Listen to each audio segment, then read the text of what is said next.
The Honorable Chief Justice of South Africa.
The national anthem will now be sung.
There will now be an opportunity for silent prayer or meditation.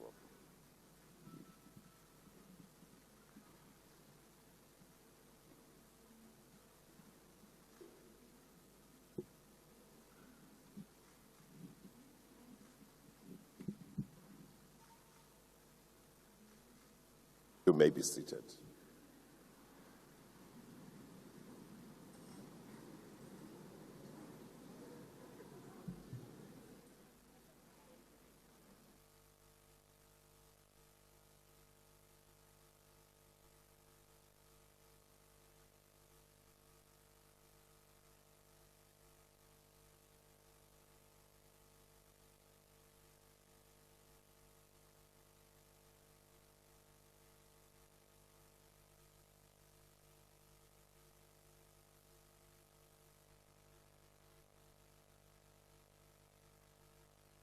This meeting has been convened by me as Chief Justice of the Republic of South Africa in terms of Section 51, subsection 1 of the Constitution of the Republic.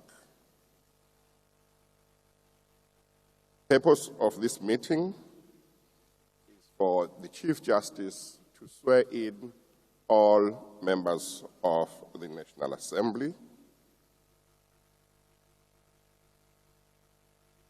preside over the election of the Speaker,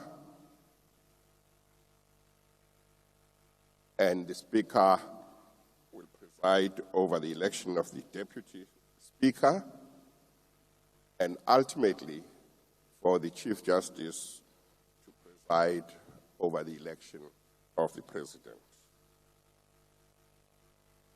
I would like to remind you that this meeting is deemed to be in the precinct of Parliament as defined in Section 2 of the Powers, Privileges, and Immunities of Parliament and Provincial Legislatures Act.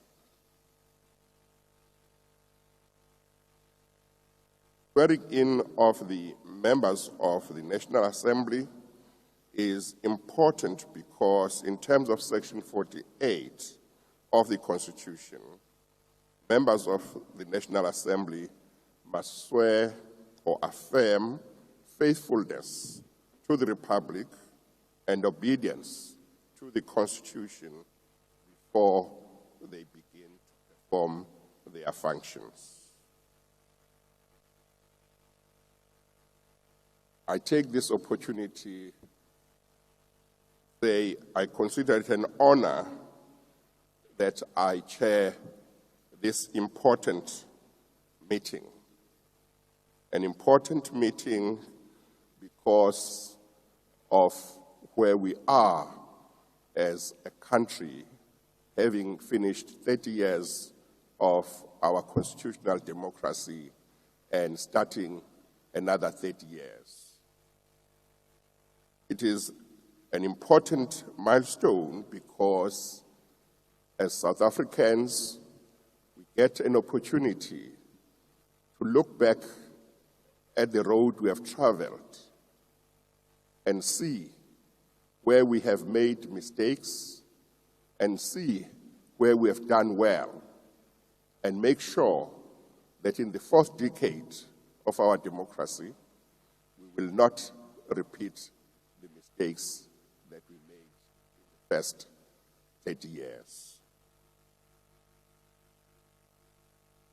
I congratulate each and every one of the members who will be sworn in today, and want to stress the importance of the position that members of the National Assembly occupy. They make laws for our country, and in that way shape the future of our democracy. Therefore, as you take the oath or make the affirmation that you will make today, do recall the huge responsibility that the people of South Africa have placed on your shoulders, and the honor that you have been given and privilege to be part of this very important body in our country. Let me also announce that in accordance with the Constitution, Item 9 of Schedule 3, I have made rules that govern the sitting today. Those were published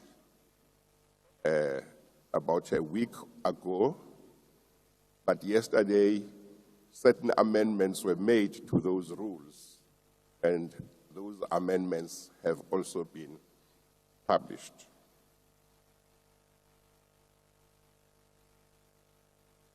We will therefore now start with the first item, namely swearing in of members of the National Assembly. Members will be called in groups of up to 10 as arranged by the political parties. Will members, when their names are called out, please step forward to the stage to take their oath or affirmation, as the case may be. Members will, after taking the oath of affirmation, return to their seats to sign duplicate certificates at their desks. Members are requested to leave their certificates at their desks when they leave the chamber. After I have countersigned the certificates, members will receive one of the certificates for their records. These certificates will be sent to the members through their party representatives. The returning officer will now call out the names, but I also want to inform the House that the returning officer, as well as assistant returning officers, have taken their oath or affirmation before me. Returning officer.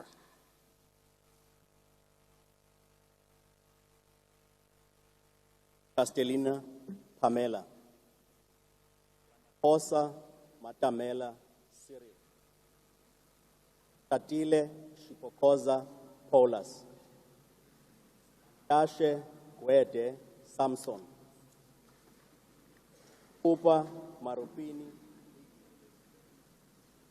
Namula Ronald Ozi.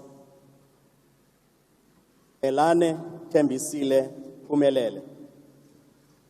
Tabeni Kumbucho Poppy Silence. Tolashe Nokuzola Gladys. Mahlobo Mbangiseni David.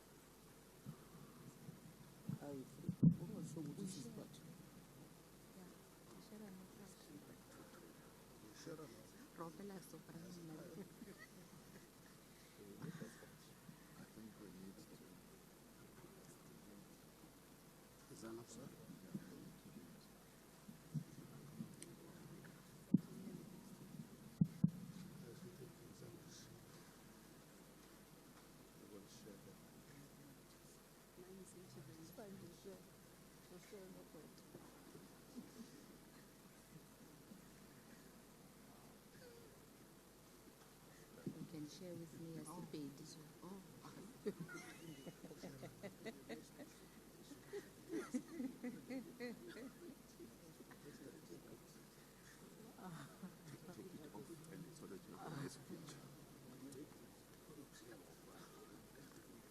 I see those who will take the oath, if they can raise their hands. Those will take the oath, okay? Or is it everybody here? Okay, all right. Have you seen the oath that you are about to take? Yes. Are the mics working? Yes. Yes. Okay. Yes. Do you have any objection to taking the prescribed oath? No. You consider the oath binding on your conscience? Yes. Please read the oath aloud so that the people of South Africa can hear what you are committing yourself to. Mna Phemi Majodina ndiyafunga okokuba ndiza kunyaniseka kwiRepublic yoMzantsi Afrika kwaye ndiza kuthobela ndiwuhlonele ndiwuxhase umgaqo-siseko kwakunye nayo yonke into eminye imithetho yeRepublic. Kananjalo ndiyathembisa ngokunyanisekileyo okokuba ndiza kuyenza imisebenzi yam njengelungu lendlu yowiso-mthetho yesizwe kangangoko ndinako. Thank you. I'm not happy because I'm not sure that people hear. So can I have another one? Then I can lead them.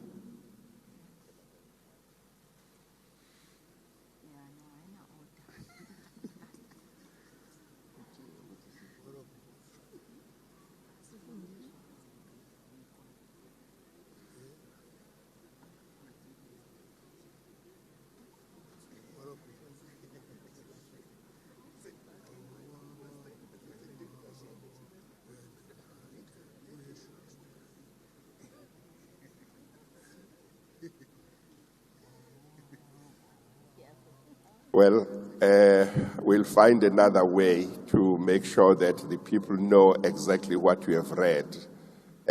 I will, when I get a copy, I will read it out so that everybody knows what you have read. I know that some of you have already raised their hands, but I'm just going to say, please raise your right hands and say, "So help me God." Ngoko ke ndincede Thixo. Thank you very much. You may go back to your seats and leave your certificates on your desk when you leave, because I will sign them later. And do sign your certificates.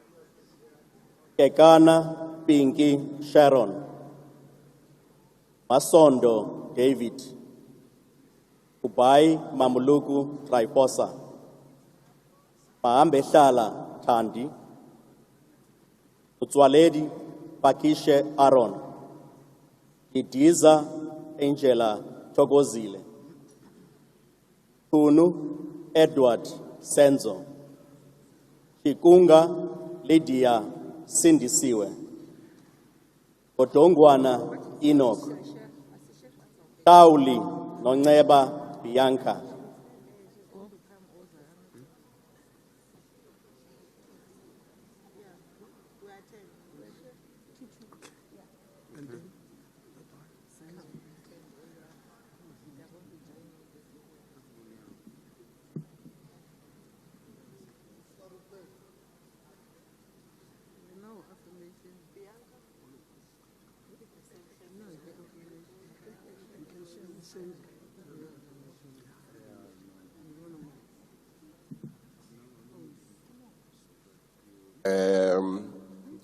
Have you all seen the oath that you are about to take, or affirmation that you are about to take? Yes. You consider the oath or affirmation binding on your conscience? Yes. And let me see those who are going to do the oath. Okay, and there are two who are going to do the affirmation. Okay, all right. Please, before you read, I'm going to read for the benefit of the public, because I think they can't hear when you read there what exactly you are reading. The oath that members of the National Assembly take, an affirmation reads, "I," and then the name of the member, "swear," or if it's an affirmation, "solemnly affirm that I will be faithful to the Republic of South Africa and will obey, respect, and uphold the Constitution and all other law of the Republic. And I solemnly promise to perform my functions as a member of the National Assembly to the best of my ability." And if it's an oath, they say, "So help me God." And if it's an affirmation, they say, "I do." So I thought it's important that the public should know exactly the contents of the oath that will be taken. I've read it only once. I won't be reading it again. It's just to make sure that those who are watching know exactly what the contents of the oath is. Please go ahead and read the oath or affirmation aloud.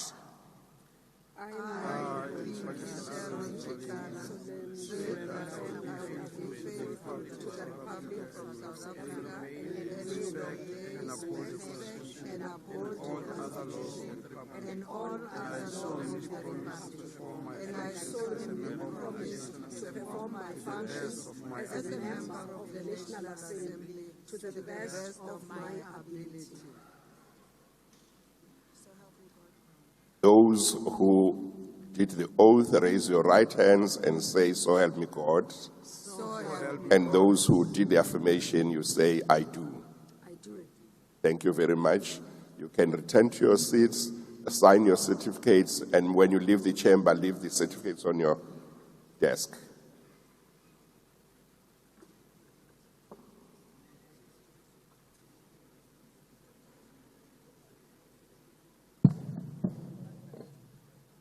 Hazen John Henry, Wahube Siviwe, Lotrit Anneli, Labuschagne Kathleen, Van der Walt Desiree, Masango Bridget Staff, Nodada Baxolile Babongile, Paula Diane, McClure Joseph Job, George Dion.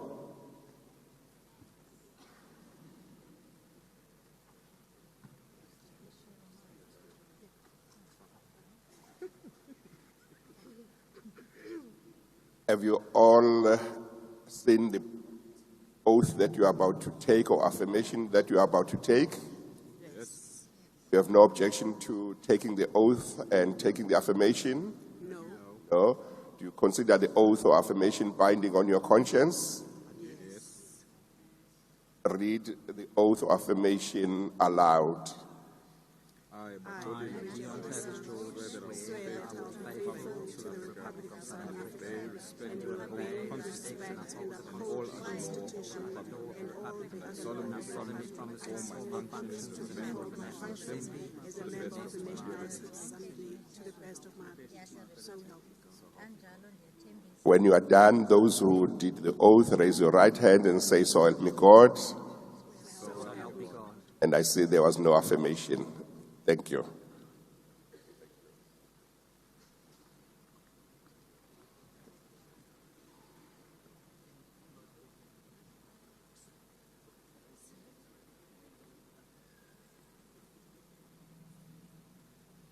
Malatsi Muba Solomon, Mazoni Natasha Wendy Anita, McPherson Dean William, Marais Eric Johannes, Breitenbach Glenis, Bergman Darren, Sarupin Esho Nick, Hansinger Christian Hans Henrik, Basson Leonard Jones, Whitfield Andrew Grant.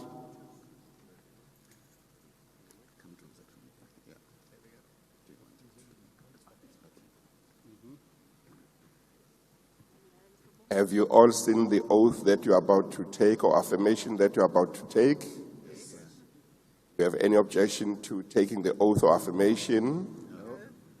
Consider the oath or affirmation binding on your conscience? Yes. Please read the oath or affirmation aloud.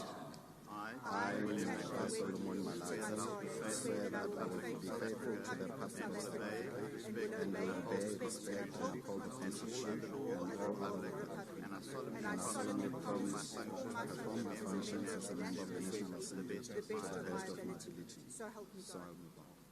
Those who took the oath, please raise your right hand and say, "So help me God." Those who did the affirmation, raise your right hand and say, "I do." So help me God. Thank you.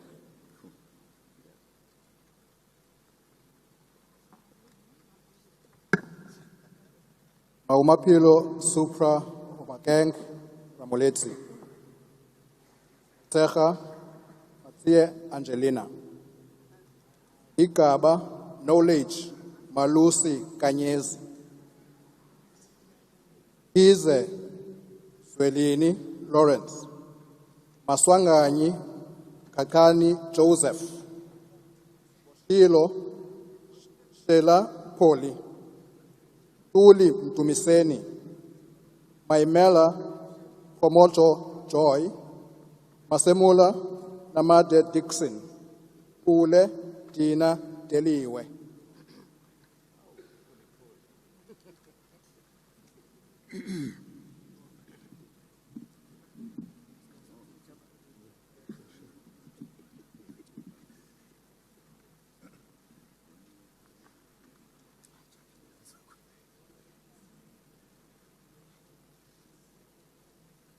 Have you all seen the oath or affirmation that you're about to take? Do you have any objection to taking it? Consider it binding on your conscience? Read the oath or affirmation as the case may be aloud. Swear that I will be faithful to the Republic of South Africa and obey, respect, and uphold the Constitution and all other laws of the Republic. And I solemnly promise to perform my functions as a member of the National Assembly to the best of my ability. Those who took the oath, raise your right hands and say, so help me God. And those who took the affirmation, say, I do. Thank you. You may return to your seats.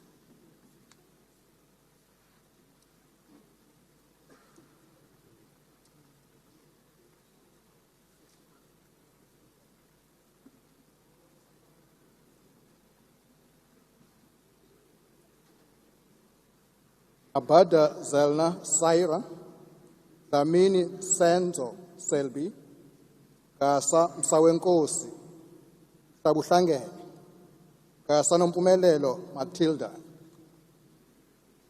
Wabaza Nhlahla Bernard, Kanyile Nongwalisa Princess, Kuzwayo Tamsanga Fortune, Madlala Emerald, Kwenzokuhle, Mafangane Mohaeji Carol, Malinga Dafta Sihle.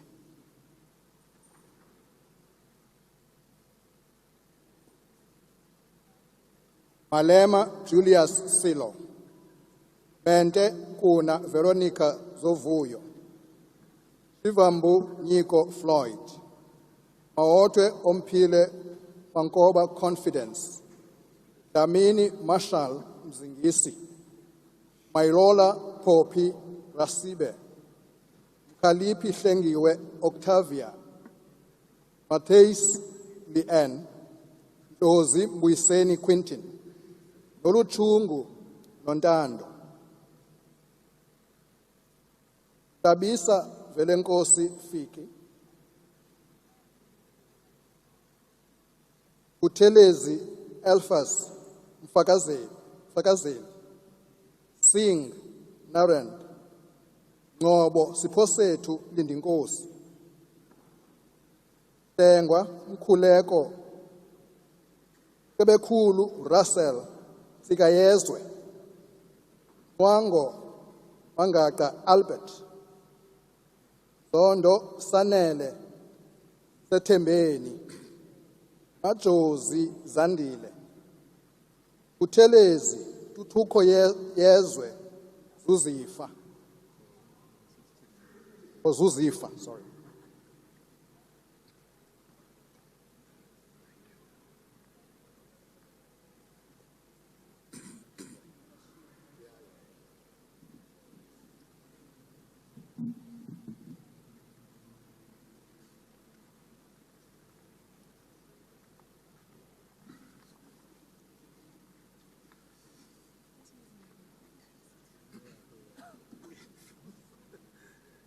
Have you all seen the oath or affirmation that you are about to take? Yes.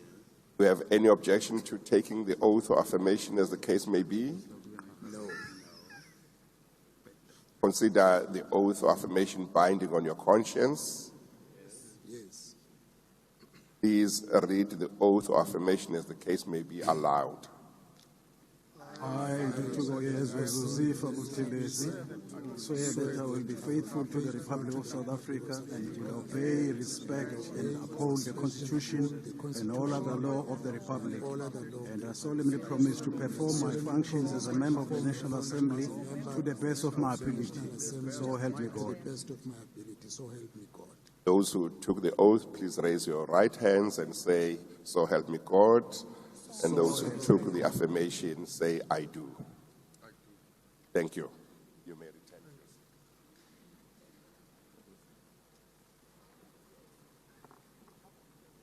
Do remember to sign the certificates when you get to your seats.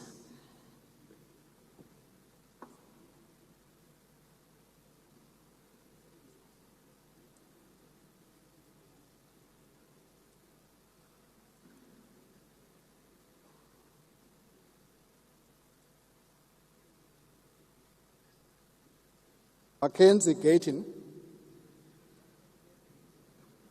Souls Ashley,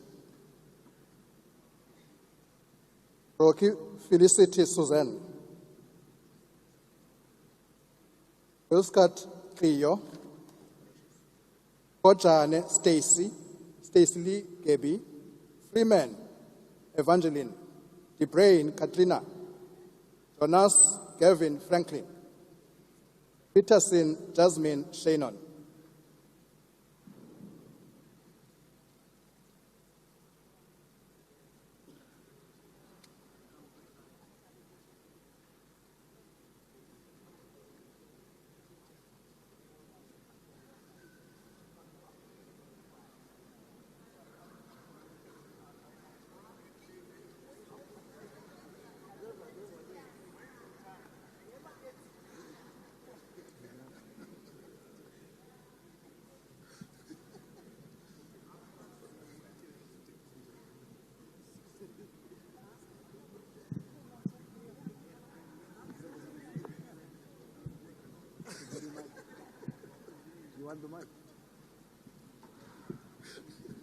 Have you all seen the oath or affirmation, as the case may be, that you are about to take? Yes. Do you have any objection to taking the oath or affirmation, as the case may be? No. I don't hear whether you're saying yes, we have an We have objection. no objection. No objection. Okay. Do you consider the oath or affirmation, as the case may be, binding on your conscience? Yes, we Yes, do. sir. Yes. Chief Justice. Please read the oath or affirmation aloud. I, I, Ashley Souls, swear that I will be faithful to the Republic of South Africa and will obey, respect, and uphold the Constitution and all other law of the Republic. And I solemnly promise to perform my functions as a member of the National Assembly to the best of my ability. So help me God. Those who did the oath, raise your right hands and say, "So help me God." Those who did the affirmation, say, "I do." So help me God. You may return to your seats.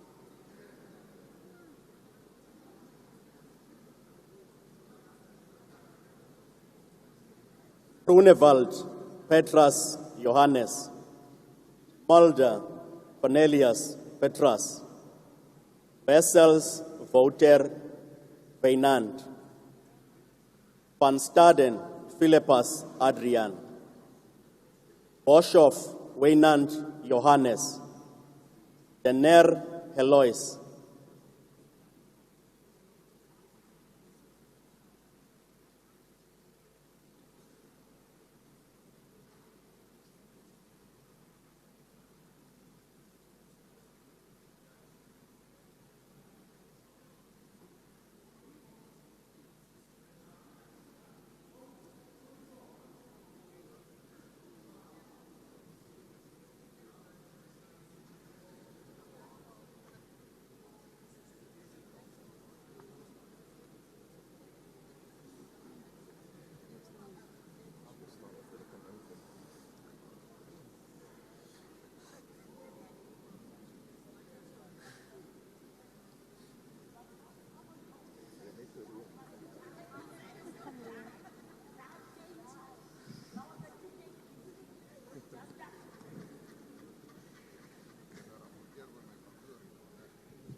Have you all seen the oath or affirmation that you are about to take? Have any objection to taking it? No. Consider it binding on your conscience. Please read it aloud. Ek, Louise Denner, verklaar plegtig trou aan die Republiek van Suid-Afrika en dat ek die grondwet en die ander reg van die Republiek sal gehoorsaam, eerbiedig en onderhou, en ek beloof plegtig om my funksies as lid van die nasionale vergadering na my beste vermoë uit te voer. Those who took the oath, please raise your right hand and say, "So help me God." Those who did the affirmation, say, "I do." I do. Thank you. You may return to your seats.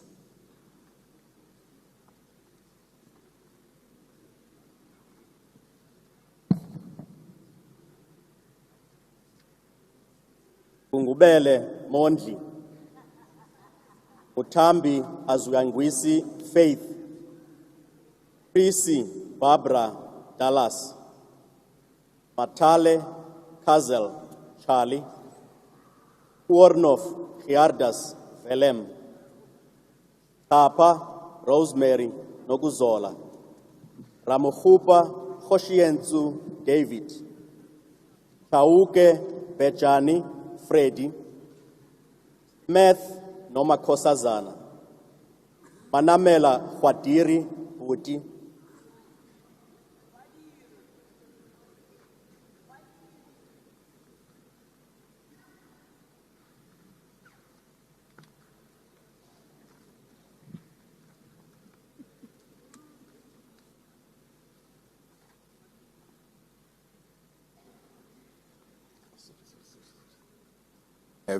Have you all seen the oath or affirmation that you are about to take? Yes. Do you have any objection to taking it? No. Consider it binding on your conscience. Yes. Please read it aloud.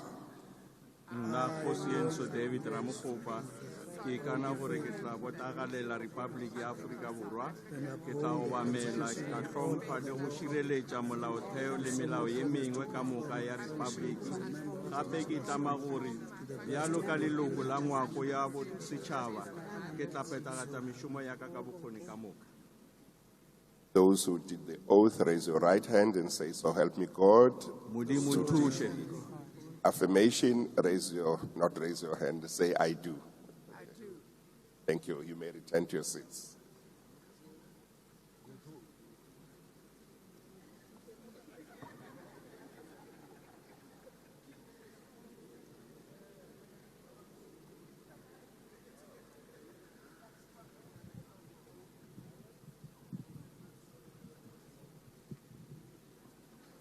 Beasley Ellen David, James Derilyn Elana, Kobe Malebo Patricia, Itape Teboho Hositsile Solomon, Gobeni Lerato Mikatego, Trolip Roland Athol Price,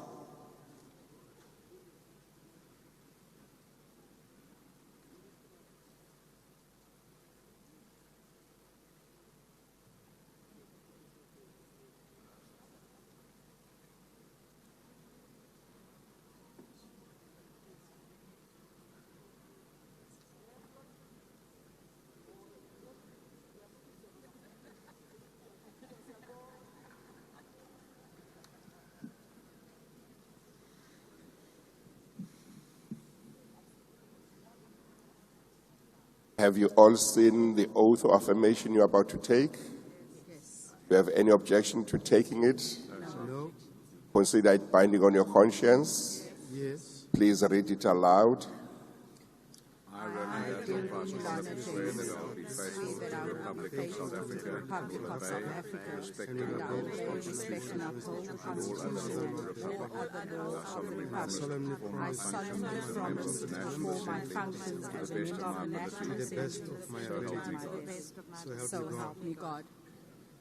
Those who did the oath, please raise your right hands and say, "So help me God." So help me God. Those who took the affirmation, say, "I do." Thank you. You may return to your seats.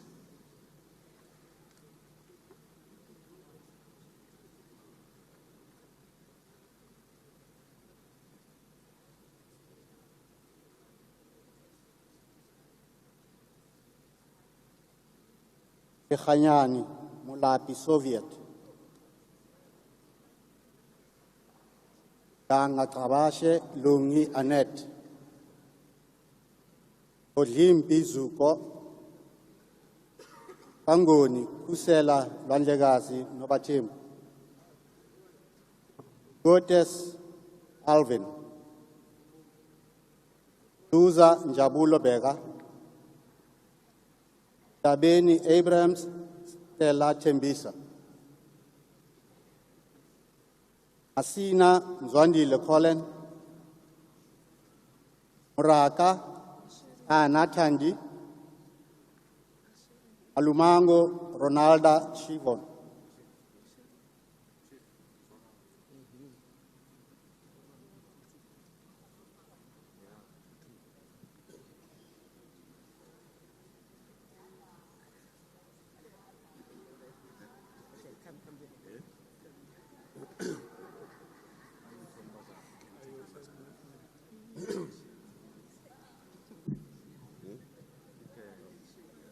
Have you all seen the oath of affirmation you are about to take? Yes. Do you have any objection to taking it? No. Consider it binding on your conscience? Yes. Please read it aloud. I, Anatali Muraga, swear that I will be faithful to the Republic of South Africa and will obey, respect, and uphold the Constitution and all other law of the Republic. I solemnly promise to perform my functions as a member of the National Assembly to the best of my ability. Those who took the oath, please raise your right hands and say, "So help me God." So help me God. Those who took the affirmation, please say, "I do." I do. Thank you. You may return to your seats.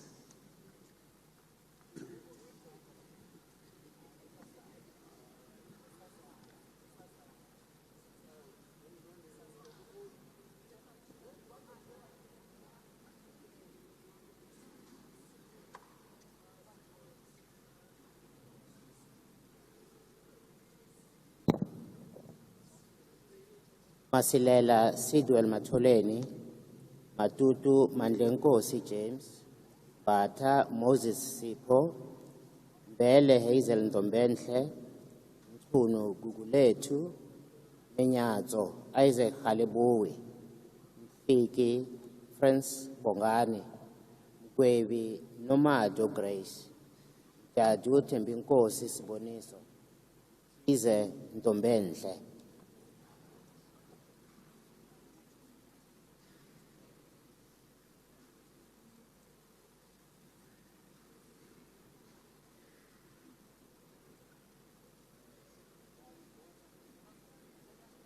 Lillian Amelia, Alexandra Wendy Robin, Atkinson Patrick George, Okamp Willem Abraham Stefanus, Bagram Michael.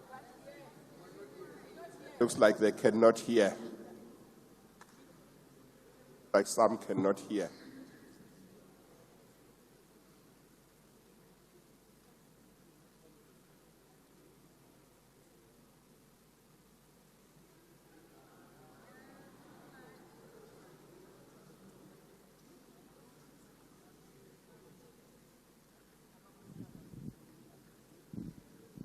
One, two.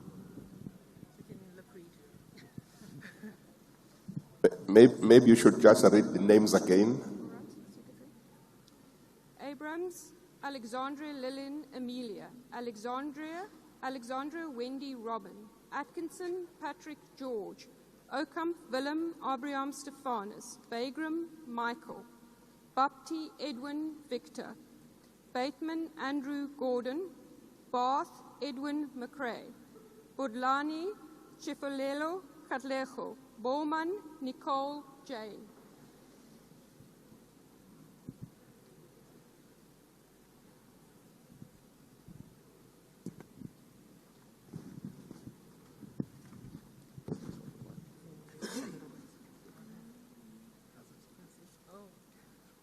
Have you all seen the oath or affirmation you are about to take? Yes. Have any objection to taking it? No. Consider it binding on your conscience? Yes.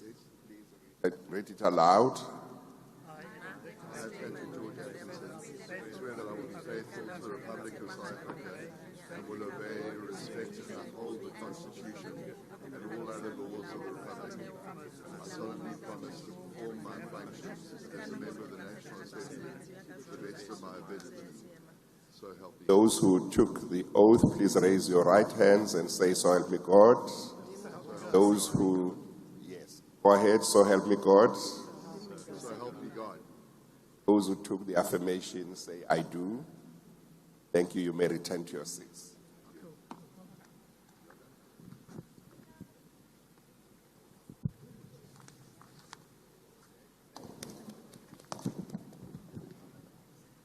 Etyana Yazini, Damini Mbali, Hambo Vuyani, Ushala Rebecca, Shabela Renilwe, Kaula Sibongile Makoti, Matiase Sem Mtako, Matulelwa Babalwa, Kafeni Nolivuyo, Yako Yoliswa noma Mpondomise.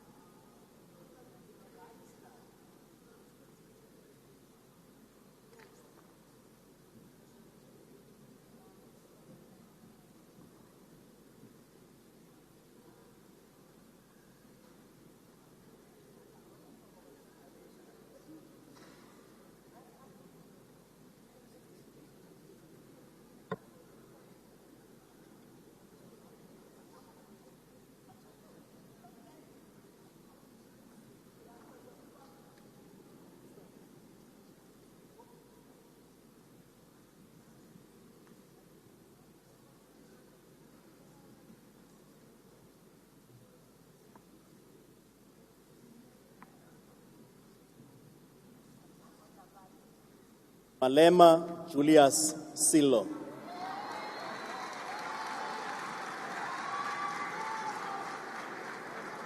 Mente Nkuna Veronica Zovuyo.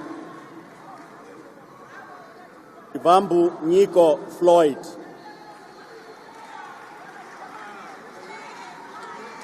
Mautwe Ompile Mankoba Confidence. Damini Marshall Mzingisi.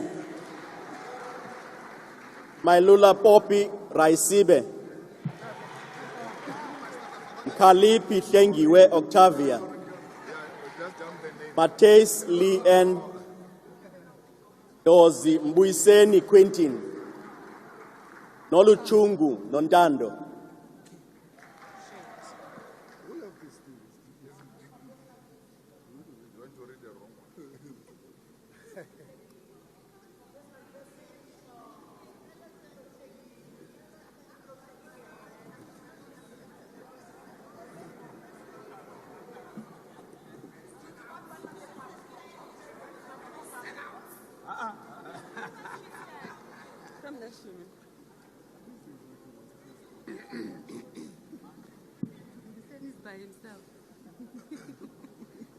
Dr. Ndlozi, maybe you could join another one. There are already 3 of you in one on one mic.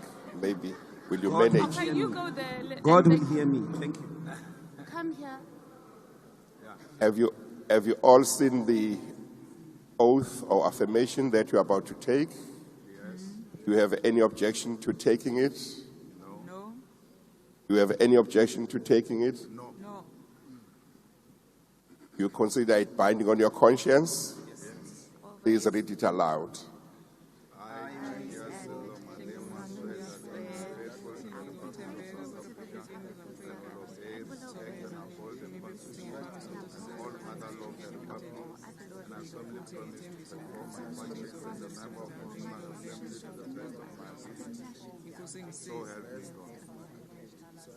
Those who took the oath, please raise your right hands and say, "So help me God." So help me God. Those who took the affirmation, raise your right hand and say, "I do." Thank you. You may return to your seats.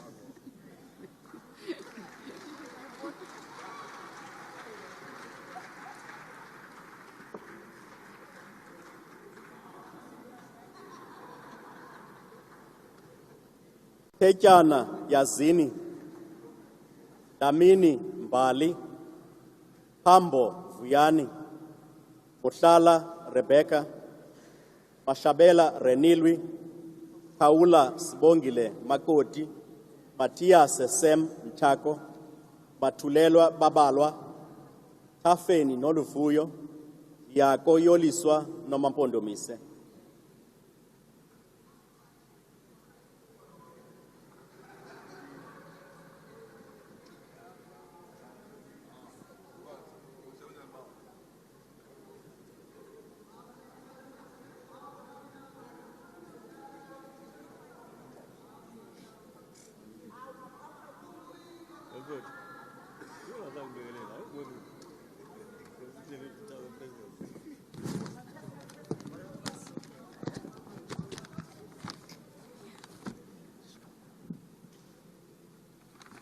Have you seen the oath of affirmation you're about to take? Have you seen it? Do you have any objection to taking it? Consider it binding on your conscience. Please read it aloud.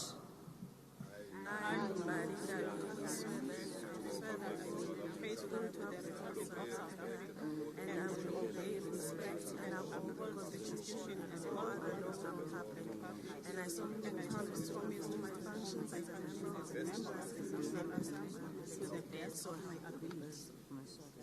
Those who took the oath, please raise your right hand and say, "So help me God." So help me God.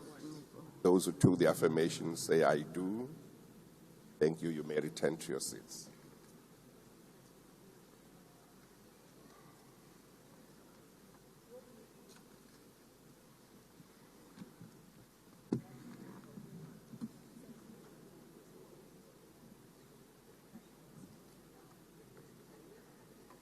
Kabane Nobuhle Pamela, Lekwete Molefi David, Zikalala Sihle, Zimande Bonginkosi Emmanuel, Malimaja Christopher Nakampe, Nemadzinga Chavalala Judith, Zina Pumzile Sinclair, Adams Rachel Cecilia, Apiri Mohadi Johanna, Bartlett Martha.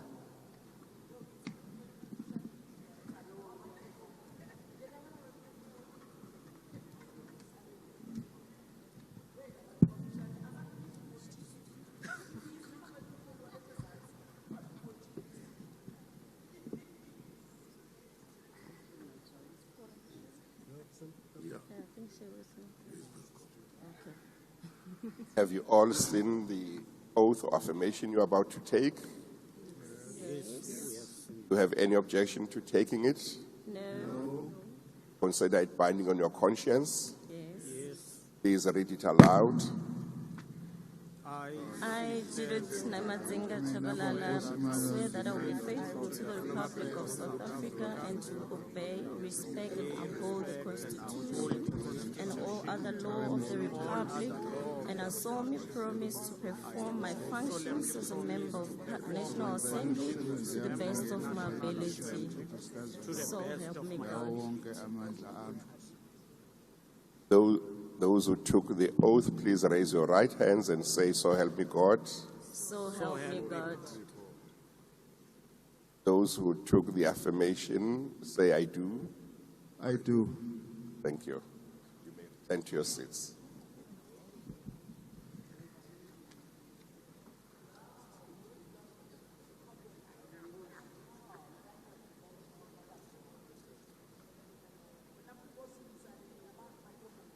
Ila Kinswalo Joyce, Dankulu Nkensani Kate, Benz Ngamashe Zolile, Bani Musa Steve, Dauke Tsehufatso Megan, Tute Irald Alzano, David Sharon Winona, Domo Sibongiseni Maxwell, Kale Masifa Kotlara, Ireko Tikeledi Rosemary.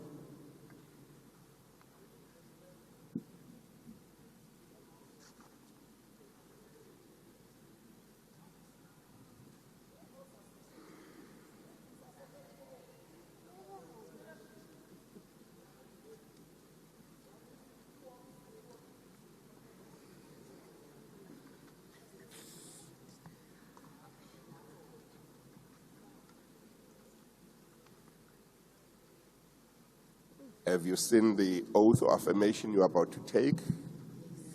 Ewe. Do you have any objection to taking it? Hayi. Consider it binding on your conscience. Ewe. Please read it aloud. Mna Zwelile Benz Nxumalo ndifunga Swear that I will be faithful to the Republic of South Africa and will obey, respect, and uphold the Constitution and all other law of the Republic, and I solemnly promise to perform my functions as a member of the National Assembly to the best of my ability. Those who did the oath, please raise your right hands and say, "So help me God." So help me God. Those who took the affirmation, say, "I do," and to your seats. Thank you.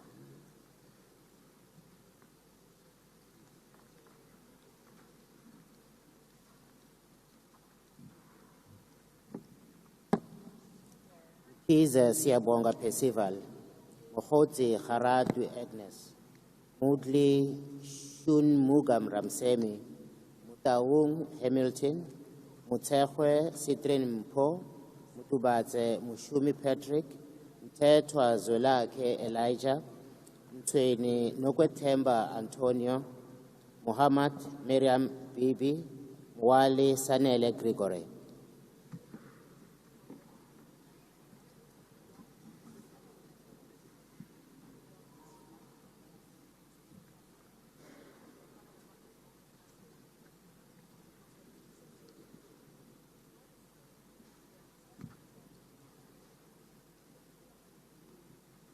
Tebe Sillo Leon,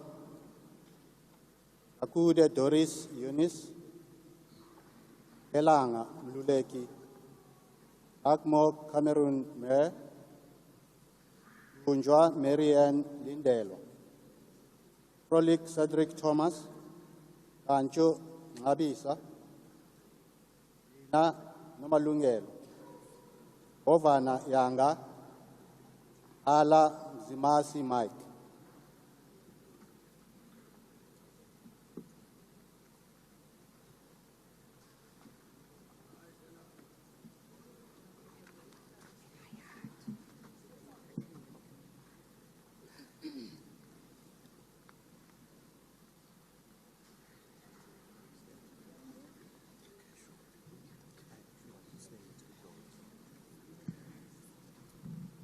Have you seen the oath or affirmation you are about to take? Yes. Have any objection to taking it? No. Consider it binding on your conscience. Yes. Please read it aloud. I, Cameron Douglas, swear that I will be faithful to the Republic of South Africa and will obey, respect, and uphold the Constitution, all other law of the Republic, and I solemnly promise to perform my functions as a member of the National Assembly to the best of my ability. So, Those who took the oath, please raise your right hands and say, "So help me God." so help me God. Those who took the affirmation, say, "I do."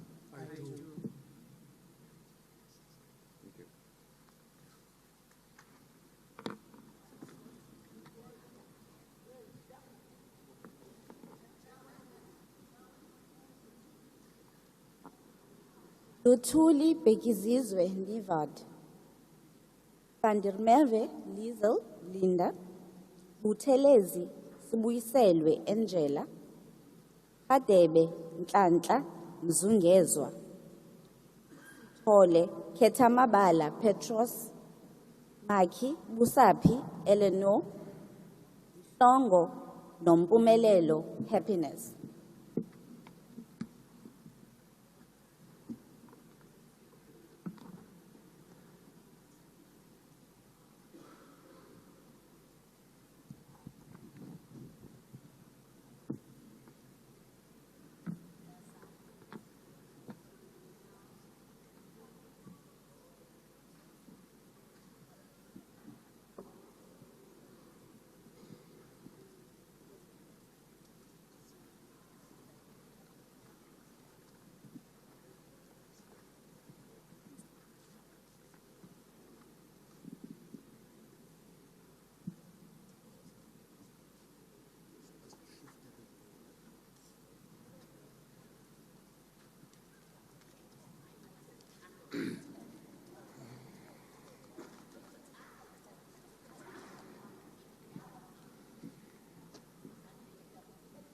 Have you seen the oath or affirmation you're about to take?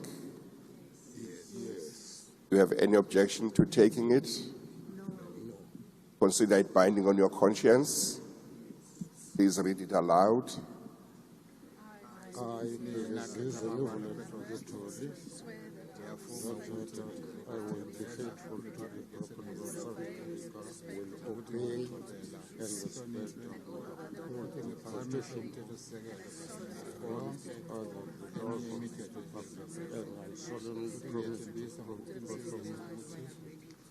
duties as a member of the National Assembly to the best of my ability. So help me God.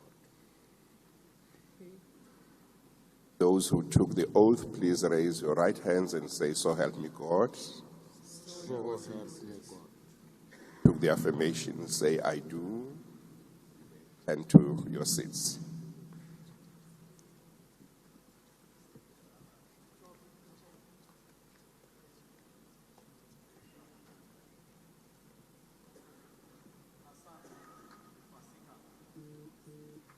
Hassan Fasiha,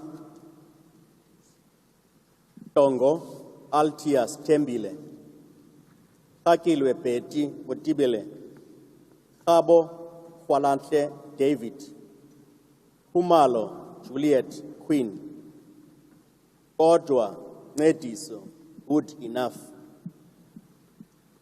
Bata Andisiwe Nangamso, Letsi Walter Teboho, Itzike Mapaseka Steve Emily, Ikharaba Libuani Ethel,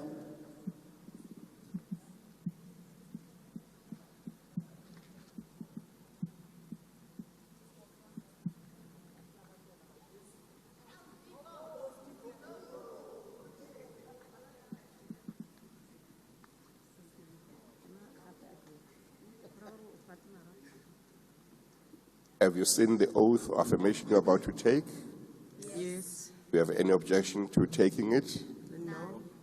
Consider it binding on your conscience. Yes. Please read it aloud. I, Juliet Queen Umalo, swear that I will be faithful to the Republic of South Africa and will obey, respect, and uphold the Constitution and all other laws of the Republic. I solemnly promise to perform my functions as a member of the National Assembly to the best of my ability. Those who took the oath, please raise your right hands and say, "So help me God." So help me God. Those who took the affirmation, say, "I do." I do. Thank you. You may return to your seats.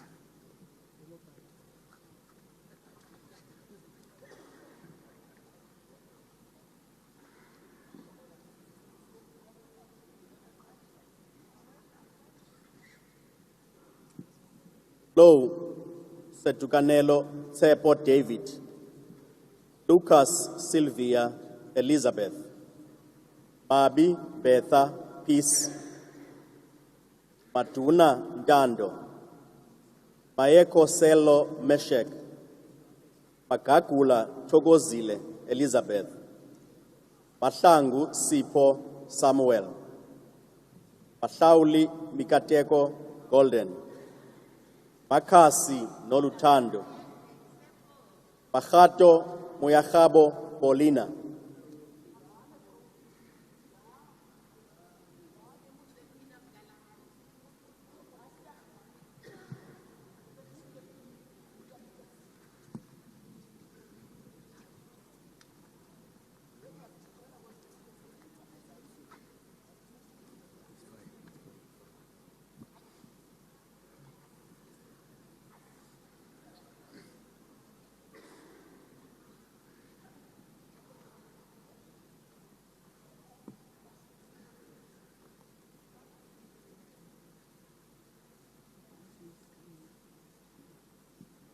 Have you seen the oath or affirmation you are about to take?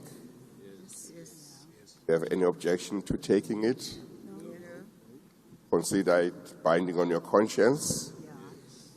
Read it aloud. I, Verplechtig trouw aan de Republiek van Zuid-Afrika en dat ik de grondwet en de andere rechten van de Republiek zal gehoorzamen, eerbiedig en onderhoud. En ik beloof plechtig of mijn functies als lid van de Nationale Vergadering naar de beste van mijn vermogen uit te voeren.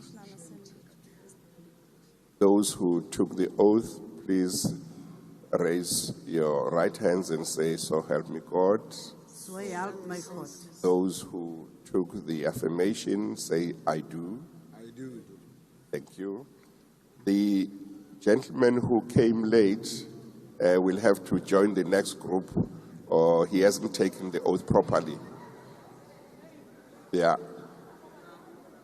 The secretary will indicate whether I should join the next group or will come later. Okay, all right.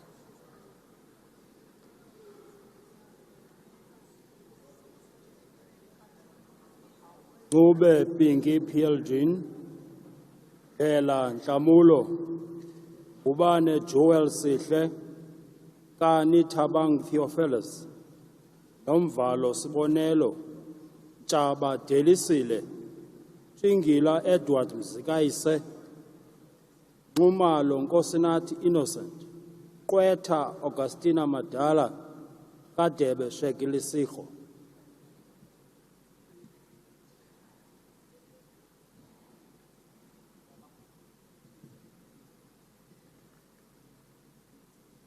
Burke Mark John, Cameron Ian, Chance Roger William Tobias, Virgin, Christian Delmain Chelsea, Christy Catherine Alexandra, Clark Michelle Odette, Cuthbert Matthew John, De Block van Schlettinger Andrew Dirk, De Villiers John Nordia.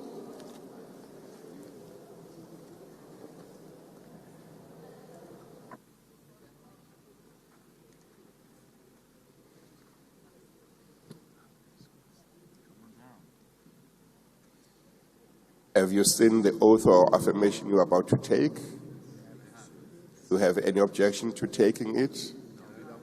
Consider it binding on your conscience. Please read it aloud.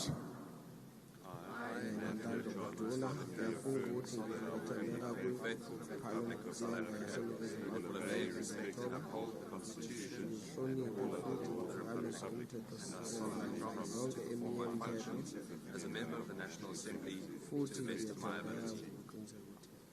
Thank you. Those who took the oath, please raise your right hands and say, "So help me God." Those who took the affirmation, say, "I do." I do. And to your seats.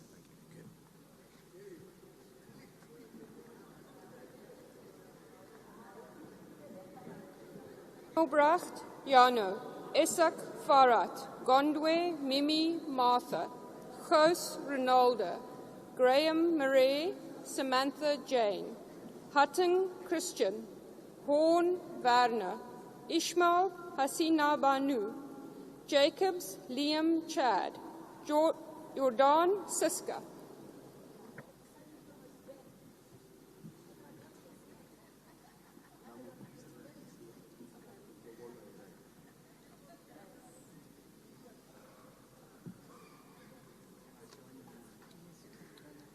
Okay, that's fine. Have you seen the oath or affirmation you're about to take? Do you have any objection to taking it? Do you consider it binding on your conscience? Yes. Please read it aloud. I, Sina Van Ismail, solemnly affirm that I will be faithful to the Republic of South Africa and will obey, respect and uphold the Constitution and all other laws of the Republic, and I solemnly promise to perform my functions as a member of the National Assembly to the best of my ability. Those who took the oath, please raise your right hands and say, "So help me God." Those who took the affirmation, say, "I do." I do. Thank you. You may return to your seats.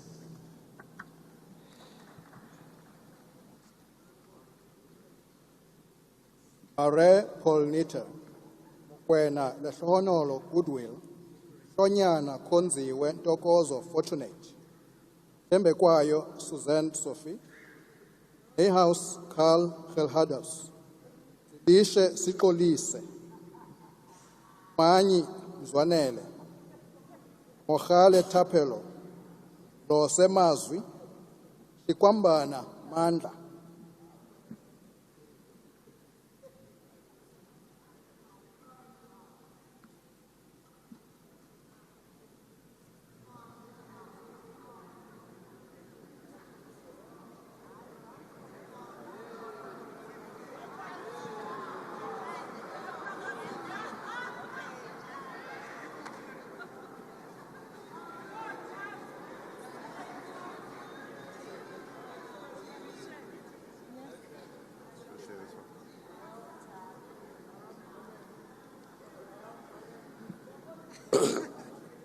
Have you seen the oath or affirmation you are about to take?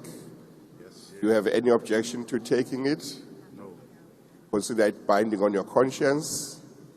Please read it aloud.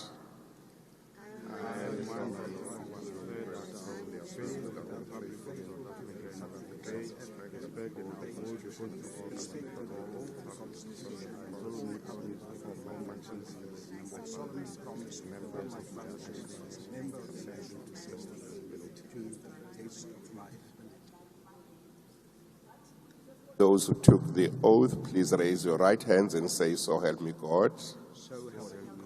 Those who took the affirmation, say, "I do." You may return to your seats.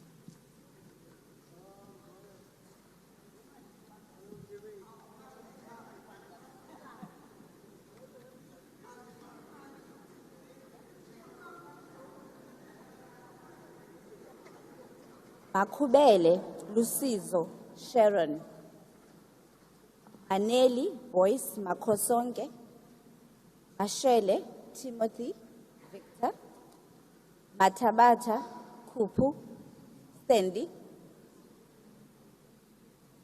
Matafa Oscar Masaruna Mbido Inati Miranda Kunu Tembeka Buyisile Weba Teliswa Haule Mahabu Regina Mkutu Lufefe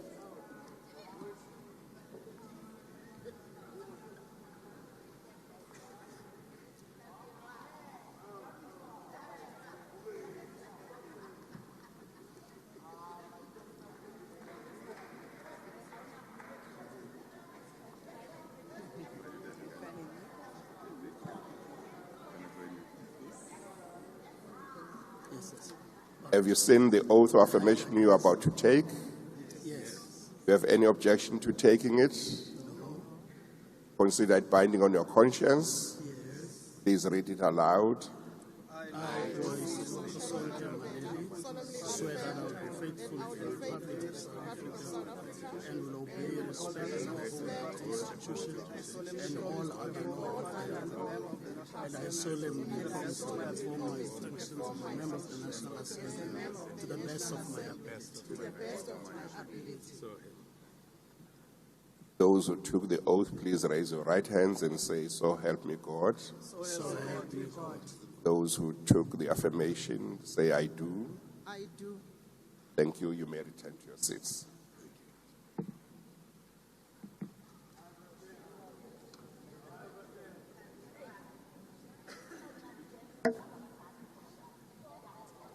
Ready, Fisfin Khopal, Kwekana Mabel, Selepe Khonono Daniel, Shangase Lungisani graduate, Kosana David Mandla, Themba Albert Tsepo, Thomsana Mzonke, Van Royan David Douglas Dez, Kaba Tabisile Mildred, Zuma Sambudla Duduzile, Songumakas Sifiso.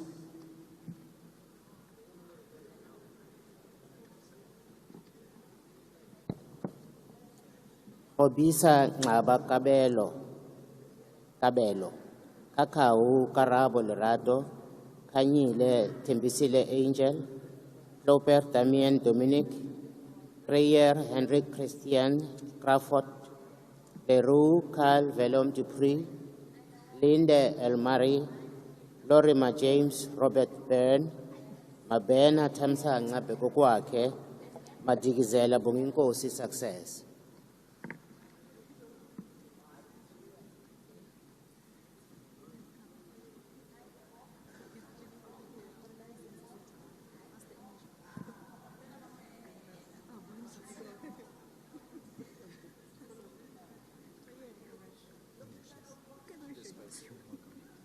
Have you seen the oath of affirmation you're about to take? Do you have any objection to taking it? Consider it binding on your conscience. Please read it aloud.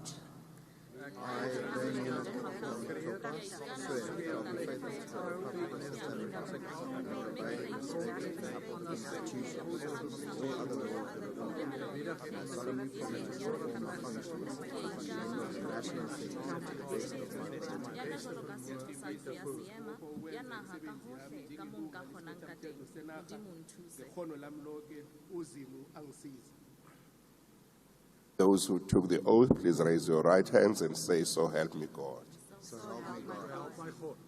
Those who took the affirmation, say, "I do." Thank you. You may return to your seats.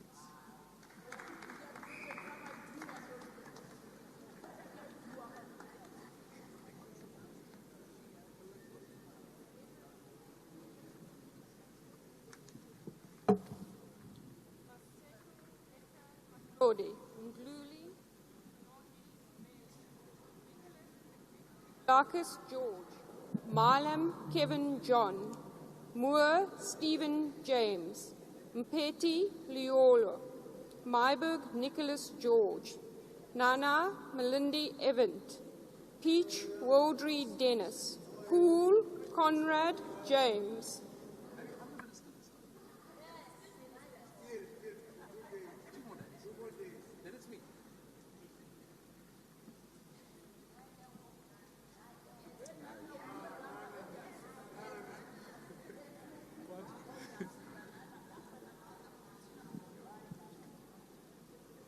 Have you seen the oath or affirmation you're about to take? Do you have any objection to taking it?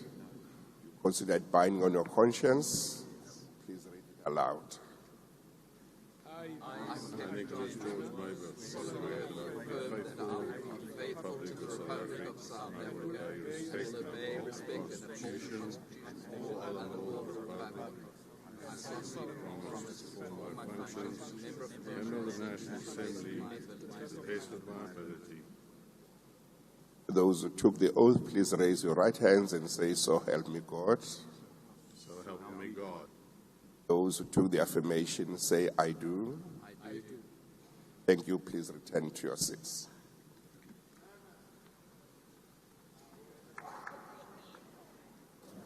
Potgieter, Leah Ruth, Powell, Emma Louise, Romanjalo Tumelo Robert, Roos, Adrian Christopher, Schikkerling Lisa Marie, Schreiber Leon Amos, Setroli Isaac Sello, Shalembe Malika Limon, Singh Shara, Sitoli Rasecha Jane.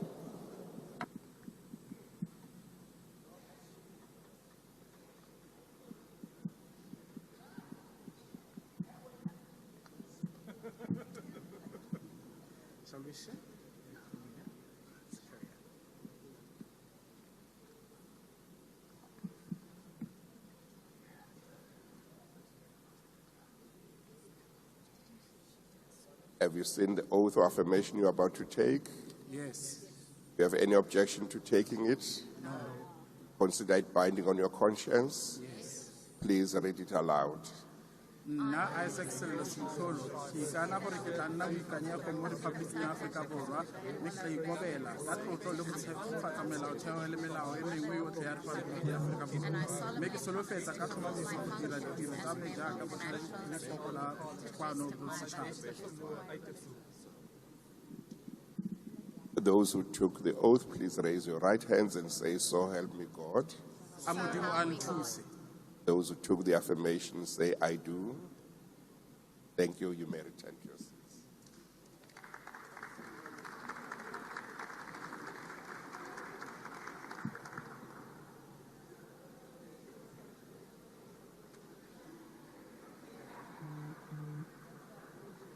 Meshwe Kenneth Rasilabi Joseph, Pring Wayne Maxim, Swart Stephen Nicholas, Olomisa Bantubonke Harrington, Kwankwa Ngabayomzi Lawrence Saziso, Nontenja Christobel Tandiwe, Zibi Songezo Sipiwo, Ghana Stanford Mahashule, Maimane Musi Aloysius, Webster Nobuntu Lindumusa,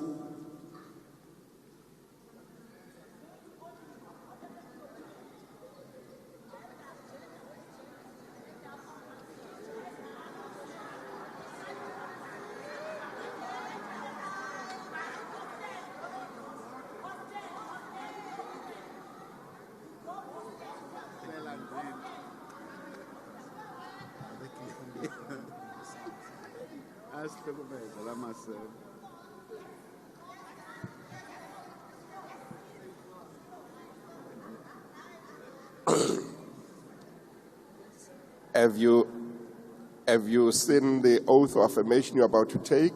Yes. Do you have any objection to taking it? No. Consider it binding on your conscience? Yes. Please read it aloud. I, Maxim Bond, swear that I will be faithful to the Republic of South Africa and will obey, respect, and uphold the Constitution and all other laws of the Republic, and I solemnly promise to perform my functions as a member of the National Assembly to the best of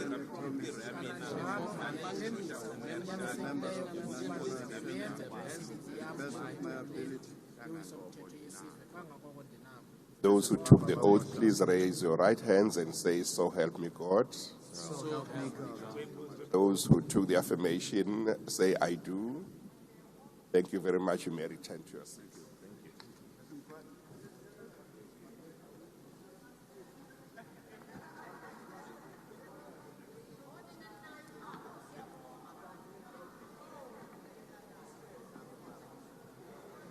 Mulutsane Matsulu Lisbeth, Modise Pia Muleboheng, Muela Muhodu Samuel, Mufukeng Masitsejo Lina, Muhai Seiso Joel, Mukwena Julian Liseletsi, Mulwelwe Nongeba Agnes, Murolong Itiseng Kenneth, Mosikatsi Sophia, Khaham Zoleli,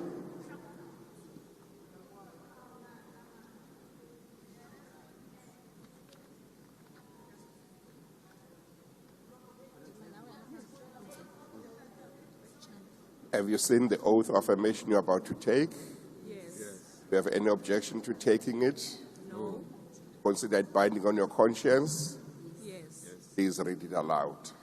I, Muleboheng Modise, swear that I will be faithful to the Republic of South Africa and I will obey, respect, and uphold the Constitution and all the other laws of the Republic. And I solemnly promise to perform my functions as a member of the National Assembly to the best of my ability. To the best of my ability. Those who took the oath, please raise your right hands and say, "So help me God." So help me God. Those who took the affirmation say, "I do." Thank you. You may return to your seats.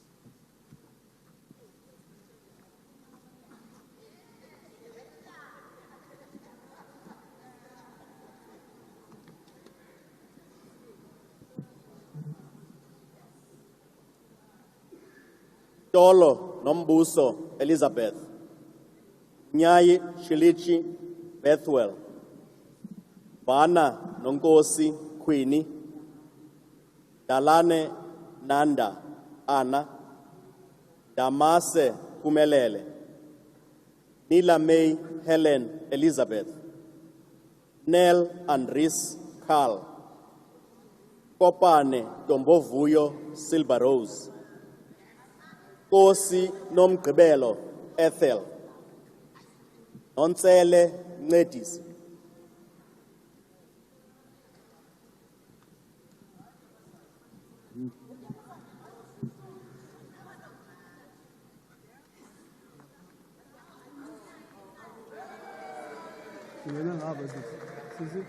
This side.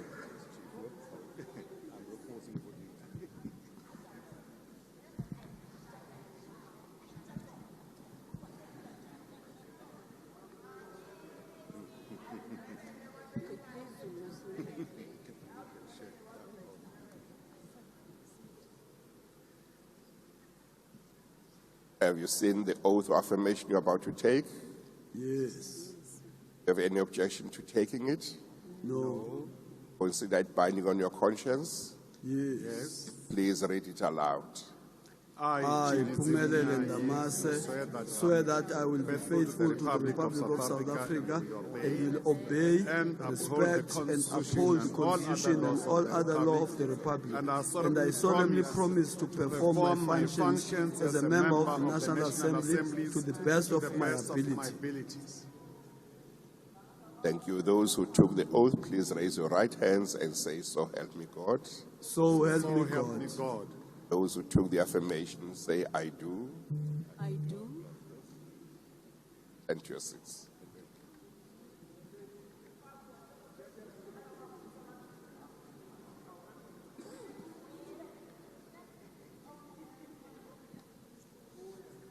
Zungula Vuyolwetu, Mahau Thandiswa Linen, Hendricks Mohammed Hanif Ibrahim, Ismail Musa Imran, Adams Fadil, Frenchman Sakina, Nyonso Mzwanele, Mahlatsi Lehonolo Wonderboy, Dilil Patricia.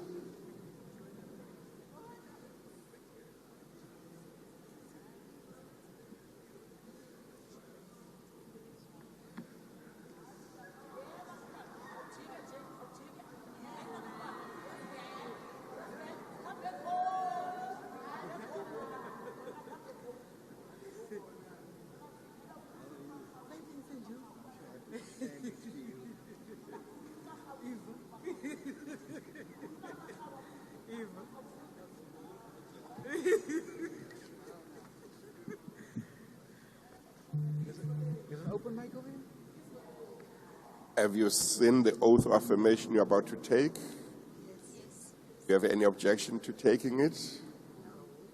Consider it binding on your conscience. Please read it aloud. I, swear that I will be faithful to the Republic of South Africa and will obey, respect and uphold the Constitution and all other law of the Republic. And I solemnly promise to perform my functions as a member of the National Assembly to the kananjalo best ndiyathembisa ngokunyanisekileyo okokuba ndizokuyenza imisebenzi yam njengelungu yendlomiso-mthetho yesizwe kangangoko ndinako ngoko ke ndincede Thixo ophila enyameni.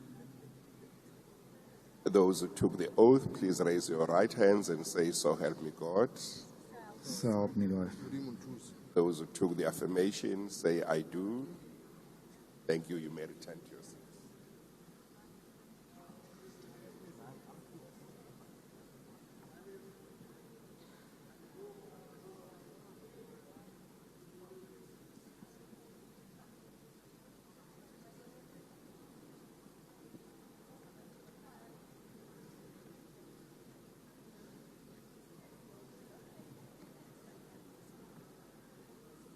Anaga Lillian, Komane Lensel Masidiga, Kwebane Busisiwe Joyce, Konto Constance Nontlandla, Lekape Molabongeng Sharon, Montwedi Motusi, Yale Betty Kejisaletse,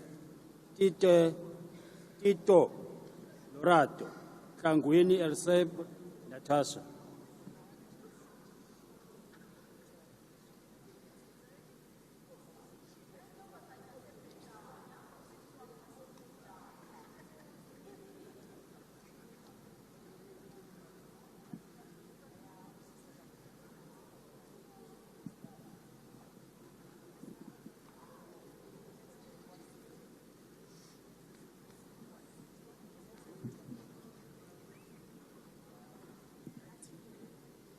Have you seen the oath of affirmation you're about to take?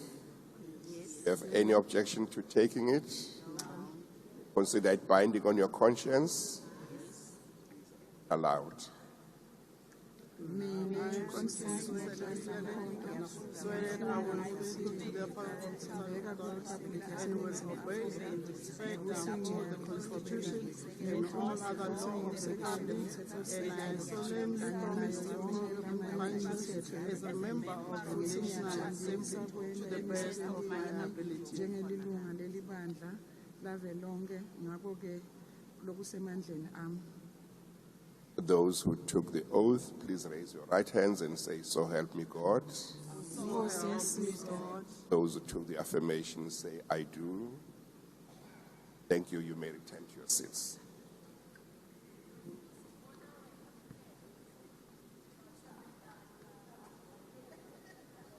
Smith Christian Frederick Bayers, Smith Ryan, Spies Eleanor, Rochelle Jacqueline, Van Zyl Anna Maria, Wakelin Kingsley Hope, Vilakazi Sibongiseni Harold, Zondi Spesihle.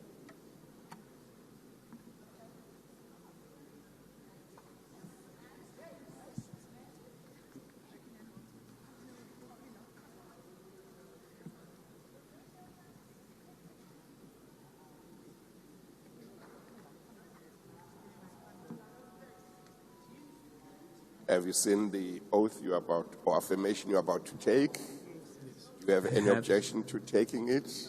No. Do you consider it binding on your conscience? Yes. Please read it aloud.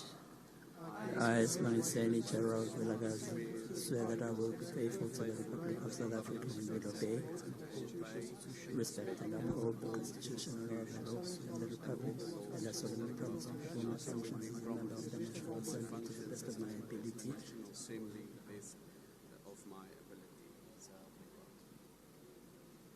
Those who took the oath, please raise your right hands and say, so help me God. So help me God. Took the affirmation, say, I do. Thank you. You may return to your seats.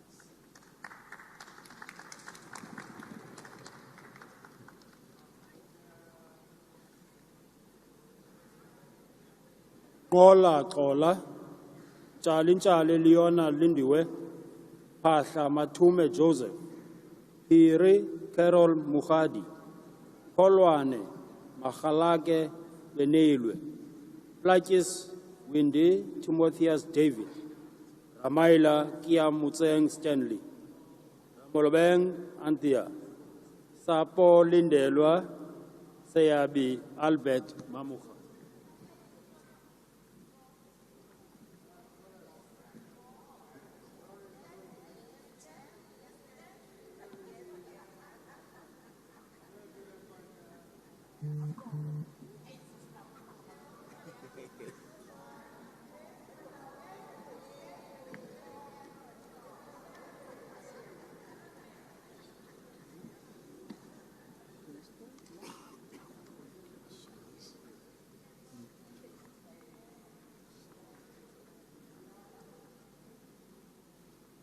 Have you seen the oath or affirmation you're about to take? Yes. Have any objection to taking it? No. Consider it binding on your conscience? Yes. Please read it aloud. I cannot provide you with that I will be faithful to the Republic of South Africa and respect and uphold to perform my functions as a member of the National Assembly to the best of my ability. I solemnly promise to perform my functions as a member of the National Assembly to the best of my ability. To the best of my ability. Those who took the oath, please raise your right hands and say, so help me God. So help me God. Those who took the affirmation, say, I do. Thank you. You may return to your seats.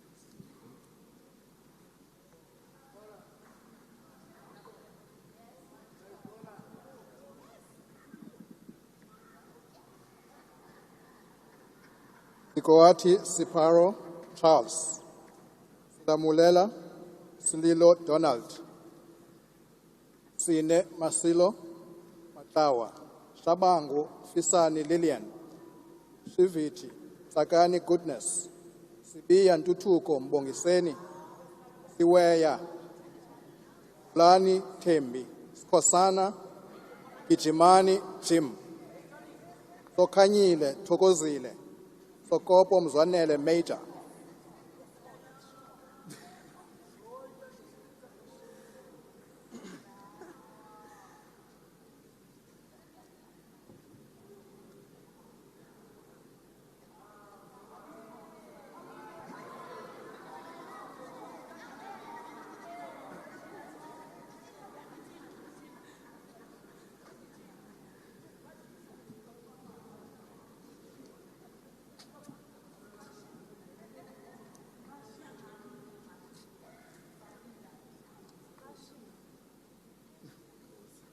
Have you seen the oath of affirmation you're about to take? Any objection to taking that afresh? Not everybody. Have you seen the oath of affirmation you're about to take? Yes. Objection to taking it? No. Consider it binding on your conscience? Yes. Allowed. I, Siapalo, Charles Mwadi, swear that I will be faithful to the Republic of South Africa and will obey, respect, and uphold the Constitution and all other law of the Republic, and I solemnly promise to perform my functions as a member of the National Assembly to the best of my ability. Those who took the oath, please raise your right hands and say, "So help me God." So help me God. Took the affirmation, say, "I do." Thank you. You may return to your seats.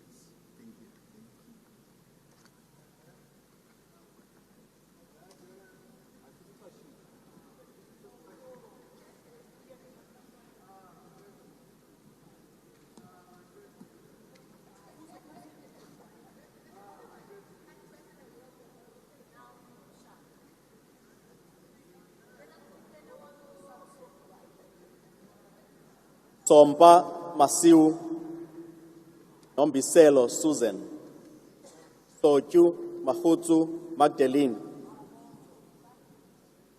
Subrathi Sheikh Imran, Swartz Bernice, Kikana Gxothiwe Weziwe, Tong Kerileng Christina, Totetsi Noble Chiamo, Kabantshaba Phindisile Pretty, Kheko Sheila Thembalam.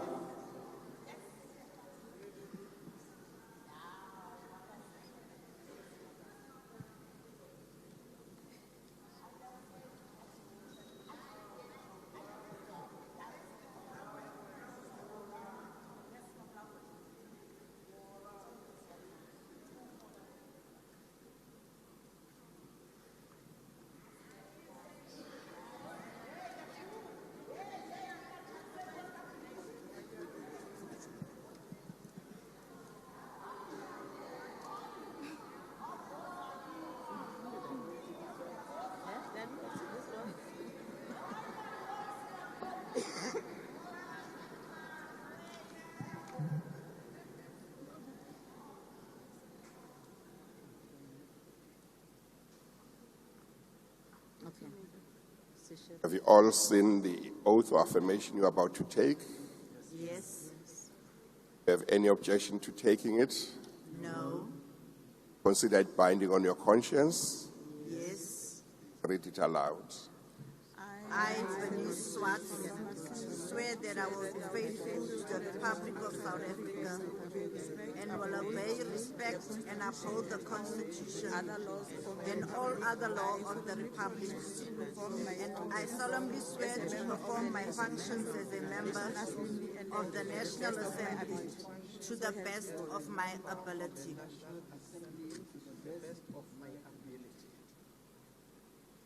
Those who took the oath, please raise your right hands and say, "So help me God." So help me God.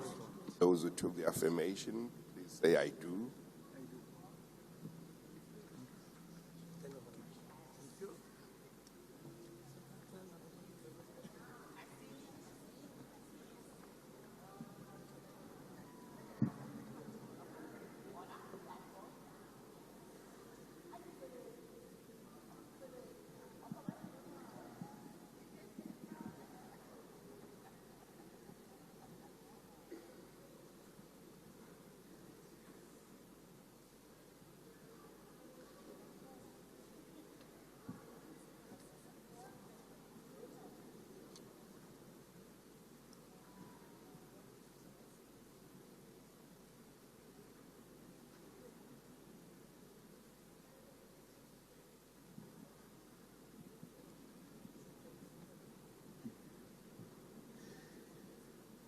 Are there any members who did not get a chance to be sworn in?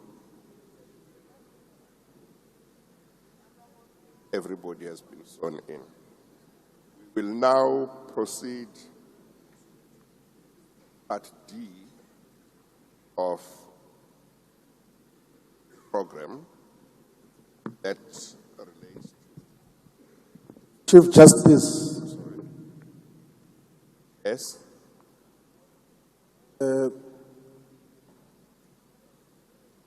Yes.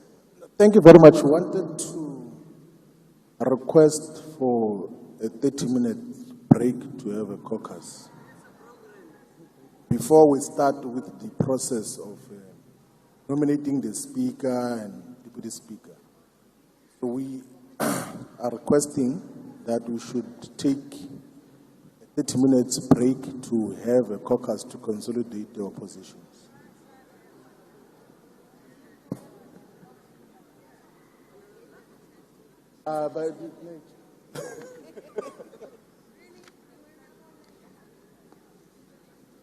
At this stage, what I propose to do, Honorable Member, is to read what I need to read, and then once I've finished that, we can then take it from there. So I need to read this first, and then we will look at whether we can have a break or not. The members having been sworn in, we will now proceed to the election of office bearers as envisaged in sections 52(1) and 86(1) of the Constitution.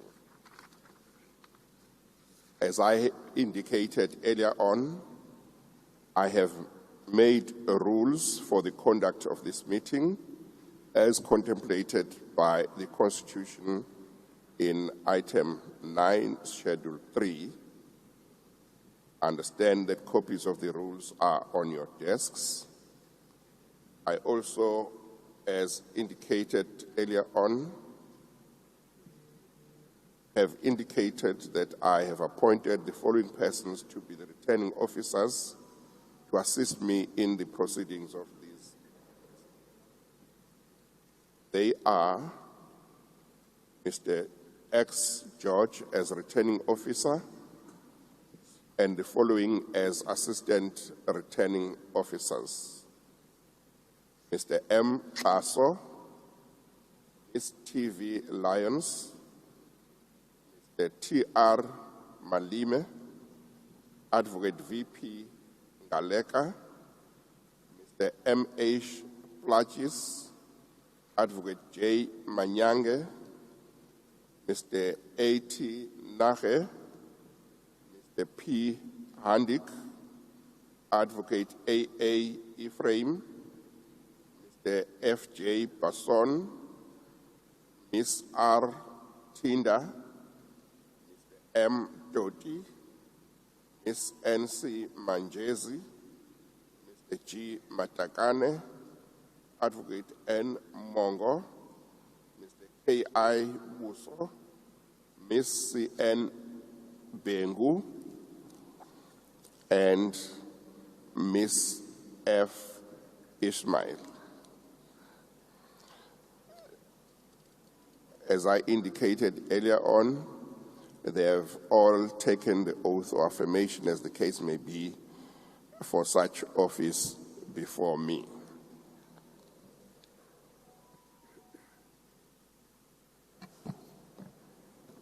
Determination of the first sitting of the National Assembly by the Chief Justice in terms of Section 51(1) of the Constitution. Following upon the declaration of the national and provincial election results by the Independent Electoral Commission on Sunday, 2nd June 2024, I, the undersigned, Raymond Nyamezeli Mlungisi Zondo, Chief Justice of the Republic of South Africa, hereby determine in terms of Section 51, subsection 1 of the Constitution that the first sitting of the National Assembly shall be on Friday, 14 June 2024 at 10 a.m. Signed in Johannesburg on this Monday, the 10th of June 2024. Thank you, Secretary. The meeting will now proceed to the election of a Speaker of this House.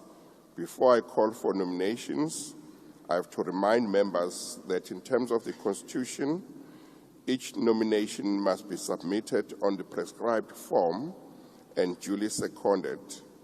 Furthermore, I have to draw the attention of the members, especially to item 4 of Part A of Schedule 3 of the Constitution, in terms of which there may be no debate.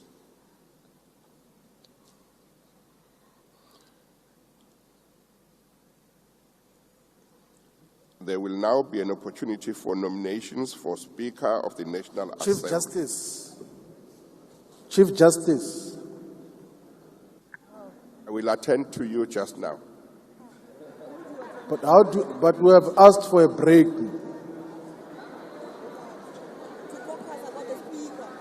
It's basic. Can we be given a break to caucus, please?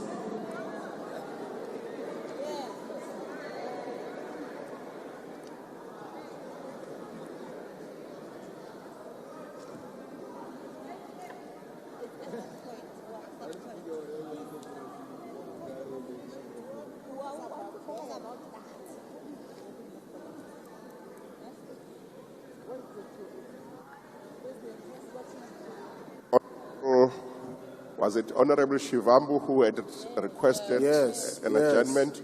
Do you want to make your request again? Can we make a request to have a break for 30 minutes to have a caucus about the process that is about to happen now? We want to consolidate our position, and it's constitutional to make this request. It's within the law. How do you refuse us to talk? You are asking you can't for suppress the freedom to talk. You are asking for how long? 15 minutes? I said 30. 30? Yes. And the purpose is? Caucus, about the process that is about to happen now. But why would you not have caucused before? We want to consolidate the position now. Chief Justice, we want to consolidate the position. It's allowed, it's a request, it's allowed to make a request. It's within the Constitution. Please protect our rights. Well, you know, everybody has known we are going to have this first sitting today for quite some time now. Can you please allow us our right to go and consolidate a position? It's a request that as members of parliament must be allowed to make. Don't force feed us a different approach. We are asking for a caucus for 30 minutes now. Please.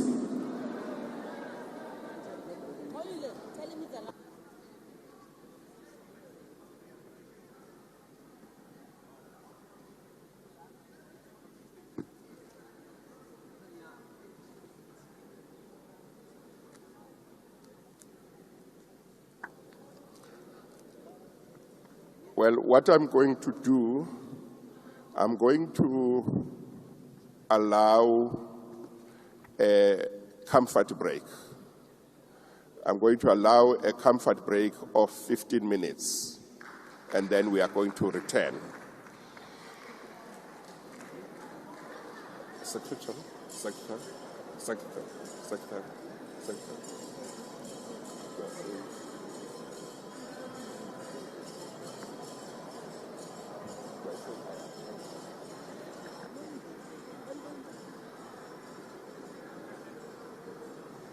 Yeah.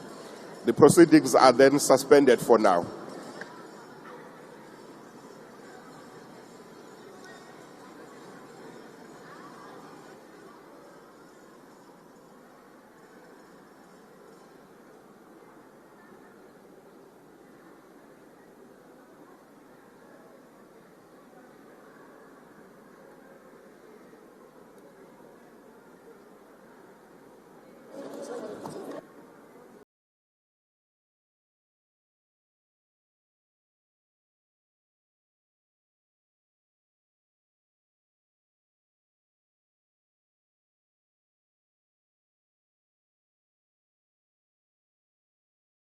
President. Hey guys. So basically I think we have to wait until they are back. But as Floyd has raised the concern of the caucus meeting for them to deal with their issues and probably try to influence each other on how they are going to go about voting or nominating the speaker. And what we know now is that actually the DA and the ANC have been confirmed that their coalition will be taking place.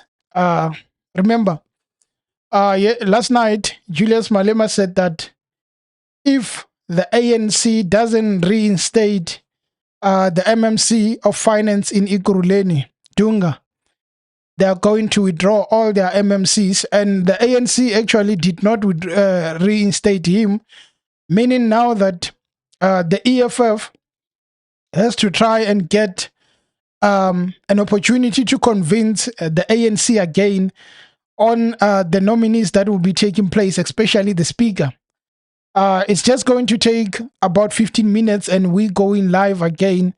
But so far, the most interesting part is that the MK is not there. They've called their names.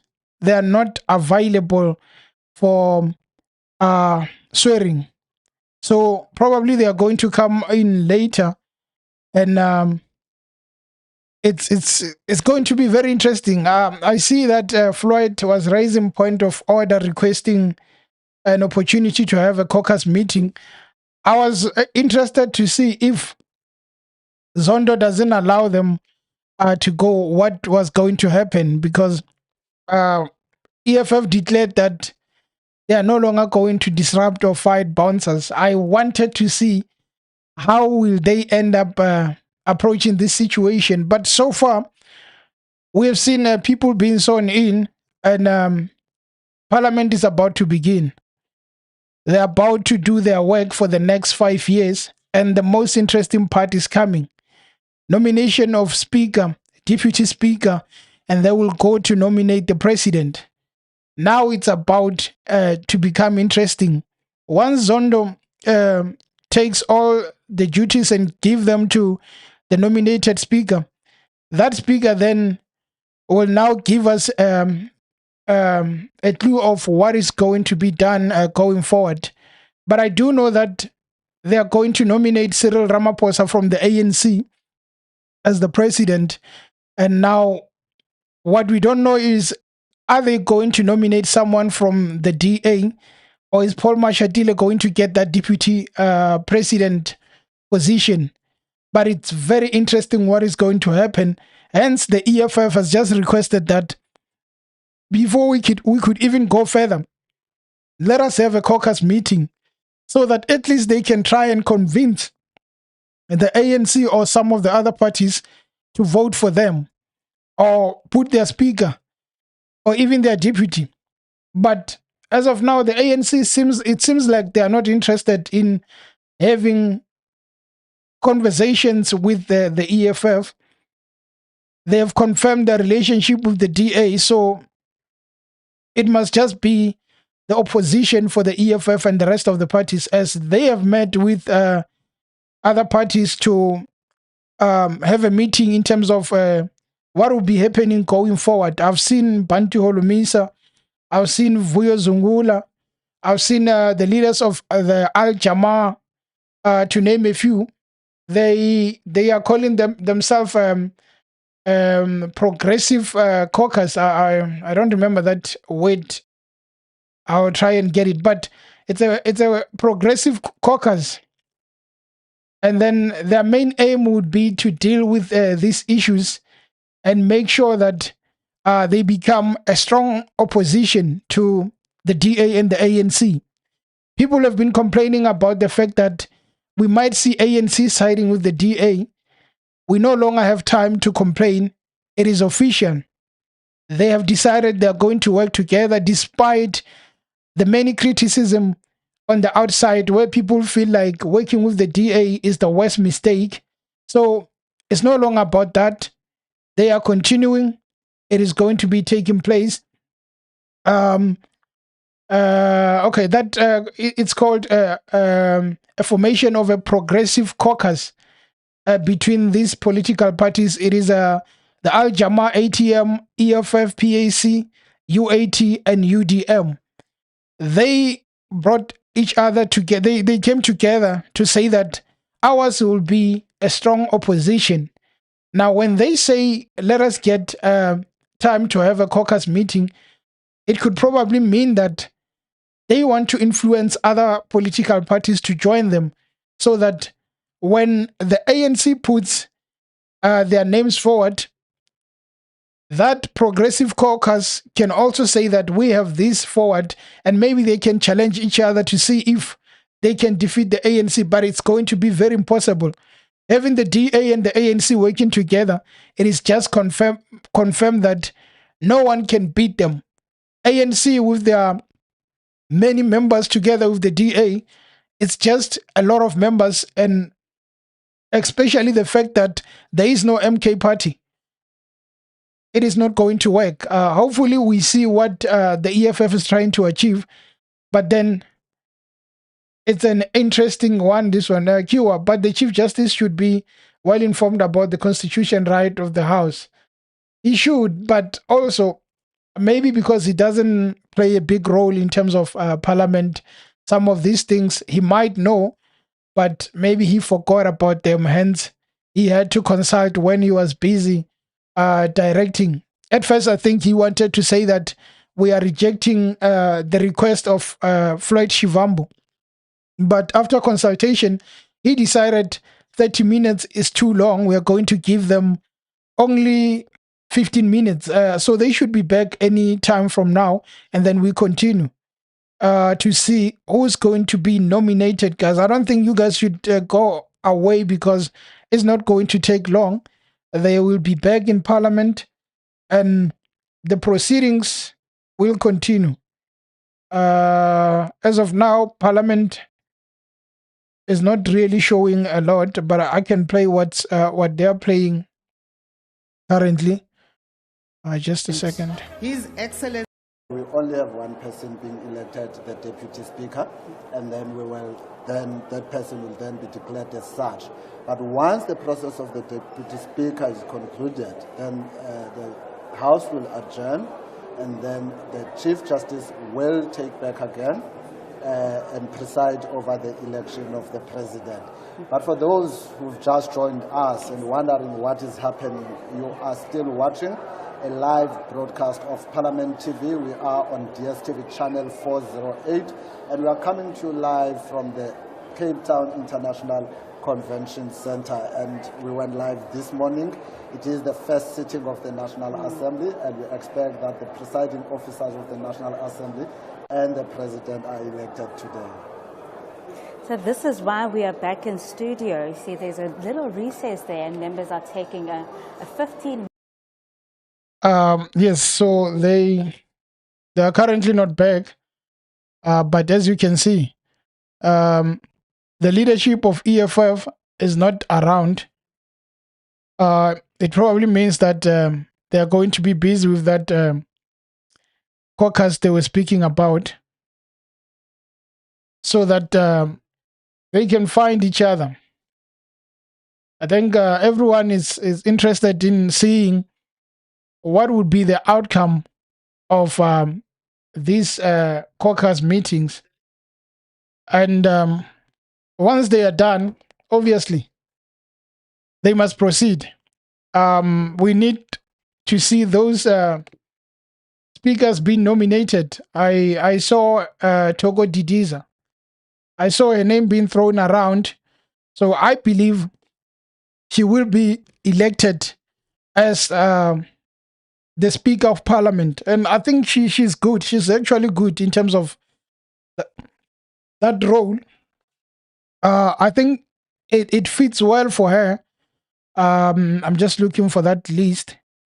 I think Togo Didiza is the best candidate on that position.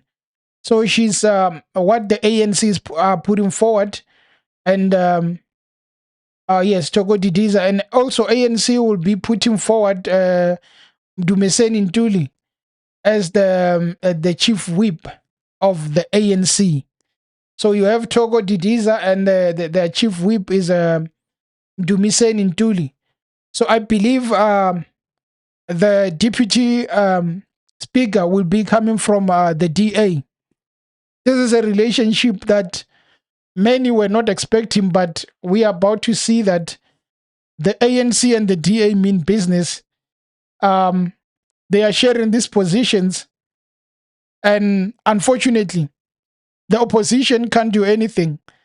Floyd, the EFF, they are going to try and convince and get their way, maybe. But I think it has already been decided. The ANC has decided to go into coalition with the DA, and no one will do anything about it. So to see that they have really agreed on that, what you're going to see is that when the ANC put their members forward for election, DA is going to support. All the DA members are going to support it. And that means each and every member, even the DA, if they put their members forward, the ANC are going to support it. So from now, it just means that anything that ANC and DA put forward, they will support each other. And for the fact that MK party is not there, it is a big problem because those 58 members of the MK party, they could have been making a change in terms of people voting. But now, since they are not there, it just means that the EFF must just agree to a defeat in terms of ANC and DA. It is not going to happen. The relationship is a solid one.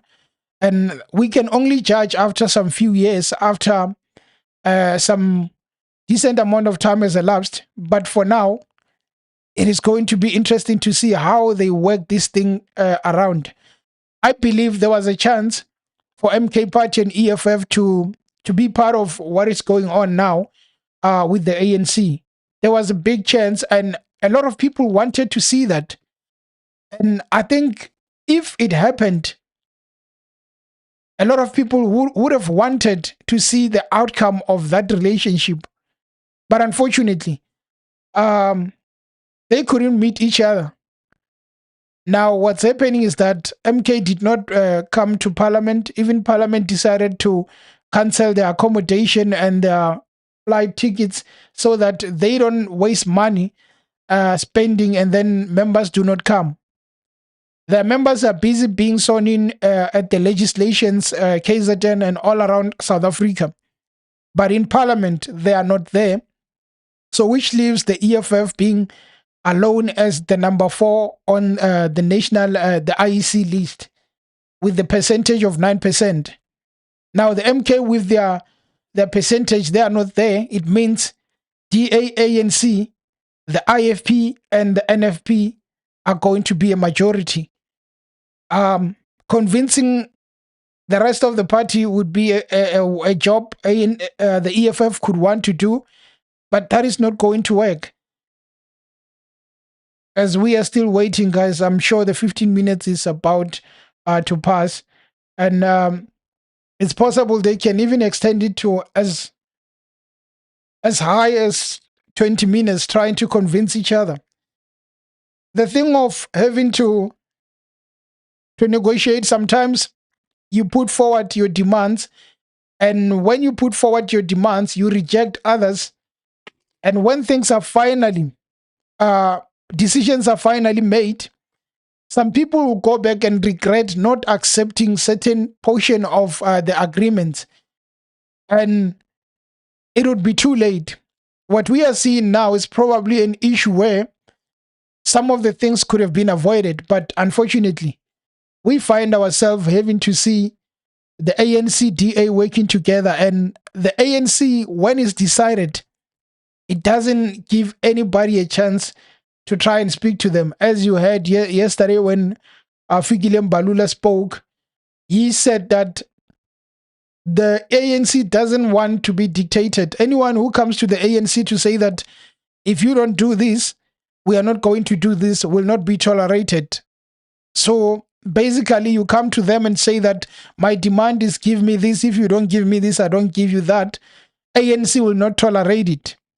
They know they've lost the majority. And the only party that can help them is the DA.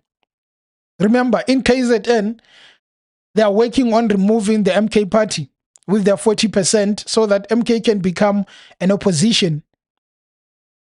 And that communication and agreement, it's almost reaching conclusion because IFP, ANC, DA, the NFP are into that coalition. They can bring some other parties who can make sure that they are over 50%, but the MK party and the EFF are not going to go over that 50%. The both of them have around 46, 47%. So ANC and DA is looking to get that majority in KZN. Obviously, in Gauteng, they are still going to get it. They will give the premier in KZN to DA, and the ANC will retain that premier in Gauteng. That is where the relationship of ANC and DA is becoming interesting. Even some other provinces where they need to work together, they are going to make it. And again, sometimes it's all about whether people want to agree with each other and compromise, or whether people don't want to disappoint their followers. But at the end of the day, you miss a slight chance of being in government. You might regret it, because getting a chance to be in government is an opportunity for you to go to the public when you campaign in the next election and say that I have done 1, 2, 3, and it shows that I am capable of leading. I would have wanted to see the EFF maybe getting a chance to lead, so that when they campaign in 2029, they can say that I have a history of governing. I've worked. Anyway, guys, it seems like they are about to come back, as they haven't seated down yet. But if they could have that opportunity to say that I've governed in a coalition, and if you vote for me, I have this track record to show to you. My CV shows that I have experience. It would have been good for them, but unfortunately, now what they will have to do is to become an opposition, and 2029 they will still have to campaign and hope to get into government.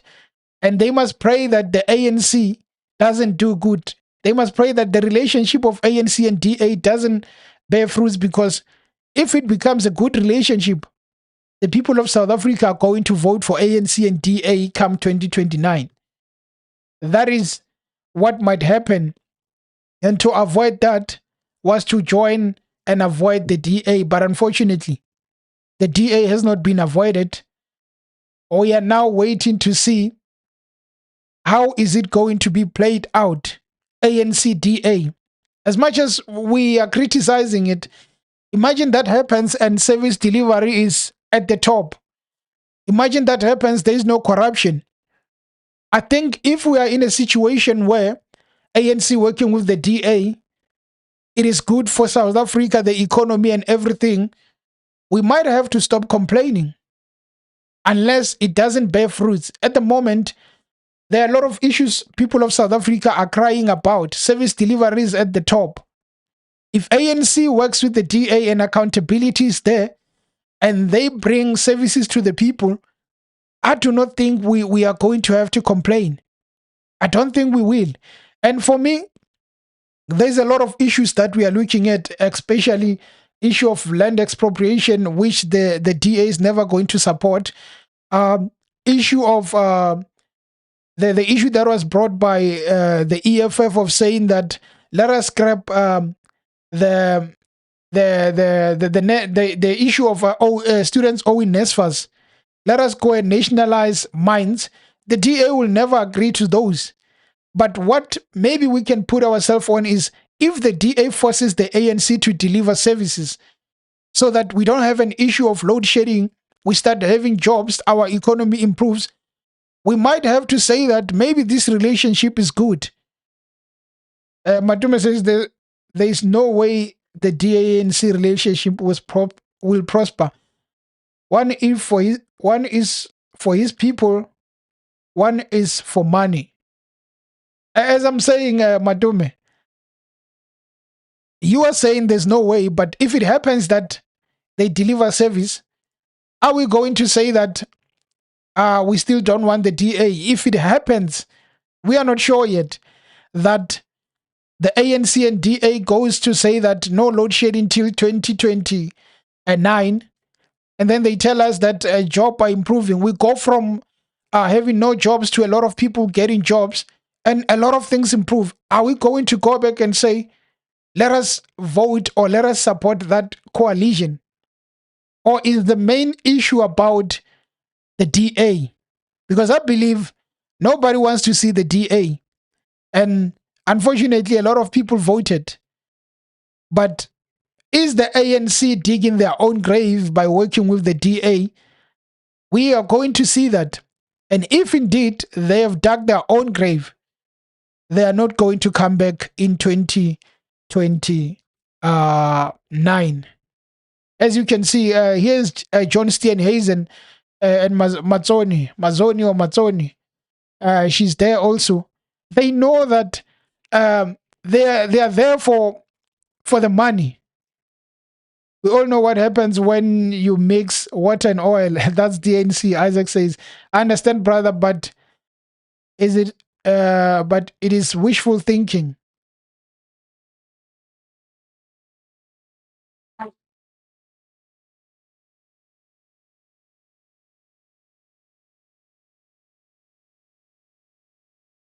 I've been suffering with flu. You guys will excuse me on that. Okay, Isaacs, we all know. Okay, we all know that water and oil. But again, water and oil. That water and oil might mix. What if it's a different kind of oil that is going to mix with all water? The ANC and DA. I'm interested in seeing them working. We've been complaining about the DA. Now I'm interested in seeing. Of course, what the DA is going to do is to get that opportunity to put themselves forward. Remember, the DA is not here just to say that I'm for the coalition. The DA is working on 2029. They are not working for now. If the DA impresses, that 20% they got is going to go to 30%. We have a lot of people complaining about the DA, but what must surprise you is that the same people who complain are voting for the DA. If we put the issue of rigging aside, just know that people go on social media, people speak and try to tarnish the DA, but they still vote for the DA. That's where you know that the issue of voting being secret, someone can come to you and say that I don't support the so and so, but at the end they vote for them. That is why we must be very careful of what is going to happen. The only thing I'm wishing for is that this coalition works for South Africans and they bring service delivery. If they can't, then there is just going to be And these are the results of casting those votes as you are looking another fruitless relationship. So for me, you are going to work. At this point, no one can stop the relationship between the ANC and the DA since they couldn't agree with each other, especially the EFF. I would have really loved to see maybe EFF being part of a coalition of the ANC. Unfortunately, that water and oil you were speaking about is more like ANC and EFF being water and oil. The former member of parliament for the Democratic Alliance, he is there, and it's Mr. Lashe on your screen, the current president of the African National Congress Women's League. But I was just trying to check, they haven't started yet. Thank you so much. Enjoy the next session. Hopefully they start, and Chief Justice Zondo is not here to play. He's going to make sure that if there are point of orders, they are not entertained. So we are waiting, guys. It's probably going to take the whole day what's going to happen today. But history is writing itself. The ANC is in a relationship. Look at Mazzoni here. I don't know if I'm pronouncing Mazzoni or Mazzoni. Look at Mazzoni here. He has even changed, eh? That's how a coalition with the ANC. That's how being in government can do. Change you in few days. She's glowing. She knows that they are eyeing a position in government.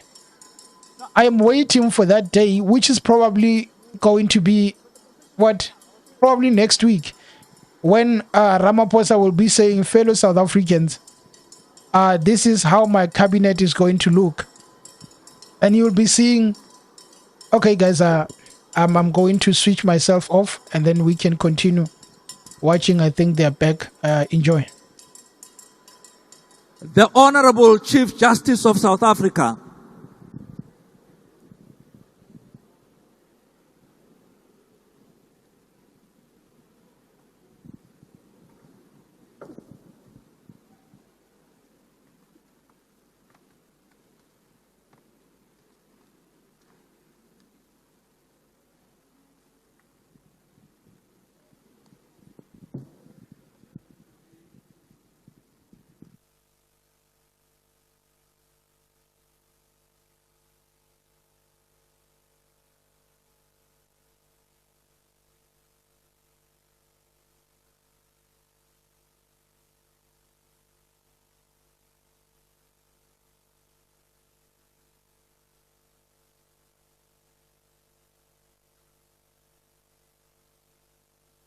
We are going to start. I'm going to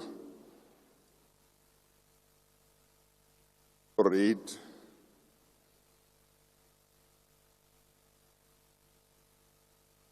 the last portion of what I read earlier on, just to refresh everybody's mind what I said about the nominations.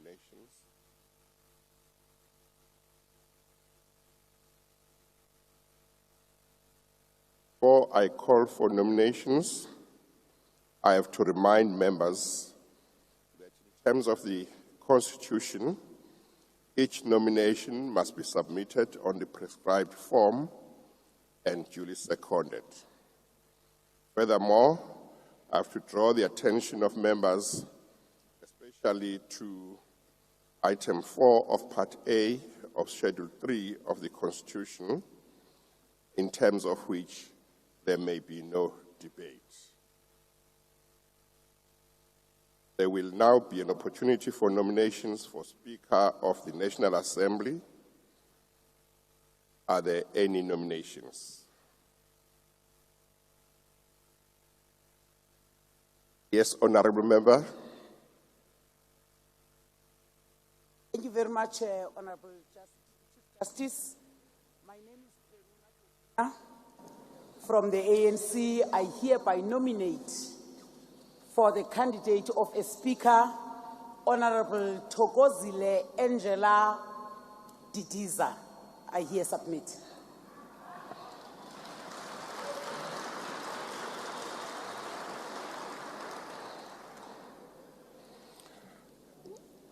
Is there a seconder? There is a seconder there. Yes, go ahead. Thank you very much, Chief Justice. My name is Supra Obakeng Ramueletsi Mahumapil.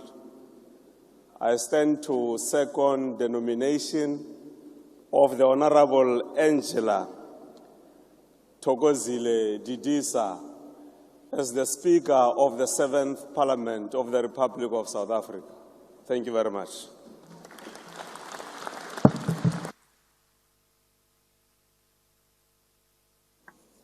It's a requirement that the acceptance will be in writing, but I do nevertheless want to ask whether the nominee will accept the nomination. Chief Justice, my name is Angela Thokozile Didiza. I hereby accept the nomination as the Speaker of the National Assembly. Thank you very much.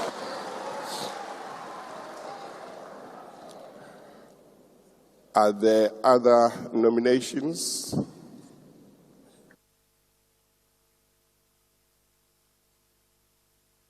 Okay, thank you.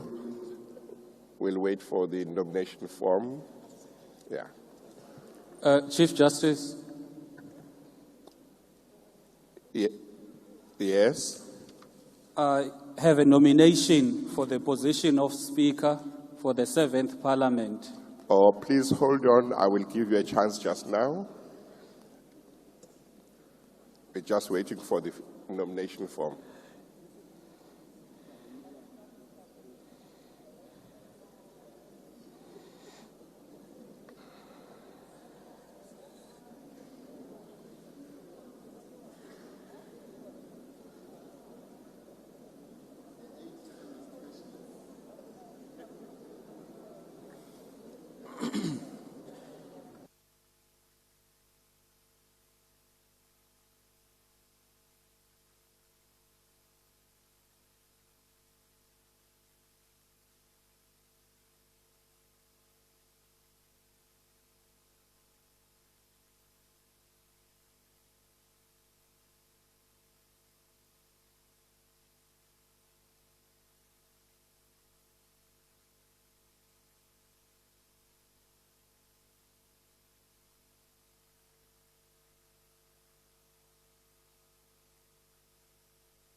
Ms.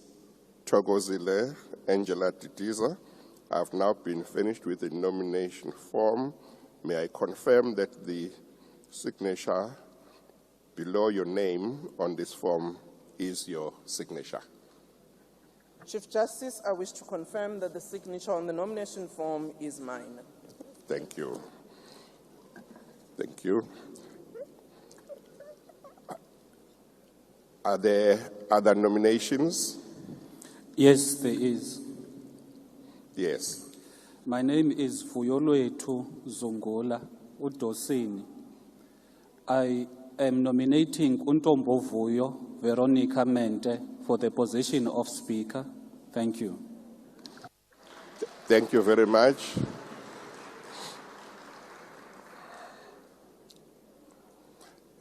Any seconder?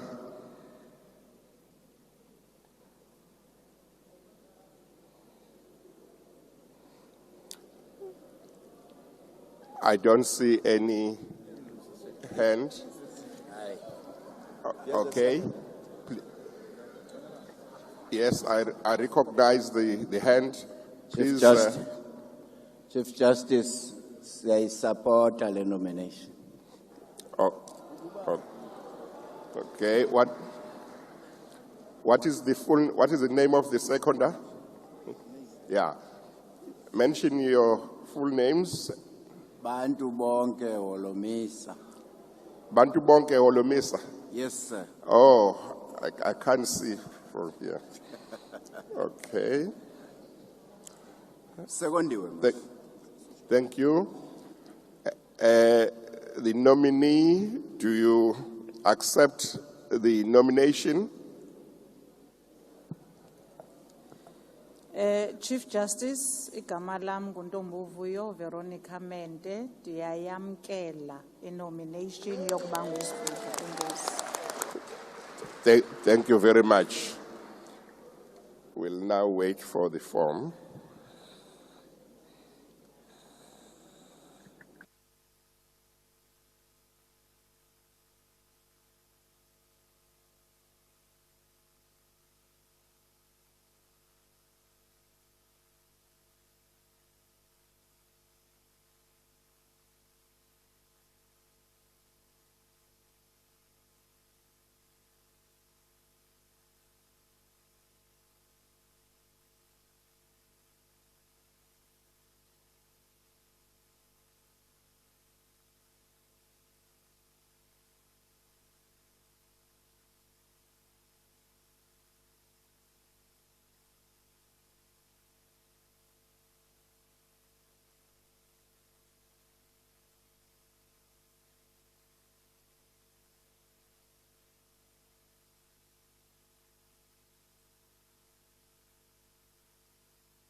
the form for the nomination of Ms. Veronica Monte has been handed up to me, but the person reflected as the second proposer or seconder is not the one who seconded, namely General Bantu Holomisa. Can I ask that the form, that error be corrected and the form be brought back? Thank you. In the meantime, if there are other nominations, I invite them. The form will be corrected and then returned, or a new one sent up to me. Are there other nominations? I don't see any indication. Okay. It looks like there are no further nominations. I therefore, are they bringing a new one? Yeah, okay.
We are just waiting for this form to be finalized.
I just want to remind members that the nomination form reflects that the first proposer and the second proposer should put in not just their names, but also their signatures. So apparently the latest form did not have the signatures. So if members can remember that.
There are two members of the National Assembly who have been nominated, and their nominations are valid.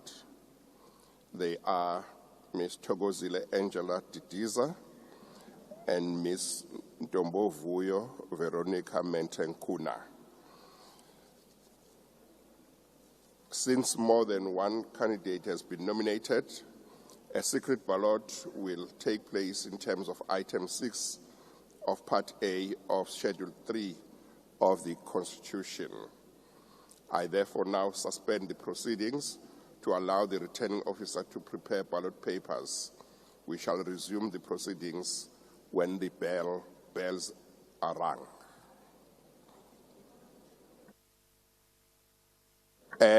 You may take lunch during the break.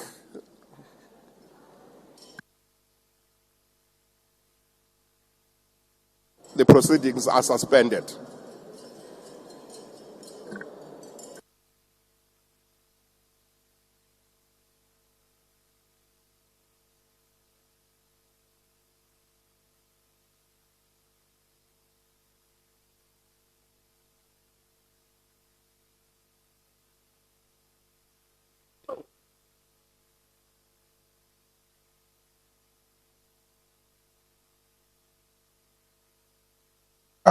Yes, guys.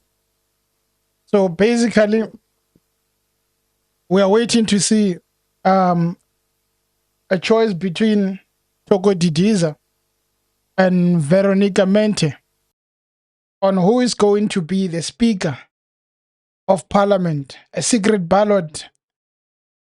Secret means people could really vote outside party line. Just a second.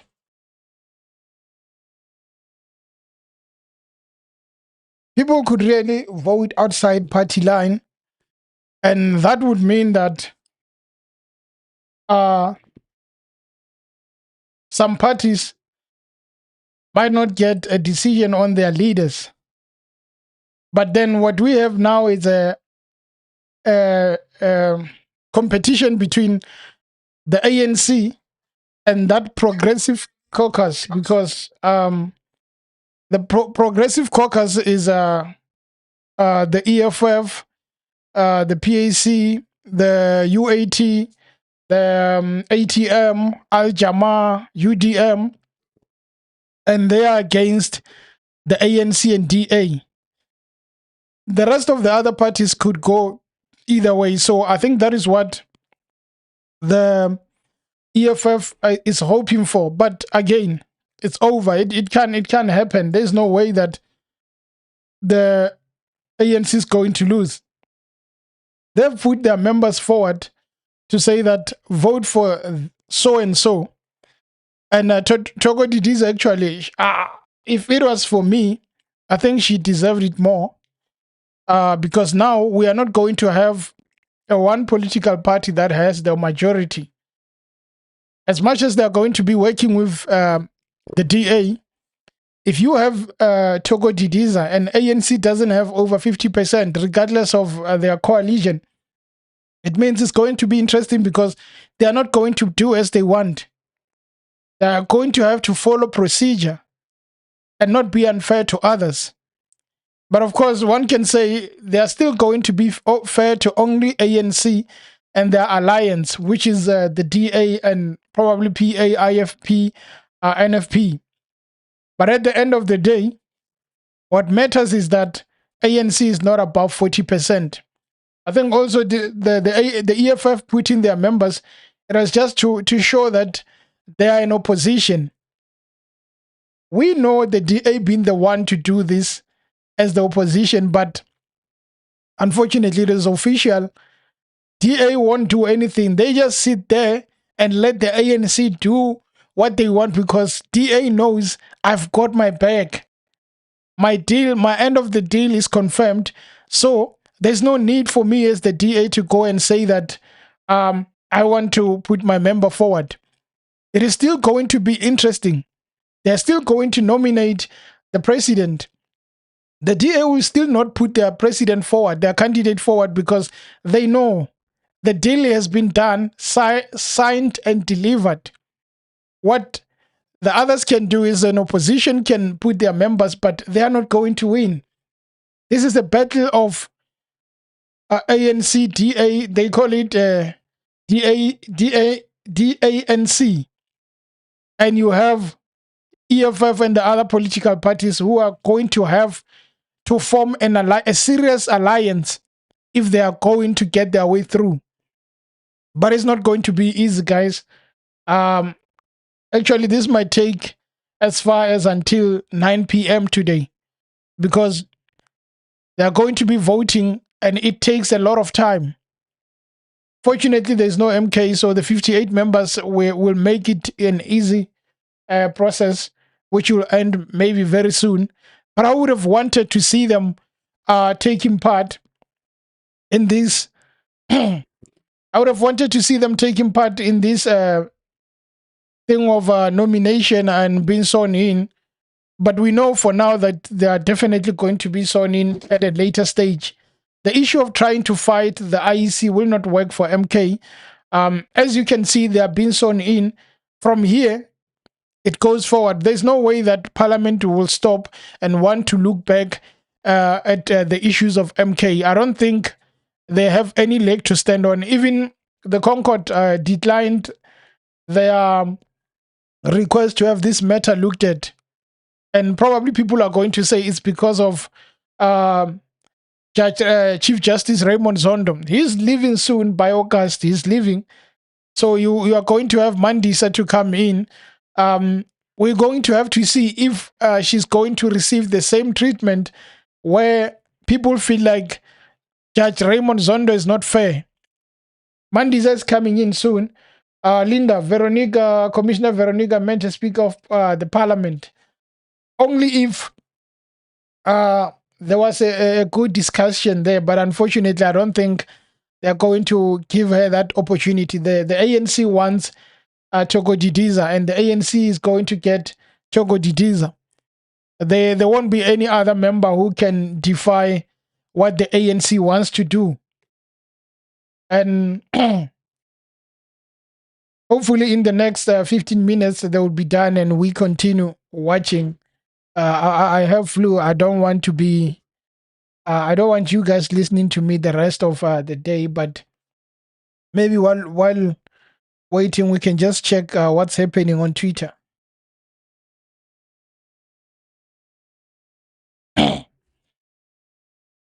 Just to see what is going on. Here's a picture that you never thought you would see again. Julius Malema and Musi Maimane. He's finally back in parliament. He's been gone for some time, but hey, Musi is back. He only has, I don't know if it's 2 seats, 1 or 2 seats. It's going to be difficult for him. He needs backup to be able to be heard. He used to be the leader of the DA. Now he's opposing the DA because the DA is in government.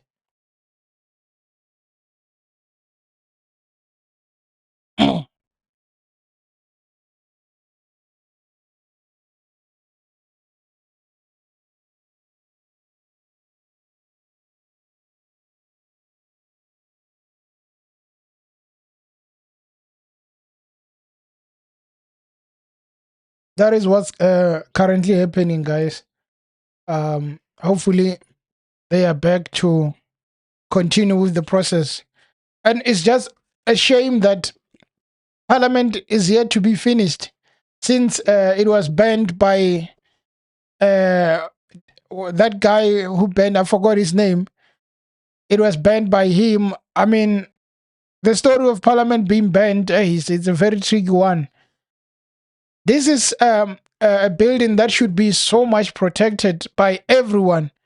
There should be a full protection on Parliament, but it got banned and they are paying the Cape Town City Hall money to be hosted in that hall. And it's a waste of money again. I hope when DA and ANC start working together, they stop this thing of Cape Town City Hall and make sure that they are finishing building the Parliament. They need to use the buildings belonging to government. Now we have to pay for a city hall in order to be hosted. How many times is the Parliament going to constitute in that hall? There will be a lot of meetings, meaning they will still have to pay for that hall. Sometimes conspiracies will end up coming with them because if it got banned and next thing they're paying for City Hall, one wonders what is really going on in South Africa. Are we ever going to have a government that is full on hands? Because the one that we had before, the previous administration was a total waste. People are complaining and saying that if it wasn't for COVID, maybe the president would have been the best. But if he was supposed to be the best, COVID is nothing. He was supposed to excel even during COVID. What time will they come back? Mabuza, I think it shouldn't be longer than 30 minutes. I think it shouldn't be that long because all they have to do is to put those ballot boxes and prepare, then get the list to call the members to come and vote. So it can't take long. Remember, they're still going to be voting for the president, so there's no way that it's going to take that long.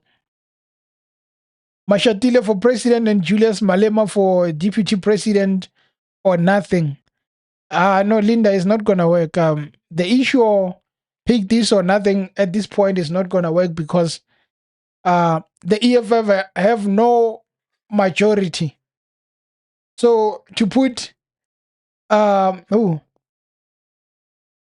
Julius as the deputy president, no, it's not going to work. The EFF couldn't get their way in terms of negotiating. So unfortunately, they will have to stand back. Aubrey says they could have used union building. I don't know if there would be space, but yeah, you're right. They could have come up with another decision or an alternative because now, hey, money is being paid Next thing, they must show us the figures of the city hall. You are going to find that it's millions. And no, nothing has been said about that. But soon we are going to know that millions are being paid. I mean, I can't compare, I won't be right to compare ourselves with people like China. Those are big economies. But in China, if they want to build something, they do it in less than a month. If that thing is very important. In South Africa, Parliament is where they make laws.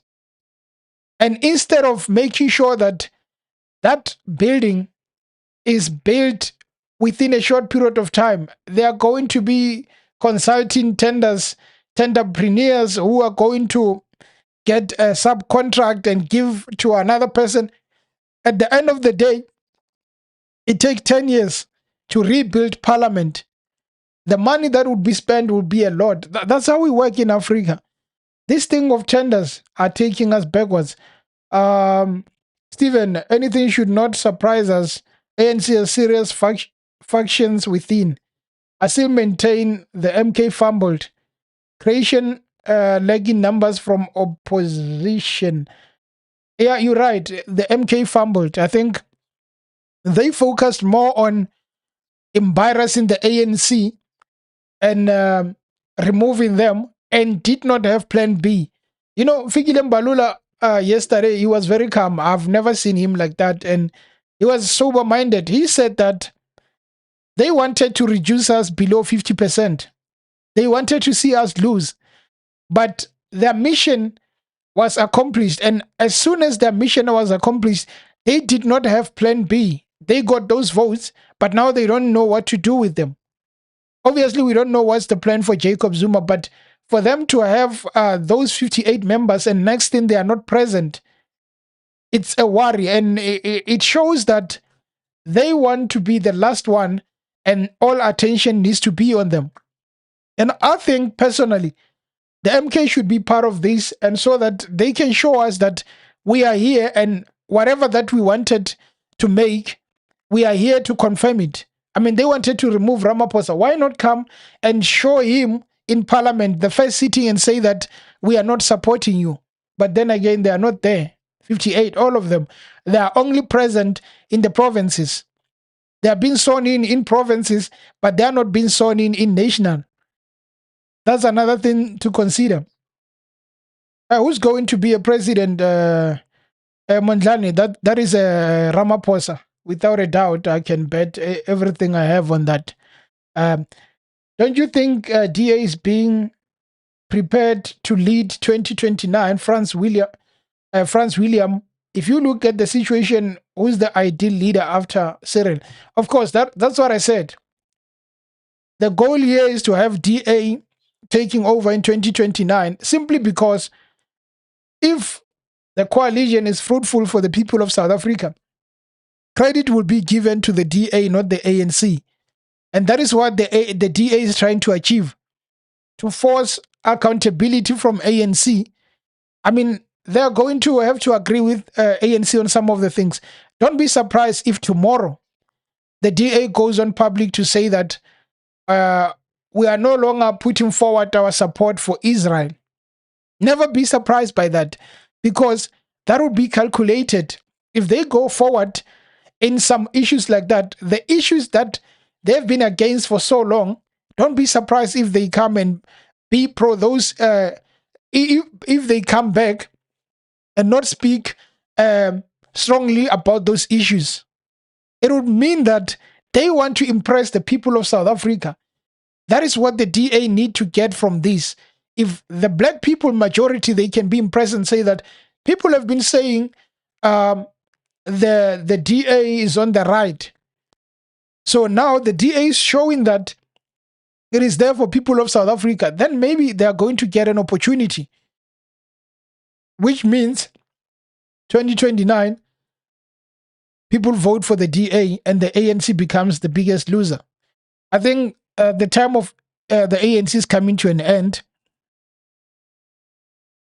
This is the only opportunity they have to say that we were in government. 2029, ANC might go and replace COPE as a dead party. Kiwa, this where you saying EFF is wrong. Now you are reiterating the use of the whole. I don't know what you trying to say. This where you say EFF is wrong. Maybe you might want to write that again. I would understand you. Matume Mbalula was unhinged yesterday, angry that Malema exposed the NEC disagreement. Figile was mad, was airing everything out. But Matume, let's be honest. Without being biased, well, my opinion is not right, but I can have an opinion also. I think what happened yesterday is that Julius was more on the side of on the side of what you're saying, because you're saying Balula was angry that Malema exposed the NEC disagreement. I don't think that was a major problem there. A major problem was that Julius said a lot of things and actually said that if the ANC doesn't reinstate Dunga, we are removing all our MMCs. I mean, that means take it or leave it. And Mbalula went to say that we are not going to be dictated.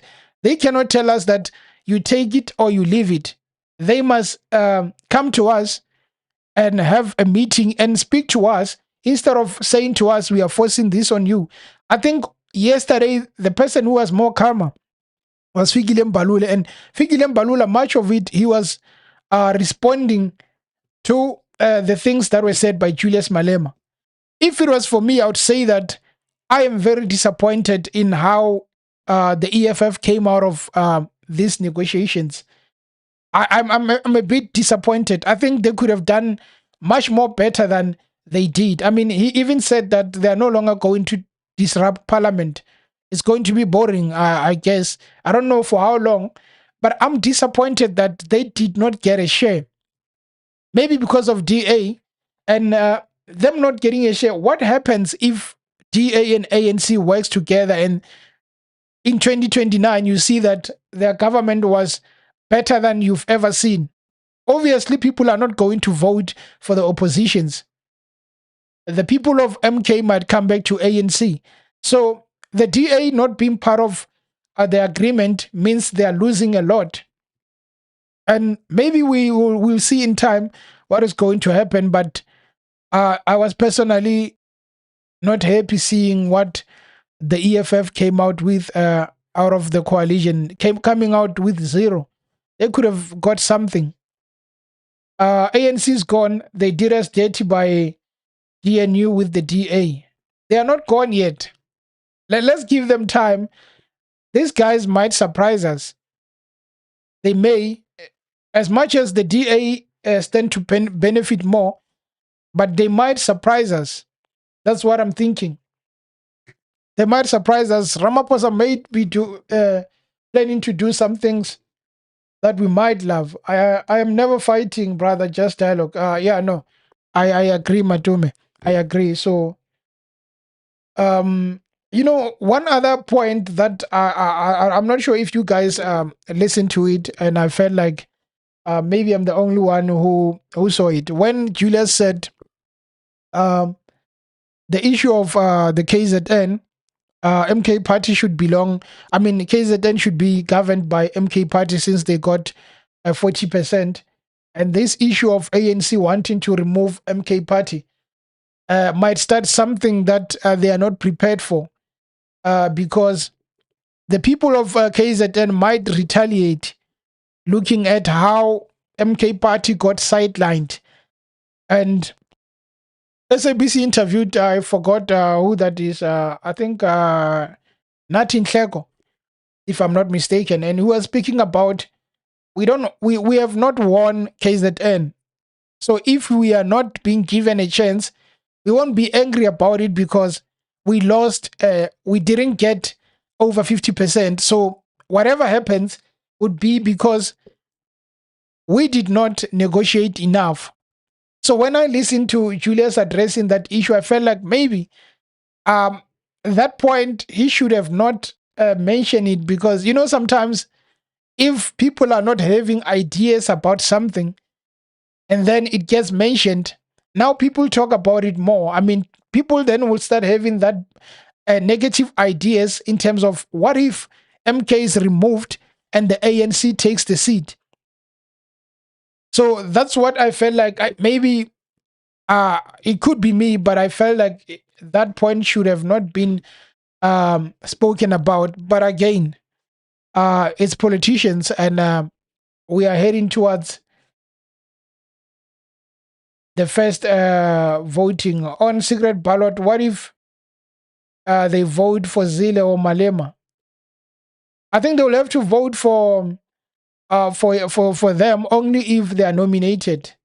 But what if they vote for them? I don't think they will vote for them mainly because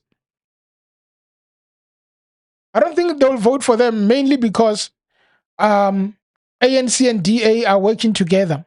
ANC is not going to allow um, anyone to betray them, especially the DA, because DA knows that I am going to gain more from the ANC. So there's no way that they can betray the very same people who's going to help them. Linda, that is true. MK has done well in the case that and they should give us a premier, like it or not. MK must lead. So you agree with the narrative that if MK is not given a chance, that would be unfair, and the people might start something to retaliate against the ANC. I personally don't agree with it. I feel like you are right. MK should get the chance to lead, but it goes to who is the best at negotiating. If they defeat the MK in terms of negotiating the seats, negotiating a coalition, then MK won't have to get the premier in KZN because they wouldn't have done a good job in terms of negotiating. It is taking much more longer than I thought we would have. But hopefully they come back. What's gonna happen with BRICS, Jonathan? In terms of what? If I think the coalition of DA and ANC will still remain in BRICS because the majority at this point is the ANC. So a lot of things, people think that many issues will be changed, but I don't think so. Where they are governed by constitution, and also the ANC have it's a side on its own, and the DA is a side on its own. So there's no way that leaders of the ANC are going to let Ramaphosa be bullied by the DA.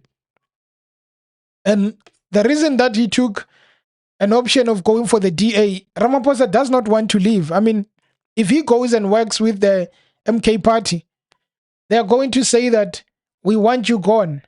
And that is not going to be good for Ramaphosa if he leaves, because he still wants to be in power. So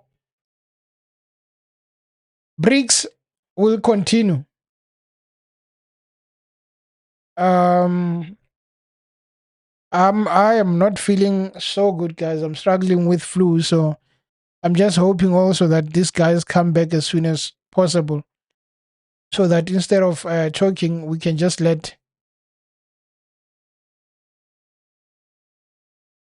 see what's happening. And also, Kalnias is the new white man in the EFF in Parliament.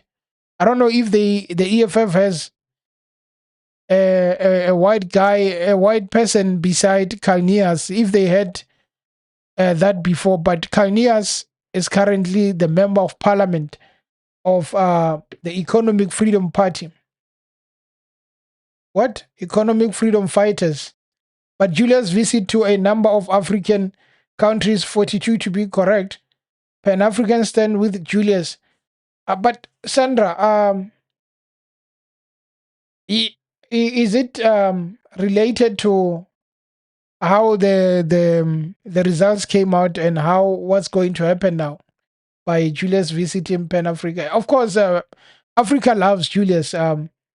They love him a lot. And ANC, Aubrey says ANC, DA, IFP, and NFP will block MKP in KZN. Of course, they are going to block them. And hey, Zuma is not going to be happy. I saw a meeting of Zuma and the NFP leader. And I thought, yeah, no, Zuma wants to make sure that they convince the NFP to be on their side so that bringing EFF also, they can create something.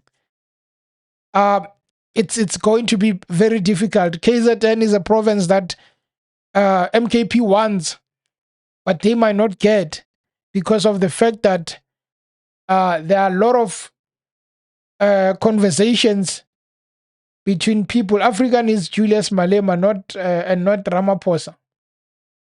But what does South Africa needs before you speak about what Africa needs? Isn't it supposed to be about what does South Africa need before we go and service Africa? KM says Ramadola must be a president for now and impeach him after a month. Okay. Oh, you see, that would have been an issue if they worked with MK and the EFF. He was definitely going. There was no way that Ramaphosa was going to be the president for long. You know, what's happening now, it's a calculated move. Ramaphosa knows that with EFF and MK party, he's not a safe man. They are going to call for his head. So that is why he chose to go with the DA, knowing very well that DA will support him regardless of what.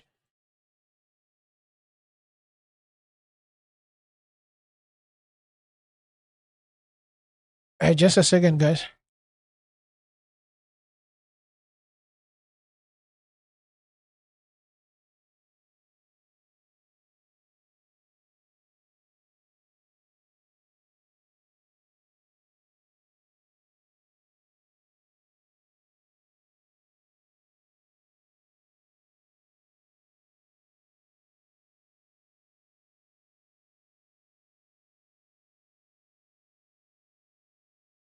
We're still waiting, guys. We're still waiting. Hopefully they come back. But it's not about the blocking, it's about what the people want. I think you're referring to KZN, Sandra. What the people of what South Africa wants, or the people of KZN. Still, he can be impeached. Kachain, what by what?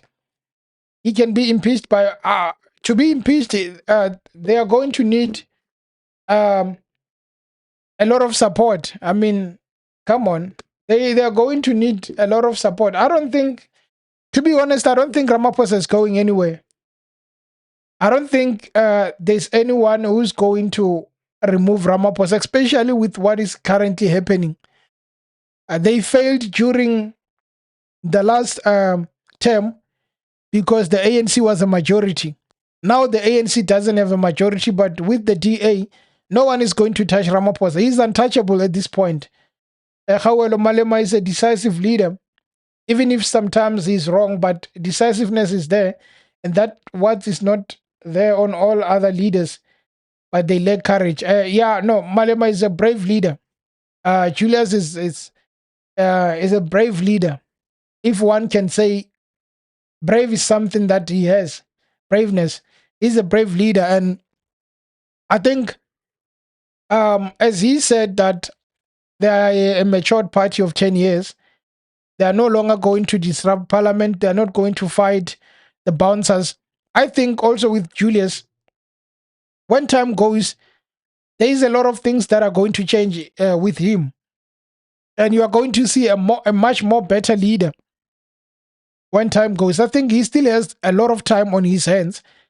After 2029, if he doesn't become a president, he still have like few more years where he can still challenge. And when time goes, he also matures. So I think it's one for the books. In future, he can be a president. But that would depend on how the people vote. You might want someone to be a president and they still not vote. That would be an issue. Mondlane says Julius has a lot of support when he goes to stadium, but they didn't vote for him. Instead, he went down. He should learn. He should have learned something. The issue of stadiums, not everyone who goes there is supporting you. That is the same with not everyone who's going to be voting in the next couple of minutes, probably less than 15 minutes, will be voting for their own party. Some people are going to betray their own party. We must just see how they vote. If ever it happens that someone betrayed the ANC, then we know that it is going to be an interesting year going forward.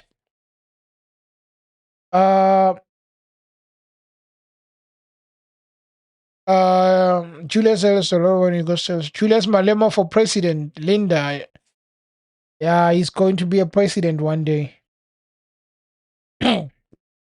Yo, guys, they take him much more time. These guys, they take him forever.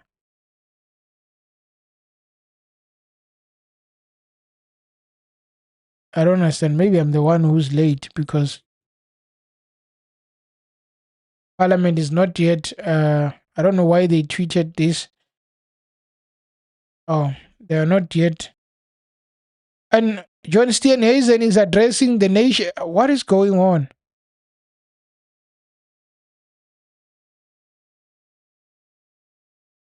Let me see if he's live on.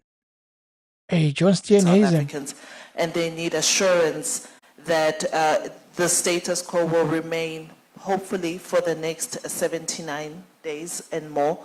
And my second question, you mentioned that you had fruitful engagements with Labour. What was the biggest concern with regards to how things currently are at ESCOM, and what have you been able to speak to them about plans going forward? I'm sure you can imagine that I'm talking here around the issues of wage negotiations, etc., and stuff, keeping stuff at ESCOM. Thank you. No, I pressed the wrong one. I thought I'm on the DA, but that is ESCOM. I don't know. The DA is currently addressing, but I don't know where.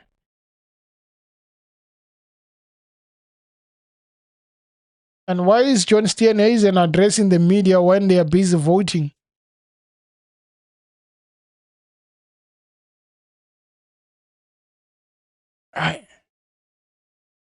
Anyway, guys, the wait continues. The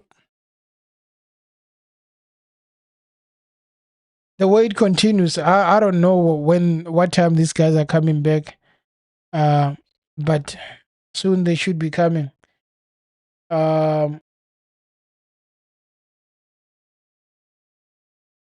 Kachain, MK is not in the assembly. They did not come. They're not coming. I would like to see EFF speaker. How interesting. No, that is not going to happen.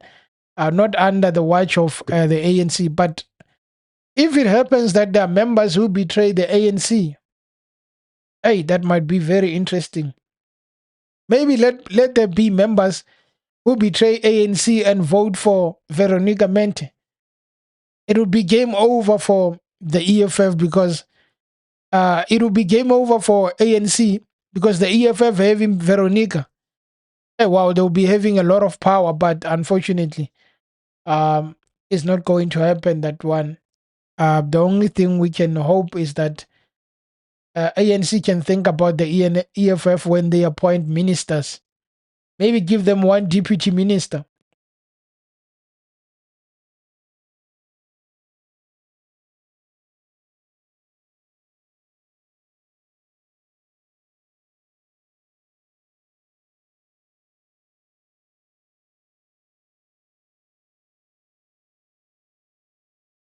Well, MK is not there because they have an objection to the IEC results, and they think that they were unfair and were rigged. So they want a recount or a revote if possible, but they are not going to let their grievances not being heard because of the fact that IEC just came back to them and said, we got your issues and we'll deal with them. So they are feeling like IEC should have dealt with those problems better than they did. So they want a recount, which they're not going to get, unfortunately.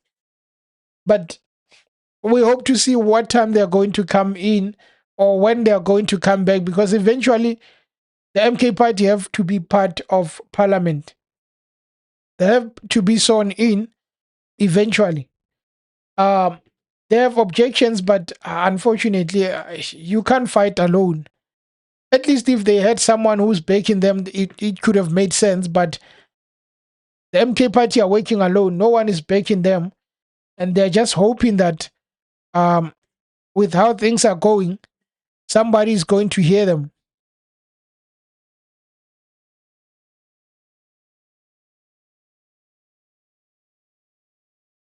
Ian Hazen has not addressed them yet. He's probably addressing on their YouTube, which it's a no-go area in terms of the Democratic Alliance. I think he's busy addressing them, but unfortunately that one I am not able to go to because the DA doesn't allow anybody to come near the content.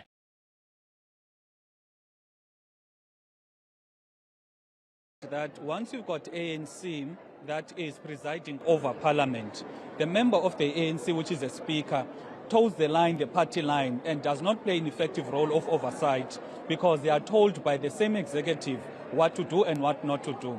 So it always helps to have someone from the opposition to be one of the presiding officers in parliament so that the role of parliament, which is to play an oversight role over the executive, it is not a party issue, but rather it is an institutional issue whereby you've got an institution that is parliament that is presided over by a different political party or individual that comes from a different political party than the party that is presiding over the executive. Now, would you have accepted it? In other words, not come up with an alternative name had the ANC agreed with the people it's going into whether it's a coalition or government of national unity, would you have done it differently? In other words, would you have still raised the name of Veronica Mente if, let's say, the ANC had decided to nominate someone from the DA or the IFP? Look, what we're going to do, firstly, what we have here is a coalition between the DA and the ANC. So what is imperative for us as the opposition parties is not to have the same type of a coalition that is going to run the executive and also run the parliament, which is the legislative arm. So that is why we said, let us ensure that we put forward a name that will bring about sanity in terms of how government is structured. And what is critical here is that when ANC came to us, we asked for the modalities of this GNU that they are saying to the people it's a GNU, whereas it is our coalition. Now, had they come to us, we're going to put forward a proposal to say, you can run the executive, but Parliament as a watchdog must be run by people that are different from your political party so that the effectiveness of Parliament is not put into question. Did that? That is Vuyo Zungula.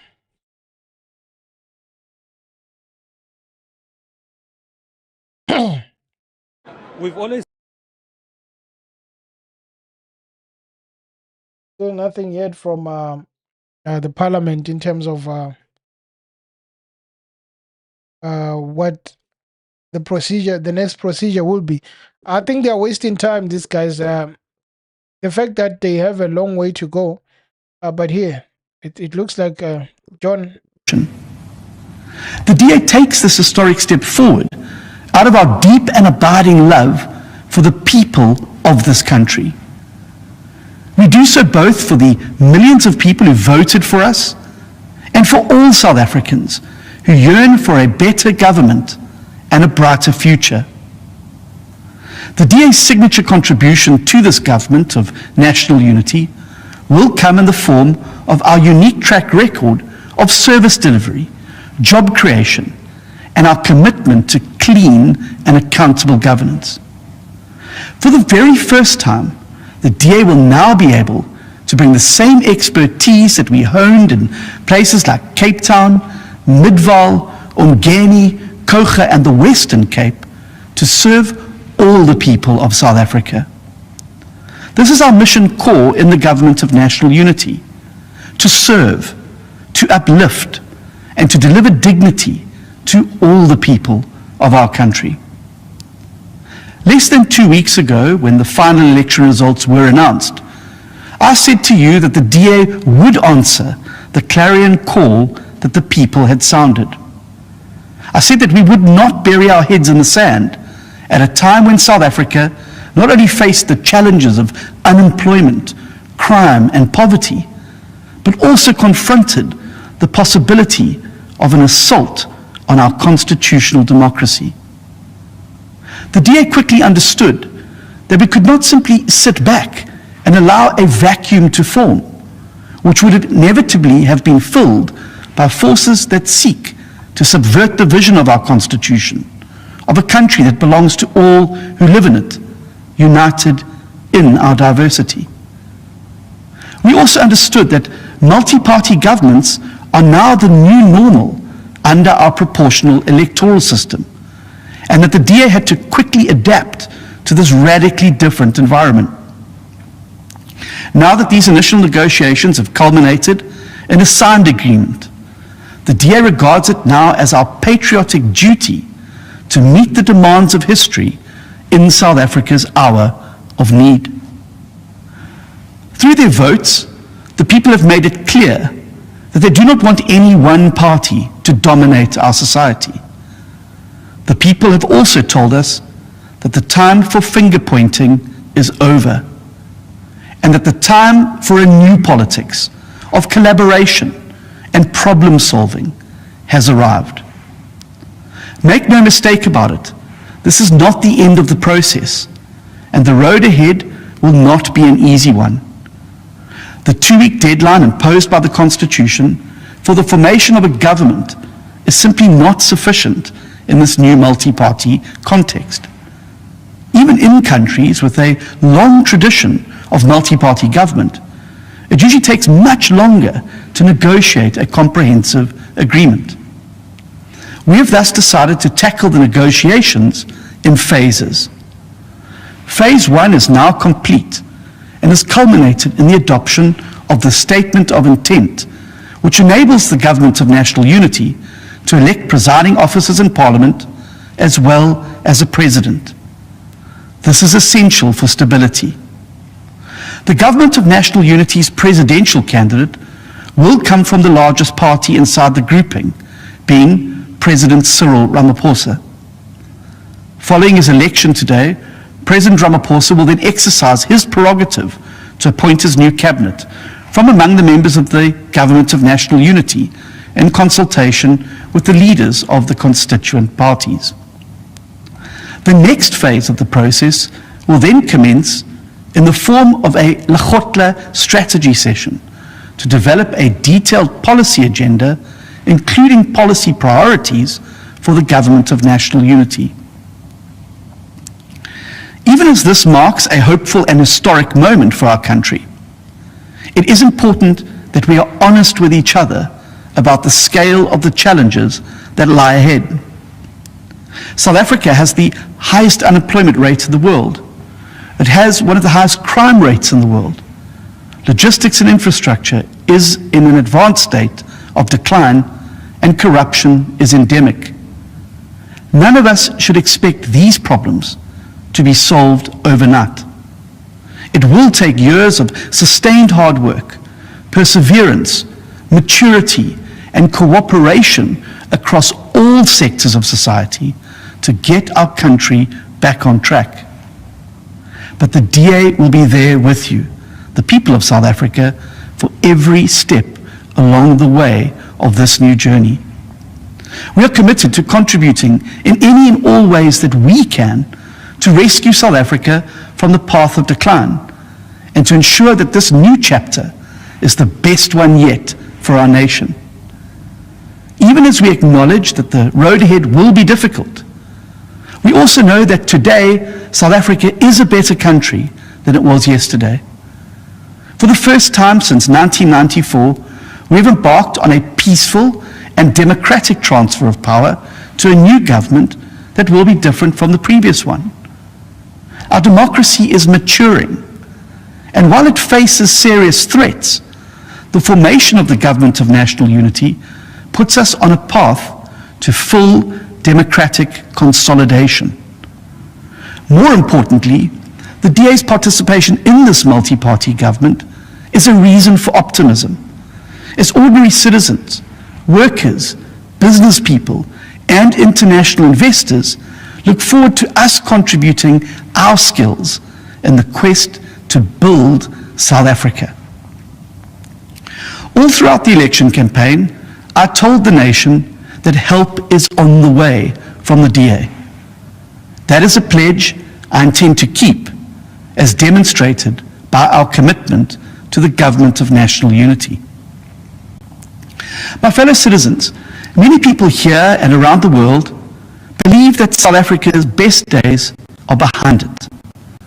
They are deeply disillusioned by how a country that was once the darling of the world descended into corruption, mismanagement, and economic decline. To those people I say, never ever bet against the people of South Africa. With the DA at the heart of a new multi-party government, South Africa is now ready to write a hopeful new chapter that defies the odds once again. We are a nation of honest, hard-working, and peace-loving people who care for our families, our communities, and our neighbors. We are home to people who conquer hardship and suffering every day just to put food on the table. And we are a country that celebrates in beating the odds and achieving unlikely triumphs.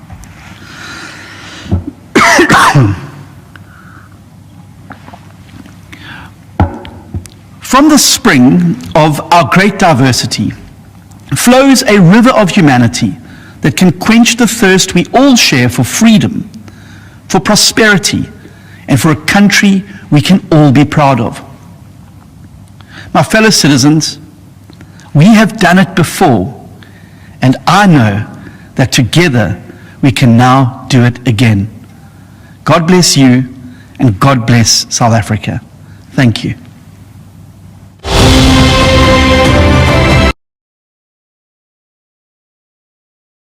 That is our incoming president, Mr. John Steenhuisen. You know, you can see that power has been given to the DA, even how they communicate. Now they can call press briefing and speak like the incoming presidents or deputy. I am worried. What if John Steenhuisen is going to be the deputy president of South Africa? Even the fact that he's addressing the people like this, something is coming there by the DA. Something that we probably are not expecting. It's coming. The relationship is confirmed, and as John Steenhuisen says, they are looking to create this government of national unity. Finally, what the DA has been looking for, it's happening. They are finally in government, and he says Ramaphosa is the president, and he's going to then appoint his members. It's making sense now.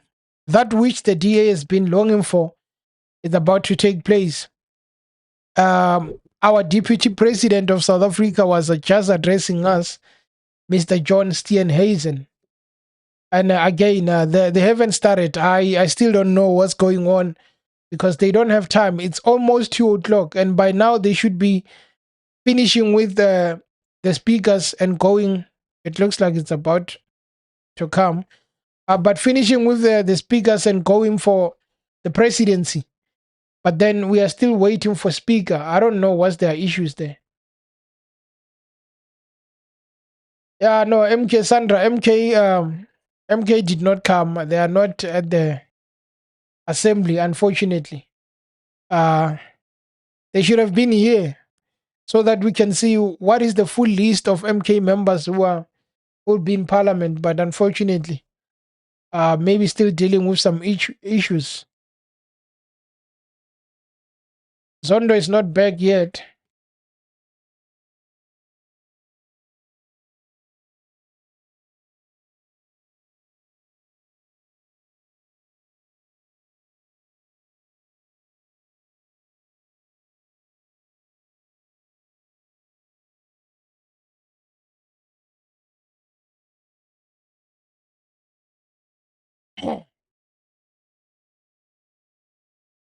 Zondo is yet to come at the Cape Town International Convention Center. Parliament is really paying for a lot of buildings there by Cape Town.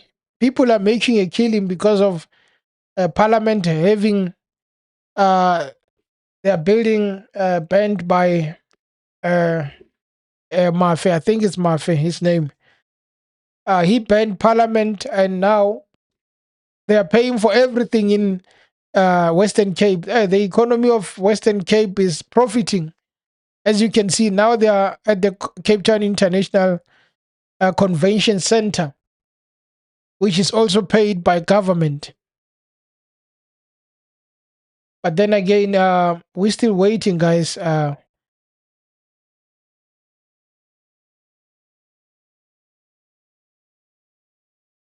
DA is in government, that you must know. And when Ramaphosa will be appointing ministers, he's going to be picking from DA and ANC, IFP, probably NFP also. That's what is going to happen. And that means there will be a certain ministerial office that is run by the Democratic Alliance. And it's not going to just be one, it is going to be a few of them that will be run by the DA. The interesting day will be when Ramaphosa will be announcing. But I'm quite sure if it's not over the weekend by Sunday, it should be during the week where he's going to be telling us that I am appointing so and so as the minister in my government.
They are still not back, guys. I don't know how long they're going to be taking this thing, but seems like we're going to wait forever here, waiting for them to start. But as of now, as you can see, I mean, they elected a new premier in Limpopo, the first female premier, Poppy Ramatu.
So basically, I think what's going on here is that we are looking at 2 o'clock. I mean, they should have just said that they're going on lunch. It's they are coming back at 2. So that 1 p.m. When they were preparing for the election of speaker, I think they just took that as a break for them. Malusi Gigaba is trending. He's back in parliament. He's been sworn in as a member of parliament. So he's finally back. After leaving politics, Mr. Imagine This is back. This is one leader that I thought if that drama didn't surround him, he was the next generation of the ANC. But unfortunately, he went by too early. This is the man himself, Mr. Gigaba. At one point, the Minister of Finance, but it all just went by in smoke because he did not do what he was supposed to do. The next generation of leaders in the ANC who could have been given an opportunity, but it looks like he's looking to get it back, but it might take him a long time.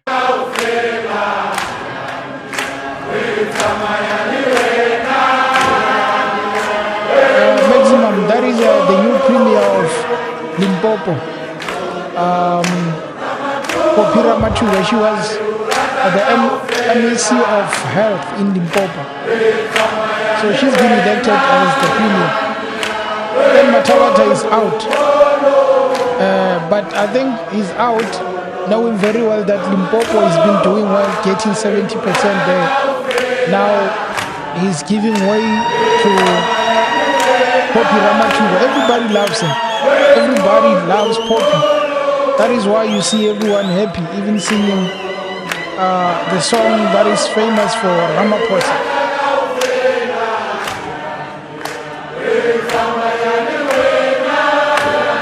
So she has won. She's been elected, not won. She's been elected and goes to the ground. We'll see what happens. He was very busy there by the MEC of Health. Now we'll see how it goes when she starts working.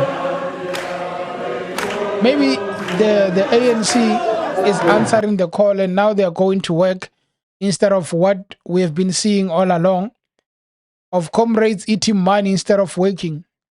It's a wake-up call for the ANC.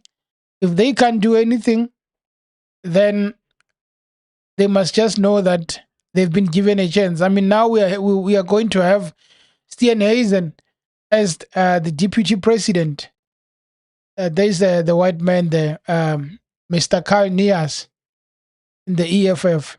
This man is a seasoned politician. Went to the ANC, put his support on Zuma when he was being attacked, started his own party, left his own party and joined the EFF. Now here he is, Mr. Carl Nias. Now he's in parliament. His future is confirmed unless they redeploy him. He has a salary now in parliament.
Just in time, guys. They are finally back. Let me play this sound.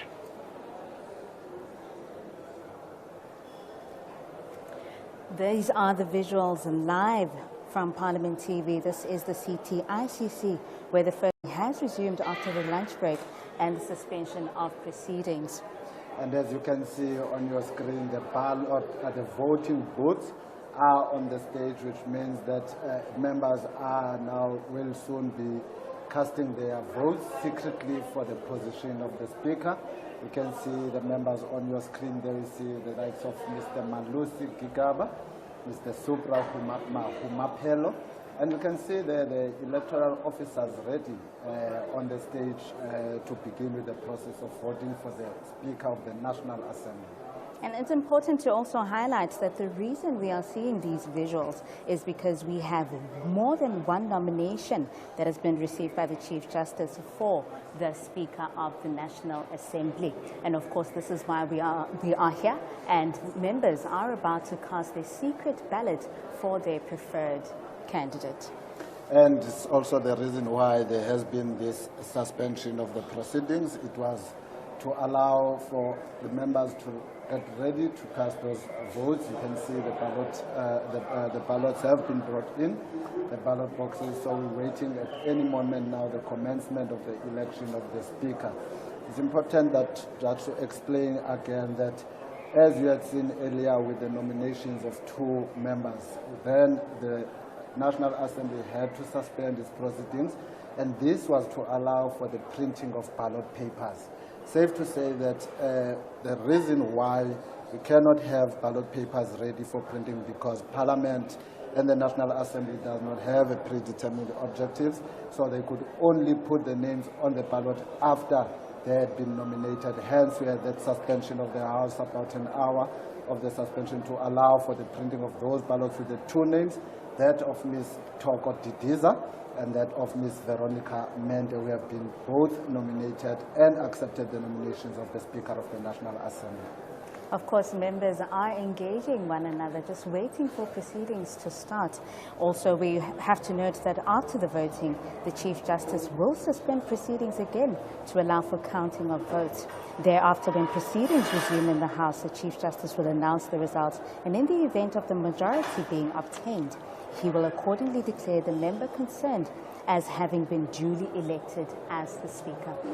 And as we sit and wait for that process to commence, we'll now take you to the House that the Chief Justice has just announced the resumption of proceedings. Assistant returning officers now show that the ballot boxes are empty and close them.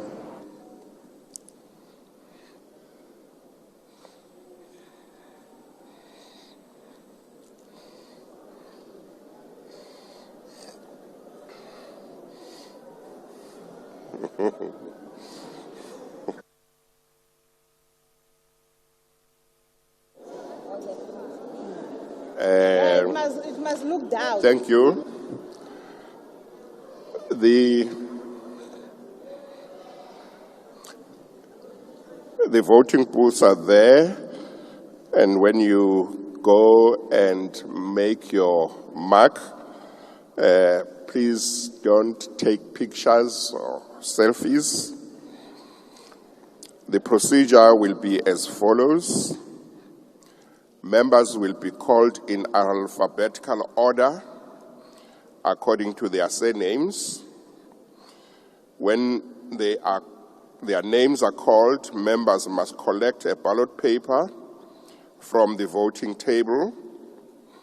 As previously mentioned, members of the National Assembly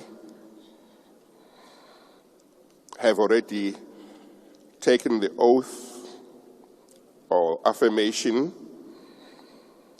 of faithfulness to the Republic and obedience to the Constitution, so it won't be necessary to do that now. After collecting a ballot paper, each member must proceed to one of the ballot booths and make a clear cross in the box alongside the name of the nominated member of his or her choice. After making the mark on the ballot paper, and while still in the booth, Members should fold their paper in a way that the official mark can be seen by the Assistant Returning Officer at the ballot box. After the Assistant Returning Officer has noted the mark on the ballot paper, members should deposit it in the ballot box and return to their seats. The Returning Officer will now call upon members to vote. Before that, Chief Justice, a point of before. Hello?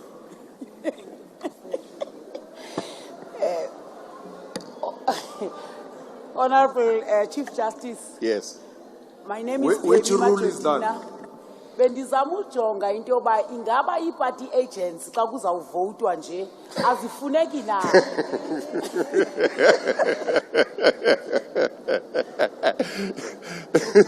No party agents. Please proceed, Returning Officer.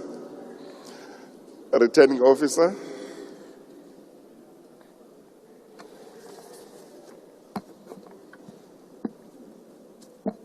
Abrahams, ALA.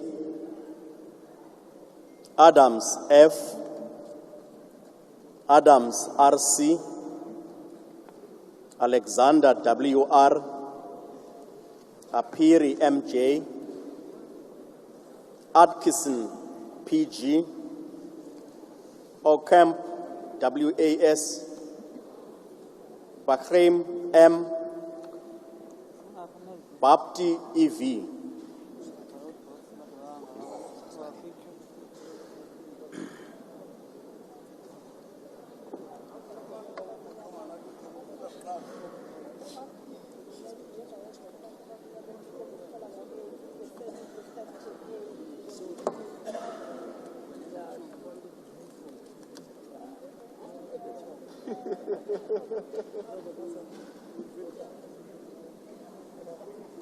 That quick? Oh, it's only two. Vote only once. Oh. I'm saying, is it that quick now? I remember it only vote once. One position. Not many.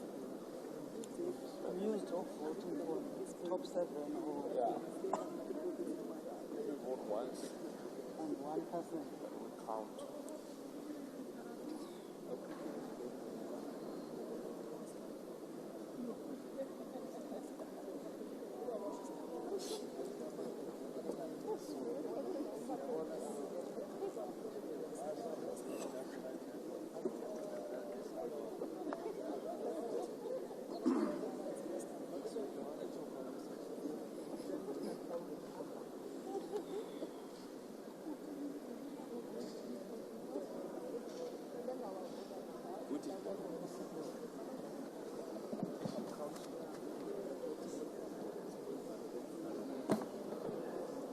Bartlett, M.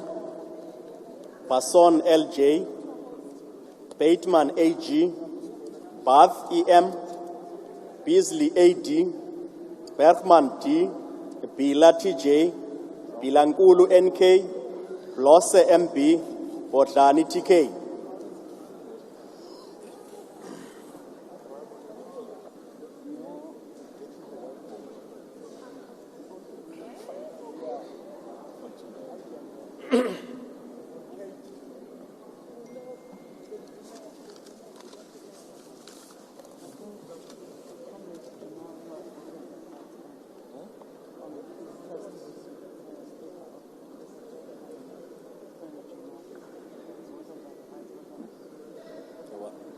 No, they didn't have a test.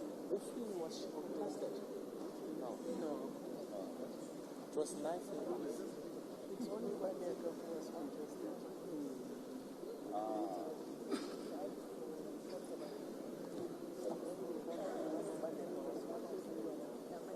Remember, they put 2 Ballot there.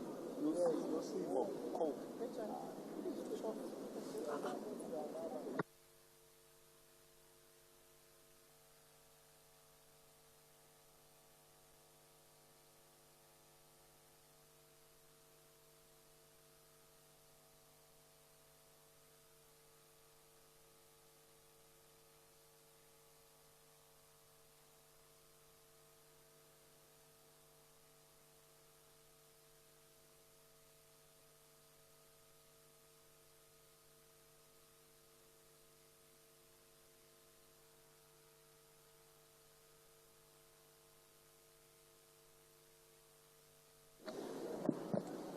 Ballman NJ, Boshielo SP, Boshoff WJ, Botius A, Bradenbach G, Bioke MJ, Benz Ngamashe Z, Butelezi EM, Butelezi NZ, Butelezi SA.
Cameroon I, Kapa RN, Sebekulu RN, Tabane MS, Trans RWT, Chauke BF, Chauke T, JTM, Chikunga LS, Christians DC.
Chrissy BD, Cuthbert MJ, David SW, De Bloch van Scheltinga, De Brain, AD, that's the initial, De Brain K, De Lil P, De Villiers JN.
Denier H.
Dlelanga M, Dagmo CM, Dunjwa ML, Engelbrecht J, Isaac F, Freeman E, Frenchman S, Frolic CT, Ghana SM.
Gancho N, Delishe S,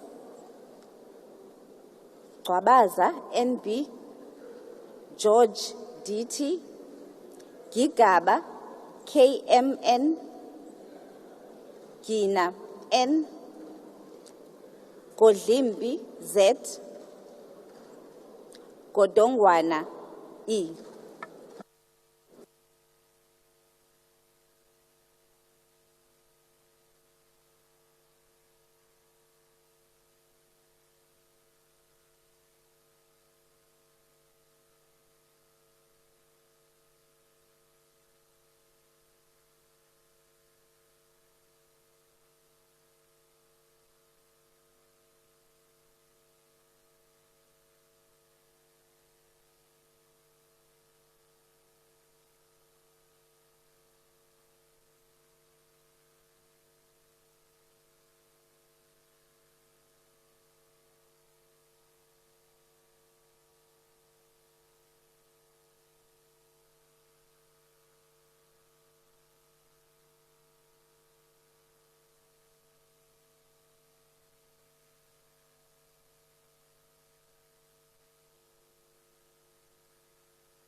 Gondwe, MM, Gous R, Governor Y, Graham Murray SJ, Groenewald PJ, Gungubele M, Wahube S, Hadebe NM, Ala MM, Hassan F.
Hatting C, Hendricks MGE, Shabisa VF, Shengwa M, Shongo AS, Shonyana KNF, Olomisa PH, Horn W, Hansinga CHH, Ishmael H.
Jacobs LC, James DE, Jonas GF, Jordan C, Kihakilwe BM, Kekana PS, Habo GD, Hobisa Ngaba K, Kakao KL.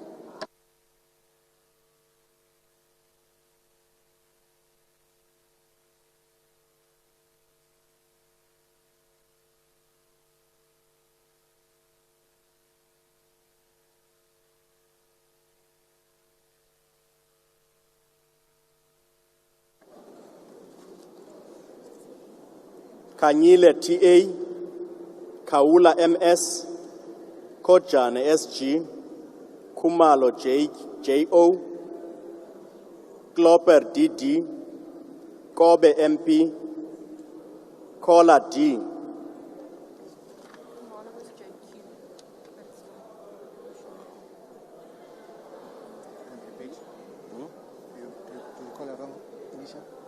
Kamala was JQ. Okay. Khumalo JQ.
Komane LM, Kornoff GW, Kruger HCC, Kubai MT, Kumbacha AN, Kwangwa NLS, Labuschagne C, Lamula RO, Leroux KWD, Lihuete MD.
Ze lees dit is my hier afvoer en dan is dit die chief hoop.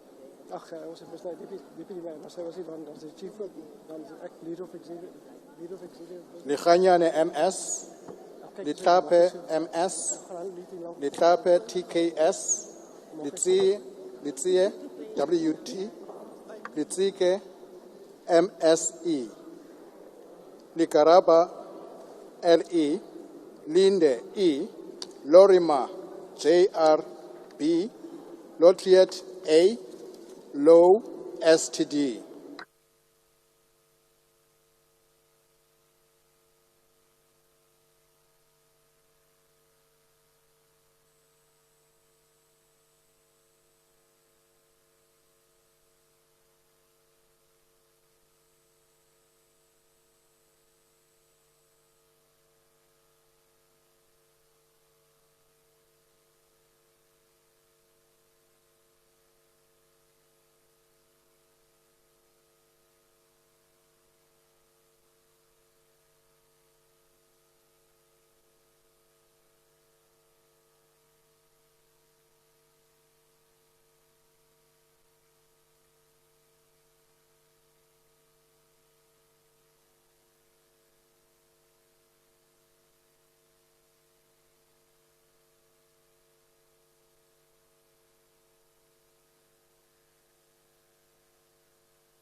Lucas S.E., Lutuli B.N., Mabe B.P., Mabena T.P., Machi B.E., Macpherson D.W., Madigizela B.S., Maduna N., Maeko S.M.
Magagula T.E., Mahambehlala T., Mahlangu S.S., Mahlatsi L.W., Mahlaule M.G., Mahlobo M.D., Mahumapelo S.O.R., Maimola P.R., Maimane M.A.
Maimela KJ, Majodina PCP, Majosi Z, Makasi N, Mahato MP, Makubela LS, Malatsi MS, Malema JS, Malemacha CN.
Managa L, Manamela KB, Maneli BM, Mandashe GS, Mani M, Mawodre OMC, Mare EJ, Mare P, Mahau TL, Masango BS.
Maseko LM, Masemula ND, Mashabela NR, Mashatile SP, Mashele TV, Masina MC, Masondo D, Maswanganyi MJ, Matabata CS.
Matafa OM, Matale CC, Matulelwa B, Mathays L, Matiase NS, Matsone NWA, Mbio IM.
Mackenzie G, Maklua JJ, Mkunu ES, Mkunu TVB, Mdluli MM, Mente Nkuna NV, Meshwe KRJ, Meth N.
Mgcina PS, Mgweba T, Mahawule MR, Mhlawuli NB, Mhlongo NH,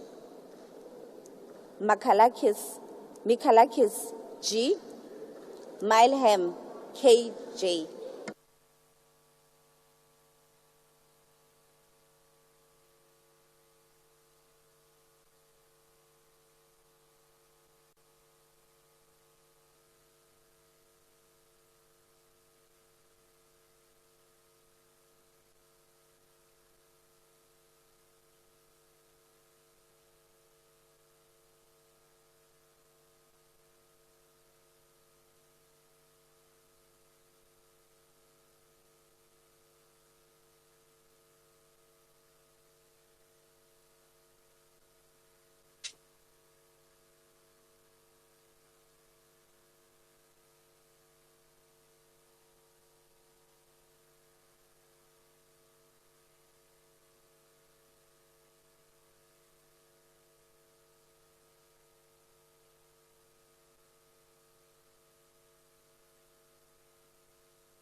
Mkhalipi HO, Mkize ZL, Mkonto CN, Mkwebane BJ, Mkutu L, Mulutsani ML, Mwango MA, Mganga Tabashe LA.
Mudise Mpya M, Moela MS, Mufokeng ML, Morale TP, Morai SJ, Mushala MR Mukwena, JL Mukwena, LG Mulweli NA.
Muntwedi MK, Moore SJ, Muraka AT, Murulong IK, Mosikatsi S, Mutsecha MA, Mutswaledi PA,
MPTL, Mkhacha M, Mtolo NE, Malda CP, Munyai TB, Mutambi AF.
Mfana NQ, Mayback NG, Nalumango RS, Ndabeni Abrahams ST, Ndalane NA, Ndamase P, Ndlozi MQ.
Nila May HE, Nel AC, Nemadzinga Chabalala, J, Ngobo SL, Ngobeni LM, Ntlantla ME, Nana ME, Nihau CJ, Ngabane NP.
Nkopane NS, Nkosi NE, Nodada BB, Noluchungu NJ, Nontenja City, Nonsele M, Ngola X, Ntlangwini EN,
Chalinchali LL, Chabeni KPS, Ntuli M, Nyonzo M, Nzimande BE, Nzuza NB, Pambo V, Peach WD.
Peterson JS, Pasha MJ, Piri CM, Polwane MB, Blackis WTD, Pool CJ, Potgieter, LR, Powell, EL, Pule, DD.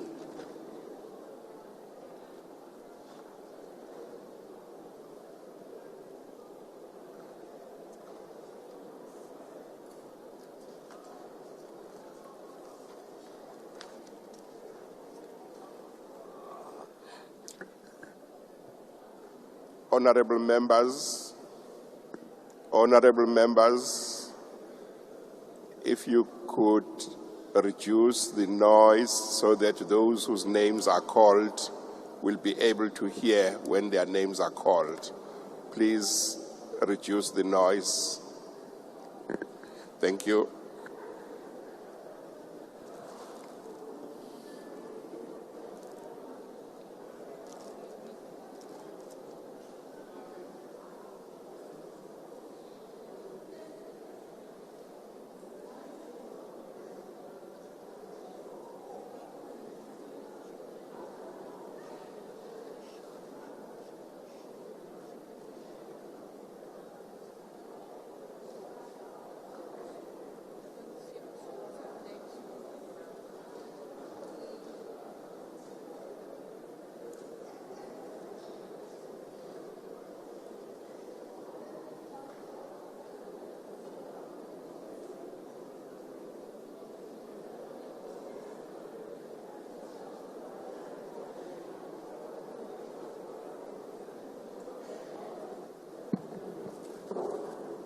Ramaila KS, Ramaphosa MC, Ramokhupa ML, Ramokhupa KD, Ramolubeng A, Ramungalo TR, Ruos AC, Roque FS.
Sangoni, KLN, Sapo, L, Sarupen, AN, Sols, A, Shikering, L, Schreiber, LA, Siabi, AM, Sitlolo, IS, Sikowati, SC. They are all red.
Silamulela SD, Senne MM, Shabangu FL, Shelembe ML, Shikwambana M, Shibambu NF, Shibiti TG, Sibia NM.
Simelane TP, Singh N, Singh S, Sitole KP, Sitole RJ, Siweya RT, Skosana GJ, Smith CFB, Smith R.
Sokanyile T, Sokopo MM, Somba Masiu NS, Soyu MM, Spies ERJ, Steenhuisen JH, Subrati SI, Swart SN, Swarts B, Tafeni N.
Chechana Y, Tembekwayo SS, 3 WM, Tikana Gotiwe W, Tito LF, Thong KC, Tolashe NG, Trolip RAP.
Tsotetsi NT, Van der Merwe LL, Van der Walt D, Van Standen PA, Van Zyl AM, Vilakazi SG, Wakelin KH, Webster NL, Vessels WW.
Whitfield AG,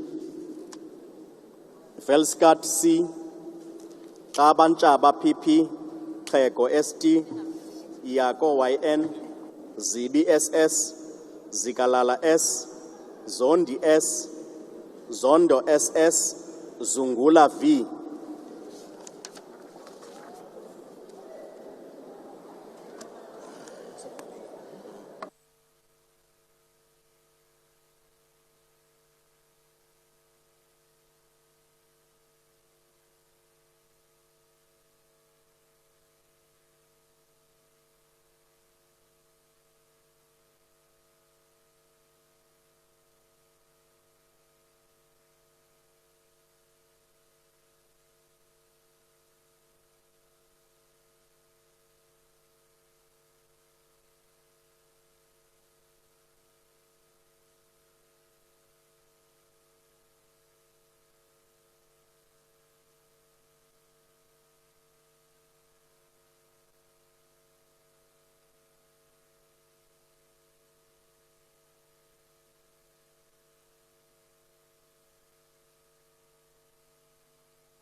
Honorable members,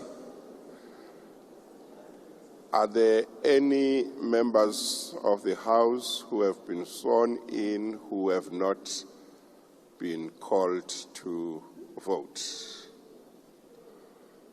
No. Okay, we are done then. The assistant returning officers will now close and seal the boxes, the ballot boxes.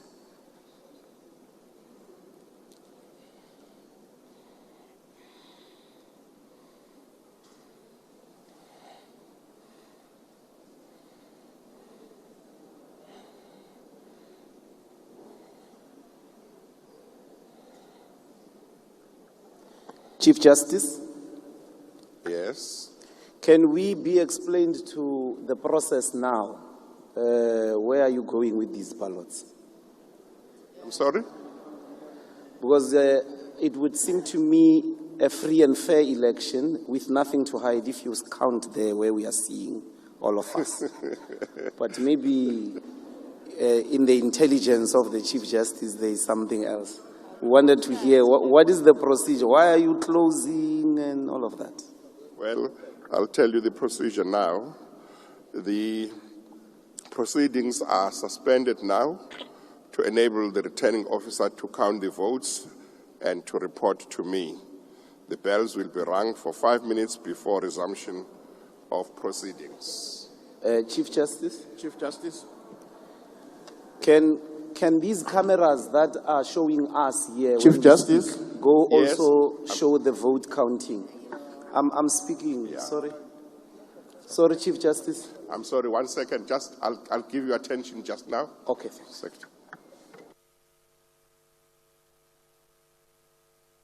It's getting interesting now. The voting is done. What's left is to count. Now, members don't want instances Let me where read this before rigging I give happens. you attention. Your question might fall away. The counting of votes goes according to the following rules. As soon as the voting has been completed, the presiding officer must suspend the proceedings, and the returning officer and the assistant returning officers must remove the ballot box and all papers to a room where the counting is to take place. That's 7-1. 7-2, the ballot box must be opened by the returning officer in the presence of the presiding officer, and the counting of the votes must then be proceeded with. 3, no person other than the presiding officer, the returning officer, and the assistant returning officers may be present in the room while the votes are being counted. 4, after the votes have been counted, the returning officer must report to the presiding officer, informing him or her of the result of the counting of the votes. 5, on receipt of the report, the presiding officer must return to the place of the meeting, which is here, and announce the results of the election. 6A, the returning officer must retain the nomination papers, the used ballot papers, and the counterfoils thereof in a sealed packet for a period of at least 1 year. B, the sealed packet may not be opened except by an order of court.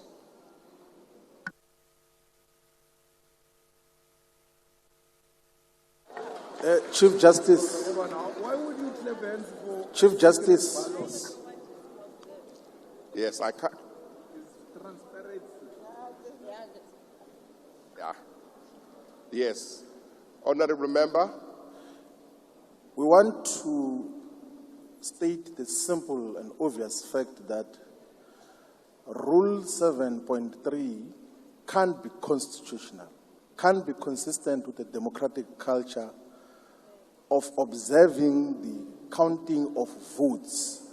You can't have a rule that says that when the counting happens, the presiding officer must be alone without any observation. It doesn't happen anywhere under a democratic process. So this rule is undemocratic. You can't go and count the votes in secret somewhere in a room without us observing what is happening with the votes. So when we had the secret ballot on President Zuma and majority of, or some members of the ANC, including President Ramaphosa, voted against Zuma in a secret ballot, we counted in the middle of this National Assembly chamber in front of everyone and observing that particular process. So please delete that thing of number 3, and then we open the ballot there, and then we count the votes in front of everyone. That is how we must proceed. Please. This rule has been here for many years. This is a rule that was here in 2019. It is a rule that was here in 2014, on my understanding.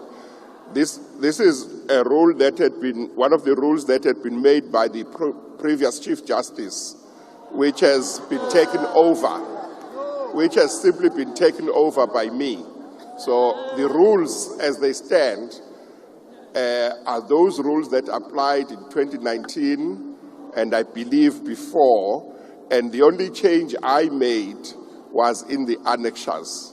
So the rules are the same, but I cannot decide to delete the rule as it is. It is in here. If it's unconstitutional, it would have to be set aside by a competent court. No. Chief Justice? Chief Justice? Yes? May I have your attention this side from the ANC? Yes. I think he's recognizing me, Ebra Buti. I'm sorry, I'm trying to see who is speaking. It's Ndlozi. Oh, yes, okay. Yes, thanks, Chief Justice. Chief Justice, these rules are not the rules of Parliament, number one. And number two, you cannot say because apartheid made a law and I inherited it, even if it is undemocratic, I have nothing to do. That can't be a responsible response. As the head of the judiciary, we are appealing that surely you agree it is undemocratic to say the counting cannot be observed. What are we teaching the country now? What are we telling the South Africans who are watching these proceedings? What are we telling the international community? That a head of our judiciary says a counting is going to be done in secret. We are appealing to you. Set this rule aside. Nobody will do anything. It's your rule. It's not us. It doesn't have to be subjected to anything. It is undemocratic. It's inconsistent with the Constitution of the Republic of South Africa. And no one is going to lose anything. These cameras that are showing me now must zoom in as the counting is happening. The last thing I want to say, in 2019, there was an outright winner. In 2019, there was no contestation.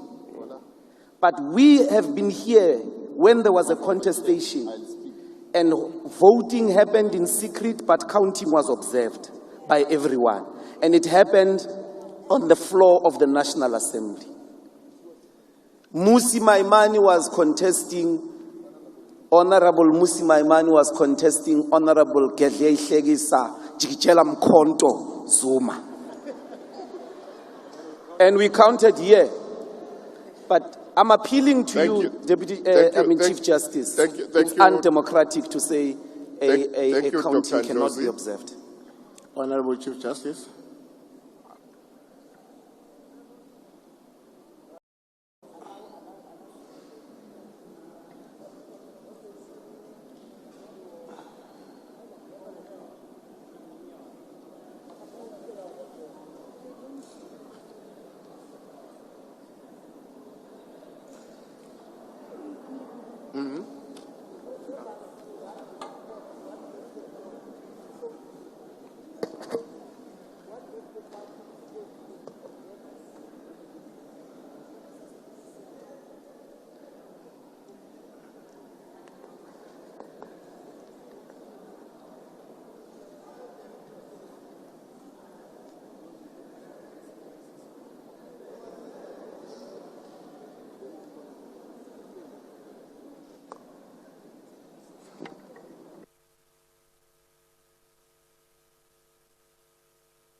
I'm going to allow a limited time of discussion on this in terms of Rule 8.3 of the rules governing this sitting, which is part of the amendments that were made yesterday. It allows me to allow very limited discussion.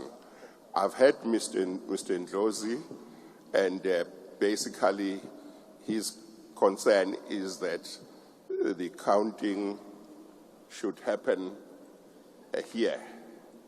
Is that correct? Is that correct? Yeah. And he says that in the past it has happened. Let me hear a few more views. Honorable Chief Justice. Let me start this side. Thank you very much, Chief Justice. Just a couple of things. I think it would be improper for us to essentially want to amend rules which were approved by the Chief Justice on the 27th of May. Additionally, these rules were circulated to members of Parliament, and therefore, if members of Parliament had problems with particular rules here, that those should have been raised before. We cannot now be sitting here and asking to amend rules on the fly. It would essentially delegitimize the fact that we've got approved by rules that are governing the section.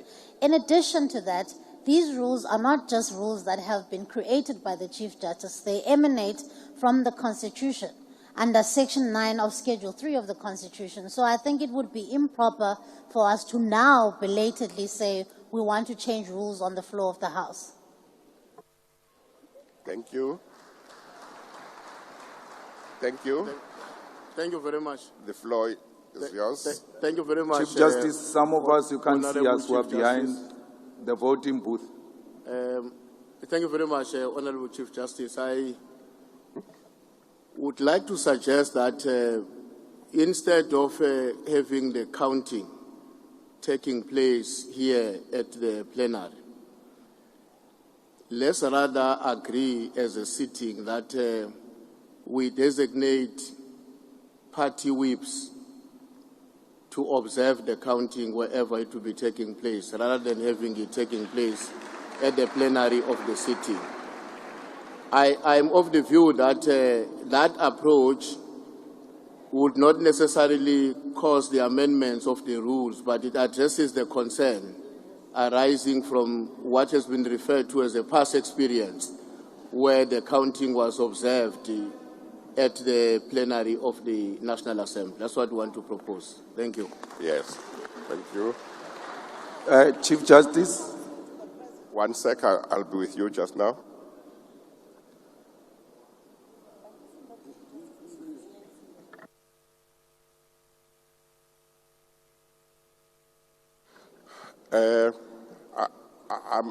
Julius Malema here, Chief Justice. I'll come to the one who wishes to have my attention. I'm advised that because it's a new parliament, there wouldn't be any whips. You would have to have representatives. So maybe your proposal would need to be amended to say, instead of whips, representatives of parties. Yes, Chief.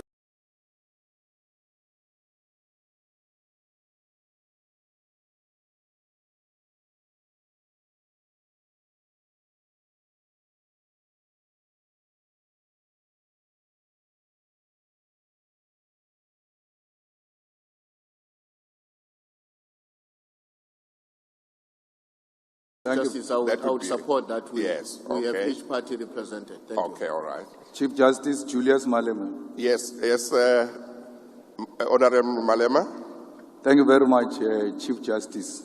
I never thought I would sit in a meeting where we argue with the head of the judiciary about internationally acceptable methods of running a democratic elections.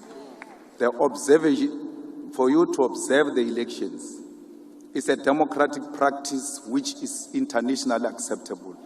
And we cannot have a debate about that. And no one, Chief Justice, stands to lose anything out of observation of elections unless someone seeks to do something that is undemocratic. But if it is in line with democratic principles, it is internationally acceptable that a free and fair elections will, amongst other things, include that there were observers who observed the proceedings of the elections. So I fully support what Honorable Ntuli suggests, that if you want to go and then enjoy Cape Town while people are counting, let's get people to go and represent us.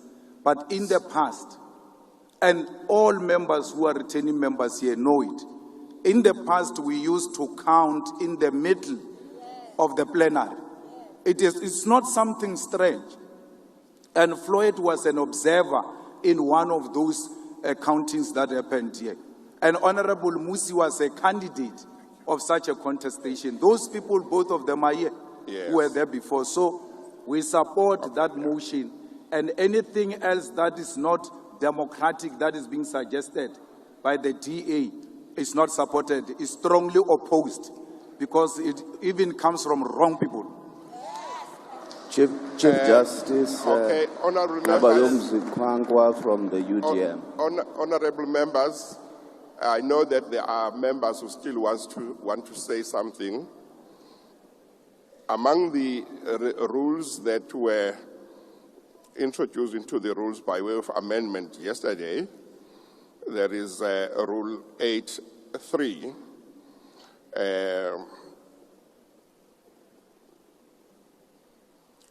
Rule 8, and I'll start reading from 8.1. It reads, this rule shall apply to any procedural matters not provided for in these rules which are relevant to the business of the day.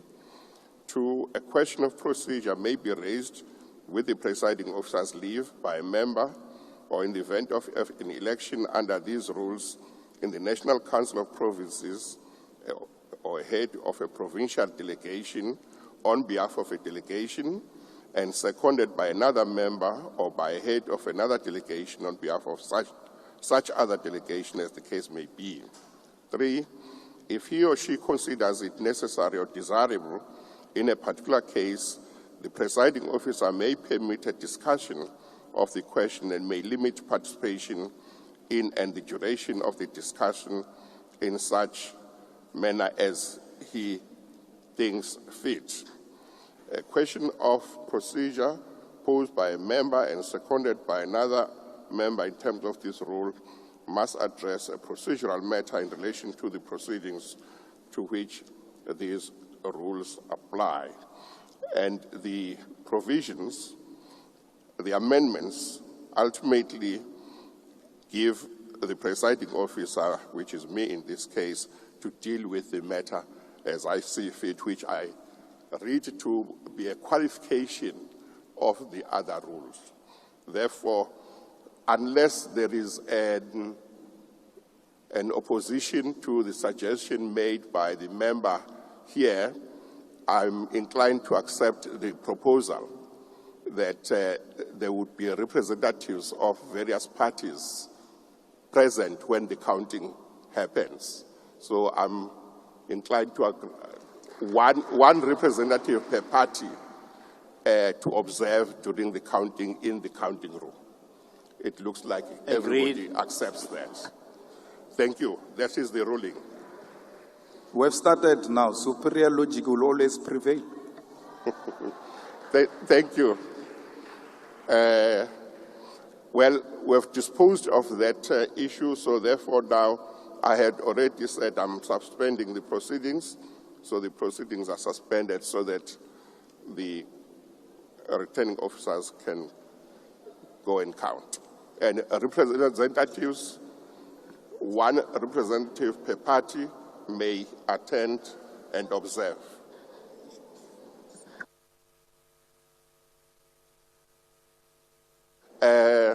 Please, those representatives who will go to the counting room, please don't take any photos.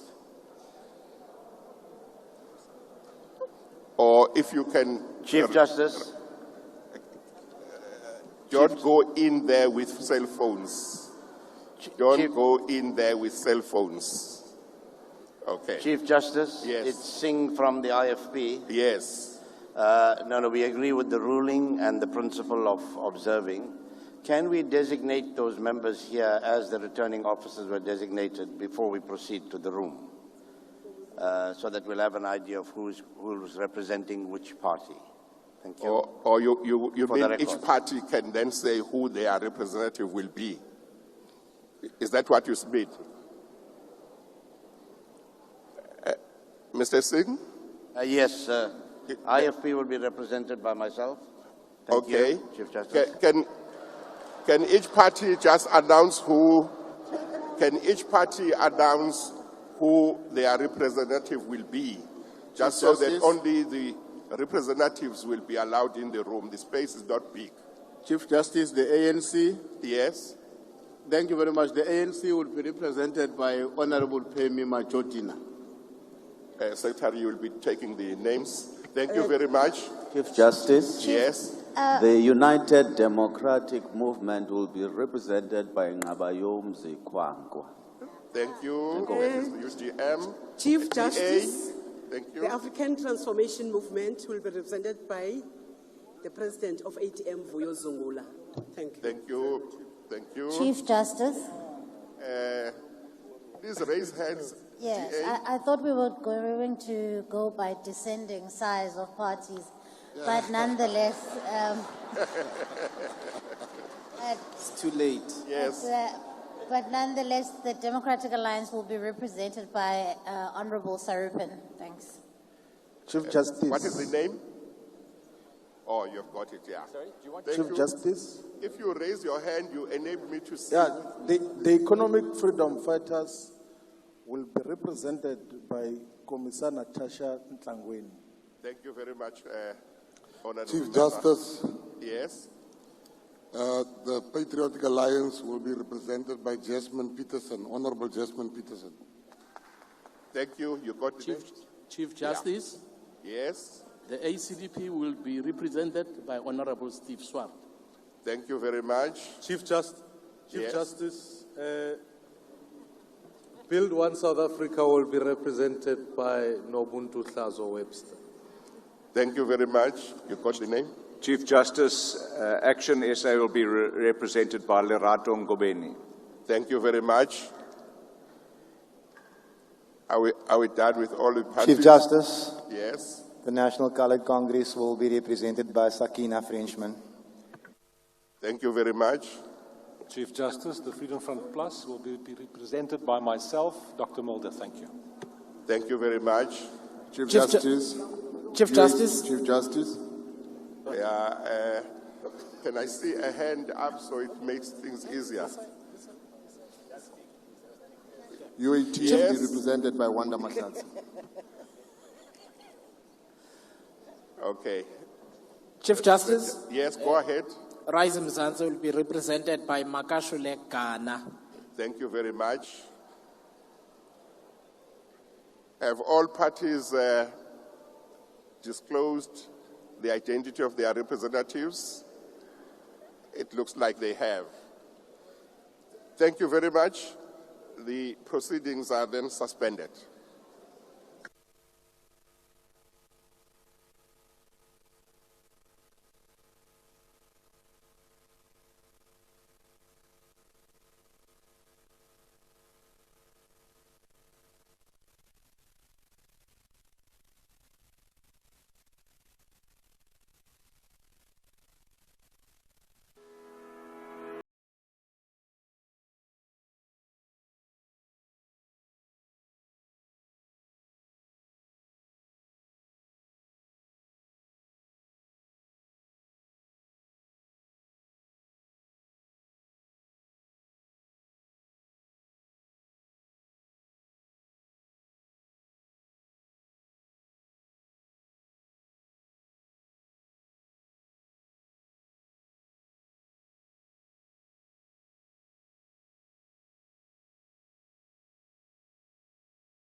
This is Parliament TV, and thank you for staying tuned on this historic day, the inaugural sitting of the 7th Parliament. If you are just joining us, the proceedings are well on the way since the start of the sitting at 10 a.m. today. The members of the National Assembly have been sworn in, and now the votes are in for the election of the Speaker of the National Assembly. There were 2 nominations for the Speaker of the National Assembly, Ms. Tobo Didiza of the ANC and Ms. Veronica Mente of the EFF. And as the House, just before the House was suspended to allow the counting of the vote, we had the members in the House raising an issue where they requested that there be observers from each political party on the counting of the election. And we also had the Chief Justice making it very clear that no cell phones in the counting room. I think this is quite the same as what we had during the national elections, right? And I think it's also important that we highlight the fact that when the election started, Chief Justice Raymond Zondo requested that the returning officers ensure that the ballot boxes were empty. And I'm sure this was to ensure the integrity of the elections. And now with these party observers, it's also to enforce the integrity of counting of these votes. Looks like the National Assembly will have another woman speaker, and this will be the 5th woman in this position. The role of the Speaker cannot be understated. The Speaker of the National Assembly is elected to and removed from office in terms of Section 52 of the Constitution. In terms of this section, the House must elect the Speaker from its members during the first House sitting. The House may remove the Speaker by resolution. The House must fill the position when it becomes vacant during the term, and the Chief Justice must preside over the election of the Speaker. The Speaker is the leader of the National Assembly, and their role goes further than presiding over sittings. Yes, that's true, Tsepo, and the Speaker's mandate is twofold. It is constitutional and institutional, and this mandate is furthermore dual at the National Assembly and parliamentary level. In both situations, it involves interacting with the following sectors of the global community: international, continental, regional, and national. Yes, Tim Nkosi. The constitutional mandate of the Speaker is provided for in Section 91D of the Constitution, that says that in the event of the unavailability of the President, the Speaker of the National Assembly must act as the President until the National Assembly designates one of its members. Section 90 generally provides for the appointment of the acting President, but the subsection D, is the only one that goes on to say until the National Assembly designates one of its other members. The section can be interpreted to mean that the Speaker is the only one who must act when the post of the President is vacant. Further, the use of the phrase "its other members" means that the person occupying the position of Speaker cannot be designated as the President. It therefore makes sense that the Constitution dictates that this person, as somebody who has no interest in this position, and therefore the objective, must act as President. And of course, we can expect that this vote counting probably going to be taken up anything between 40 to 45 minutes. And the role of the Speaker then is immensely important. The Speaker is the leader of the National Assembly. And the National Assembly has authority to legislate on behalf of the state, including amending the Constitution, entering into bilateral agreements, treaties, and signing international human rights instruments. And as the leader of the House, the Speaker has to ensure that these processes are in accordance with the Constitution. And the Speaker has to ensure that the members of the public participate in legislation making. She must also ensure that the House oversees and monitors the performance of the executive arm for effective implementation of legislation already passed by the House.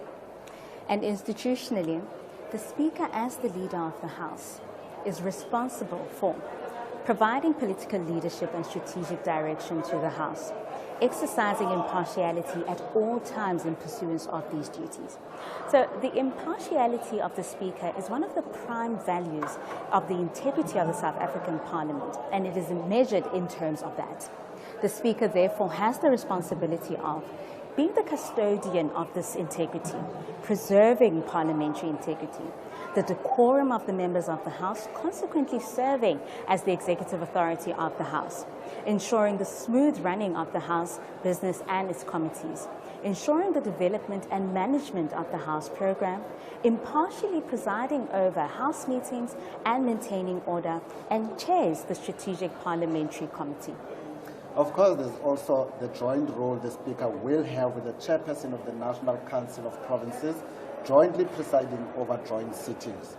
The Speaker and the Chairperson of the National Council of Provinces jointly preside over, provide political leadership, and ensure the development of the annual Joint Parliamentary Program framework for the following structures: the Joint Programming Committee, the Joint Rules Committee, the Executive Committee, the Presiding Officers Forum, the Budget Committee, and the forum of the legislative sector called the Speakers Forum. Now, this forum is a national structure which is made up of the Speaker and the Deputy Speaker of the National Assembly, the Chairperson and the Deputy Chairperson of the National Council of Provinces, and the Speakers and Deputies from all provincial legislatures. And now mentioning the NCOP team, because I think it's important to mention that members are making their way from their different respective provinces to Cape Town, because the NCOP first sitting is scheduled for tomorrow, the 15th of June. Furthermore, as the leader of the National Assembly, the Speaker presides over the meetings and provides leadership on Program Committee, Rules Committee of the National Assembly. The Speaker represents the Assembly in matters before courts. She or he is cited as the respondent in matters brought against the National Assembly and initiates action against persons on mandate from the Assembly. The Speaker of the National Assembly is responsible for the provision of quality support services to the House. The administrative element of this responsibility has been delegated to the Secretary of Parliament as the accounting officer in terms of the Parliamentary Services Act, the National Assembly rules, and the new governance model. The Speaker has delegated authority to oversee the function of parliamentary services to the House Chairperson.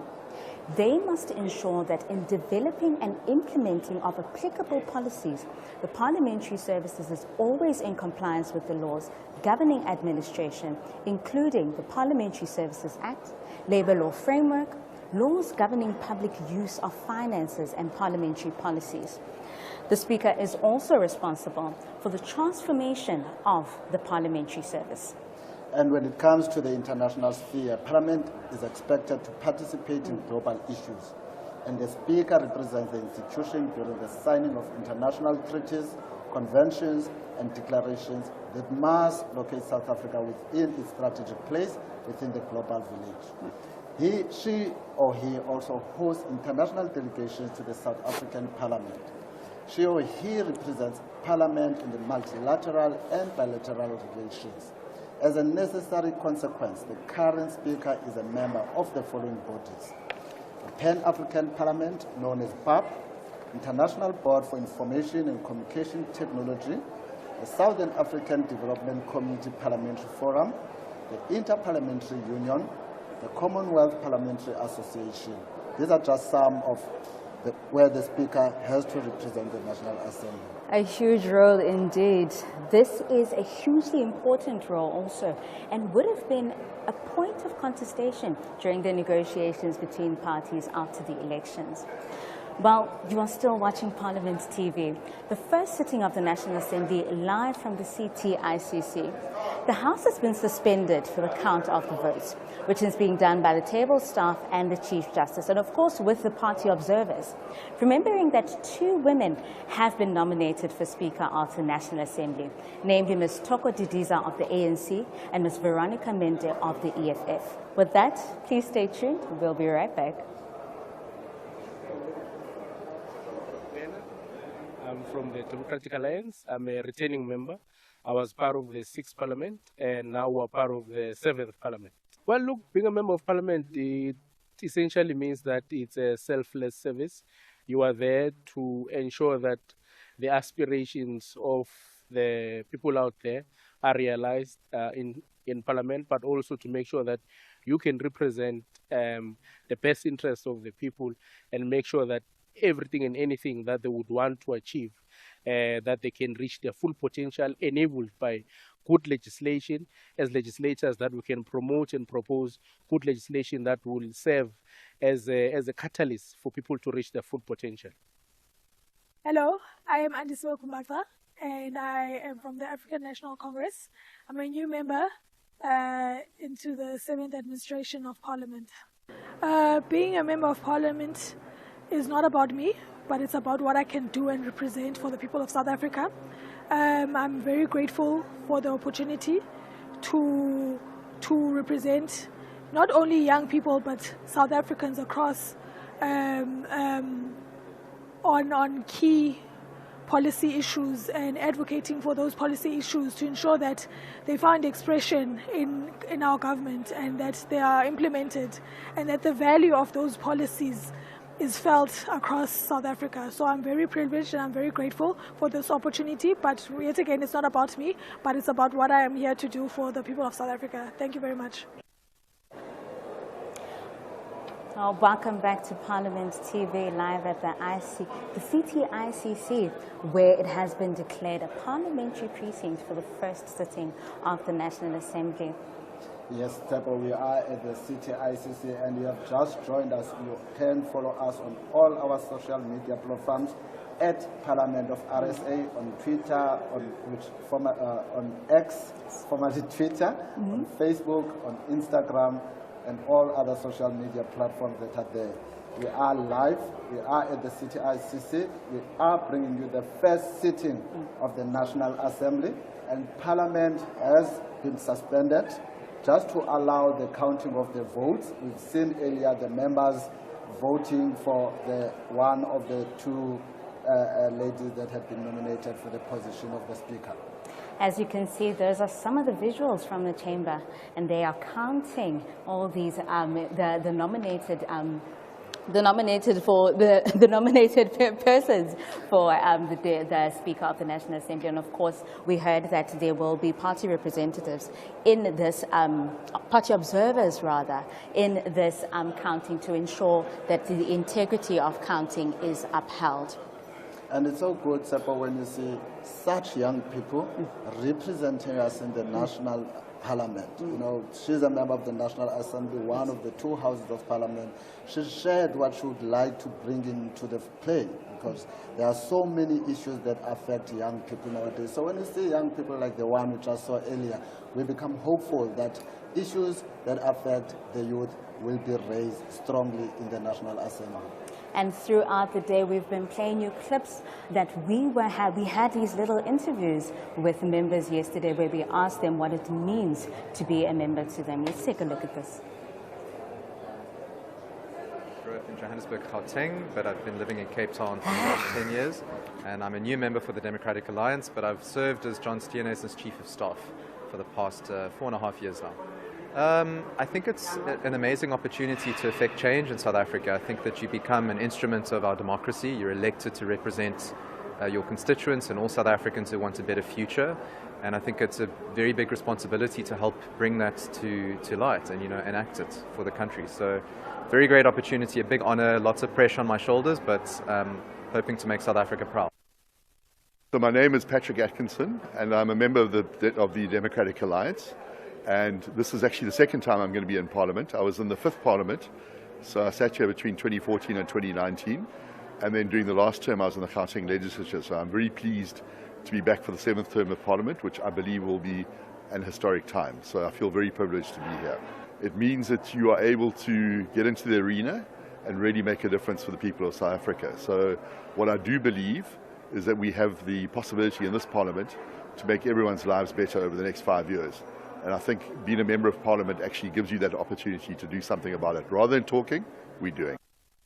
My name is Liam Jacobs, and I'm representing the Democratic Alliance, and I'm a new member. Tell you what, I'm a firm believer in the fact that you have to go out there and change your corner of the world, because the world is too big to change in and of itself. Thanks to Parliament, my corner of the world just happens to be the Republic of South Africa. So being a member of Parliament means being able to make change in this particular corner of the world and truly realize a fantastic South Africa, an optimistic South Africa, and a prosperous South Africa for all South Africans. A fantastic and optimistic South Africa is what Mr. Jacobs is wishing for, and I am sure those are the wishes of all South Africans across. And we are still waiting. The vote counting is still happening, hence the House has been suspended. And as soon as that counting is done, we will be taking you back to the House as the Chief Justice will then be making an announcement on who will be the Speaker of the 7th administration. Of course, members of the public will be interested in knowing that most of the new members and old, all of them have this new vision for South Africa in the next 5 years. Of course, everybody is talking about making a change, everybody is talking about eradicating poverty, and everybody is talking about ensuring that issues such as unemployment are dealt with. Yeah, sizawuhlala Tshepo sibabonile abantu abatsha abaninzi kwaye siyathemba ukuthi lukhona utshintsho oluzaza kuba izimvo zabantu abatsha zizawutsho zivakale. Siyayazi uba abantu abatsha are confronted with challenges of unemployment. There's a high rate of unemployment among young people. We know that they are affected by issues of poverty, affected by so many issues. So siyathemba ukuthi njengoba sibona abantu abatsha coming to the space. Bonile nakwi-6th Parliament we had quite a few, but njengoba sibona njengoba ingathi inani liye lisanda. Ngoko ke ndiqinisekile loo nto leyo iyalizisa ithemba ebantwini abatsha kuba bayabona ukuthi bamelwe phaya kulaa ndlu yowiso-mthetho. That is absolutely correct. Ka Sesotho re re batho ba batjha ba re emetse and ba dutse dinthong dibakeng tse leng hore di bohlokwa haholo to ensure that there is change and there is innovative ideas in South Africa. And we always make sure as Parliament TV that we afford South Africans to also participate in these discussions. As such, we can now listen to some of the messages from our members of Parliament. My name is Joe Maswanganyi. I'm a member of the African National Congress. I'm a returning member of Parliament.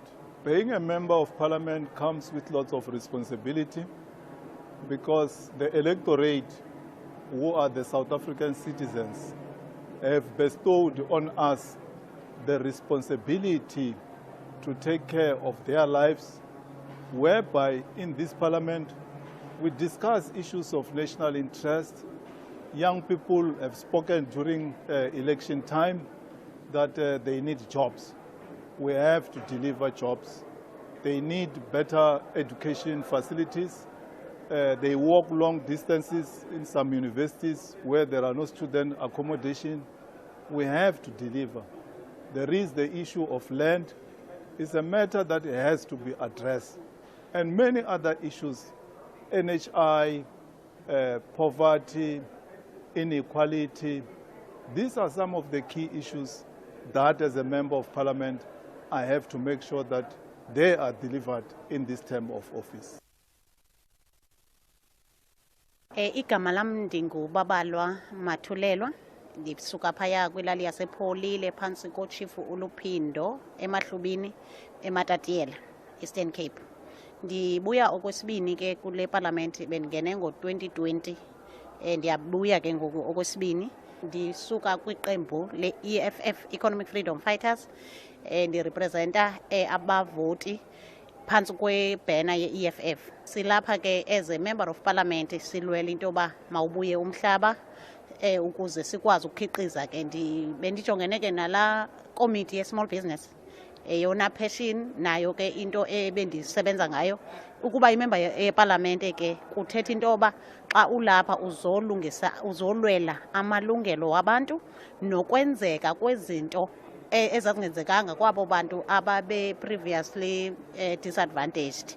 So silapha ke ukuzomeka sure ukuthi umhlaba uyabuyela ebantwini kwaye nezomnotho abantu bayakhululeka kuzo kuba yeyona ke ingxaki esenze saba siseParliament si-EFF kuba abantu bakwazi ukukhululeka ngokwezomnotho. Ilizwe alikwazi ukuma nge-SARS, awukwazi uma ngo-10%, ufuneke uze ube uyakwazi ukuthi unakekele abantu besizwe sakho kube khona into iprodusayo. So elilizwe ke elingenayo neplot yetamatisi awukwazi ke uba ungacreate amathuba omsebenzi. So sidinga ke uba umhlaba mawubuye sikwazi ukukhiqiza kubekho ii-factories, amafama, sithi mazibe khona ke markets ezikwaziyo ukuthi ziqophisane nabo o Pick n Pay nazo zonke i-sectors, even i-petrol station kahulumende iyadingeka because sifuna ukuthi abantu bakwazi ufumana imisebenzi 1 2 sikwazi usebenzisa from i-profit yemali esiyigeneratayo sisizwe ngaphandle ko-SARS ngoba u-SARS uthathwa kanye ngonyaka mali.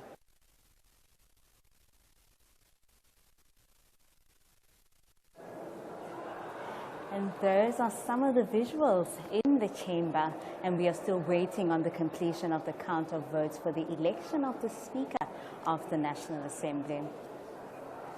Yes, Tshepo, as you can see there on the screen, that there's not much members in there. I think members have also used this time to take a comfort break as we sit and wait for the completion of the counting of the votes. So you can see there in the House, there's there's quite a number of voting booths, and that is where members would have cast their secret ballots. But we've been talking about, we've given the names of the 2 women that have been nominated for the position of the Speaker, but we haven't said much about them. Now, I think it's maybe we'll be doing justice if we talk more about these 2 women. Ms. Toko Didiza is currently serving as a Minister of Agriculture, Land Reform and Rural Development in the 6th administration. She has recently been elected as the chairperson of the African Union Ministerial Specialized Technical Committee on Agriculture, Rural Development, Water and Environment. She has a vast ministerial career. From 1994 to 1999, she served as the first woman Deputy Minister of Agriculture during the late Nelson Mandela's tenure. From 1999 to 2004, she was appointed as the Minister of Agriculture and Land Affairs. And from 2004 to 2006, she continued in the same portfolio as the Minister of Agriculture and Land Affairs. And it was during this time of office that Ms. Didiza convened the National Land Summit in 2005, which involved a wide range of stakeholders to reflect on South Africa's land reform policies. In 2006 to 2008, Mr. Didiza was appointed as the Minister of Public Works. Other career positions and activities include Ms. Didiza was re-elected as a Member of Parliament in the 5th administration and appointed as the House Chairperson, Internal Arrangements. In 2016, she was elected as the Chairperson of the Commonwealth Women Parliamentarians Africa region.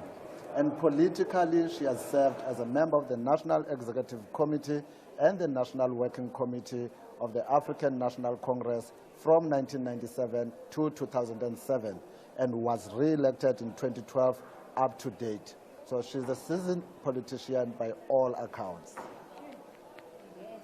And the other candidate vying for Speaker of the National Assembly is Ms. Veronica Mente. She is the national chairperson of the EFF since 2019 and has been a member of the National Assembly since 2014. Ms. Mente started nurturing her political ambition as far back when she was in school. She was an active member of campus politics. Ms. Mente began her professional career as a bodyguard to the then mayor of Cape Town. She was a barefoot lawyer in the township of Khayelitsha and assisted workers who had their rights abused in different ways in the workplace.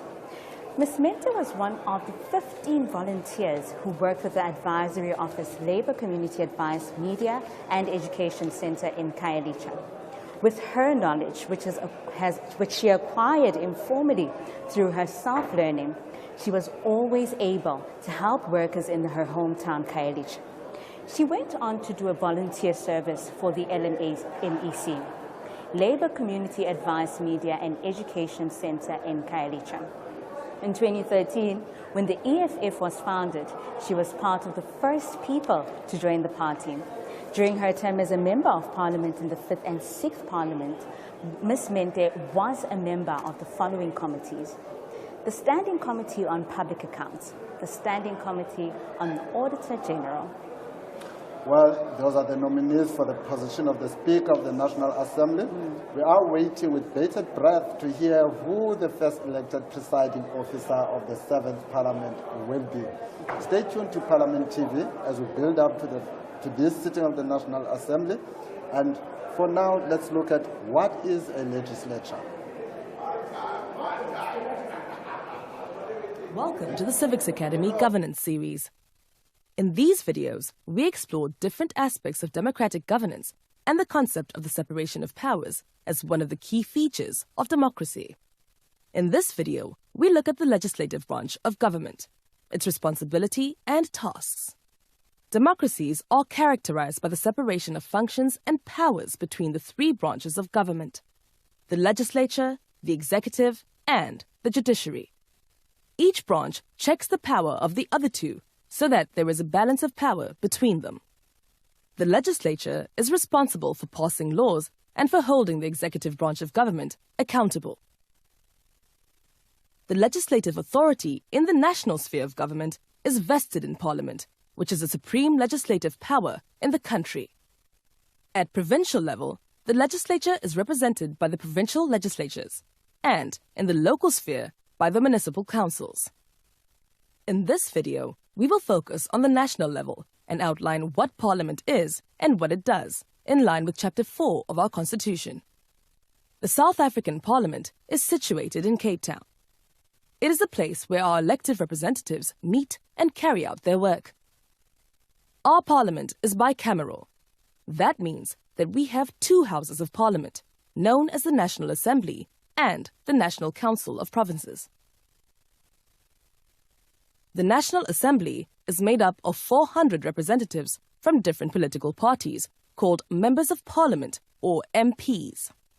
South Africans indirectly elect MPs every 5 years by casting votes for the party of their choice. Seats are then allocated to each party based on the number of votes the party received using the proportional representation system. Each party compiles lists of candidates, and MPs are allocated from this list in the order the names are listed. Half of the 400 MPs are selected from national party lists, and the other half from provincial lists. A party needs to obtain about 45,000 votes for every MP representing it in the National Assembly. This system allows for smaller parties and therefore minority interests to be represented in our legislature. Soon after the national election, the Chief Justice, who is the head of the judiciary, swears in the members of the National Assembly. We explain the role and functions of MPs and political parties, as well as different aspects of elections in the Civics Academy election series. The second House of Parliament is the National Council of Provinces. It came into existence in 1997 and is the body that represents provincial interests at the national level of the legislature. The National Council of Provinces has 90 members. Each of the 9 provinces nominates 10 delegates to this council. The delegation usually consists of the Premier, 3 other temporary delegates who can change from time to time, and 6 permanent delegates nominated for the full term of Parliament. The party representation in the delegations must proportionally reflect the party representation in the provincial legislatures.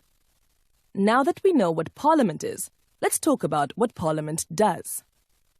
Each house has its own distinct role and functions, as set out in the Constitution. However, there are also many instances where the two houses act together to conduct joint business. To simplify, we are referring to both houses of Parliament here. They have 4 main functions or areas of jurisdiction. These are: 1. The consideration, amendment, and passing of draft laws, called bills. Bills are usually introduced by the executive, but they can also be introduced by MPs and are then discussed in parliamentary committees, which may amend provisions and approve them before both houses of Parliament vote on whether to pass them. Parliament must ensure that all bills conform to the provisions of the Constitution before being passed. Otherwise, a High Court can declare the law or parts of it unconstitutional and invalid. If this is confirmed by the Constitutional Court, the law has no force and effect, as if it was never passed. Parliament may also amend the Constitution with a 2/3 majority of votes. Furthermore, the Constitution requires Parliament to allow members of the public to participate in lawmaking processes through written submissions or by giving testimony before parliamentary committees. 2. The election of the President. At its first sitting after the election, the National Assembly elects the President from among its members. The leader of the political party that wins the majority of the seats in the National Assembly is nominated and elected as President. Once elected President, he or she becomes the head of the executive and stops being a member of Parliament. 3. Oversight of the executive. Parliament approves the budgets of government departments and has the duty to scrutinize and oversee the work of the executive and to hold cabinet ministers accountable. The various committees of the National Assembly and the National Council of Provinces can call cabinet ministers to appear before them to explain their work and to answer questions about their work. In this way, the committees of the National Assembly and the National Council of Provinces ensure that the members of cabinet do their job properly. The President and his or her cabinet are also required to answer questions in Parliament and to defend their budget every year before the National Assembly. 4. Parliament provides a national forum for consideration of important issues. To achieve this goal, political parties table motions that must be debated and voted on. The National Assembly and the National Council of Provinces carry out their duties in different ways. Each house meets in its own plenary session to pass legislation and debate issues. In extraordinary circumstances, the National Assembly and the National Council of Provinces can meet in joint sittings to debate important issues of the day or to listen to important speeches. Beyond these regularly scheduled plenary sessions, the President may at any time summon Parliament for an extraordinary sitting. Parliamentary work is done in a number of different committees, consisting of smaller groups of members. Committees enable members of Parliament to develop expertise and in-depth knowledge of the specific committee's area of responsibility, for example, health, education, or foreign policy. Each house has its own committees. Committees are, in general, proportionally representative of the parties in Parliament and headed by a chairperson. They are required to report regularly on their activities and to make recommendations to their house for debate and decision. There are a number of joint committees of the National Assembly and the National Council of Provinces. For example, the Annual Constitutional Review Committee. Committee meetings are generally open to the public. Summary. The legislature is the representative of the people of South Africa. The 400 plus 90 representatives are given their mandates through regular elections and vote on issues of national importance in Parliament. Parliament is responsible for passing laws and for holding the executive branch of government accountable. The power of Parliament is limited by the Constitution. The judiciary checks the exercise of power by the legislature. Through its work, Parliament is tasked to make sure that the interests of the people of South Africa are represented in all their diversity.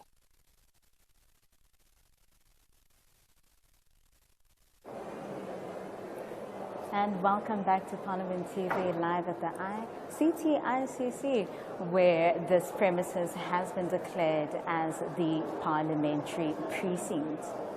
Now, of course, the counting of votes is underway, and as you can see your visuals right there, there are party representatives or party observers who are overlooking the counting process.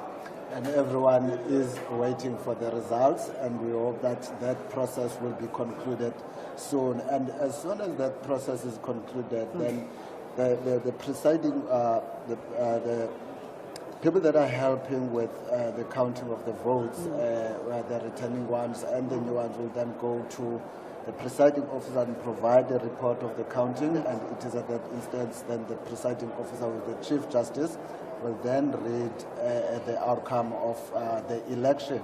And from there on we can expect then to see the same process, but now with the election of the Deputy Speaker. I think viewers should also bear in mind that tomorrow the NCOP will also have its first sitting, and that is scheduled for the 15th of June. Of course, we heard from this STP, which is the Secretary to Parliament, Mr. Kolile Jog, from his media briefing yesterday, where he spoke about the readiness of Parliament for the NCOP members. Of course, members are coming from their respective provinces, making their way to Parliament, and they will go through the necessary parliamentary registration process. I think it's also important just to inform our viewers at home that unlike the National Assembly, the National Council of Provinces has 90 members, which consists of 10 members from each province. We have 6 permanent delegates and we have 4 special delegates, which are often led by the Premier of the province or the person that the Premier has delegated to lead. So we expect that tomorrow members would have arrived in Cape Town. A number of provincial legislatures were sitting today, and we expect that they would have concluded their processes so that to allow those members that they will be sending to Parliament to travel. Of course, those from the Western Cape don't need to travel as they are already here, but I'm also told that quite a number of members have started making their way to Cape Town, and tomorrow will then facilitate the appointment of the chairperson of the National Council of Provinces, as well as the deputy chairperson and the chief whip of the National Council of Provinces. Of course, you are still live on Parliament TV. Let's look at the role of the National Assembly and its functions.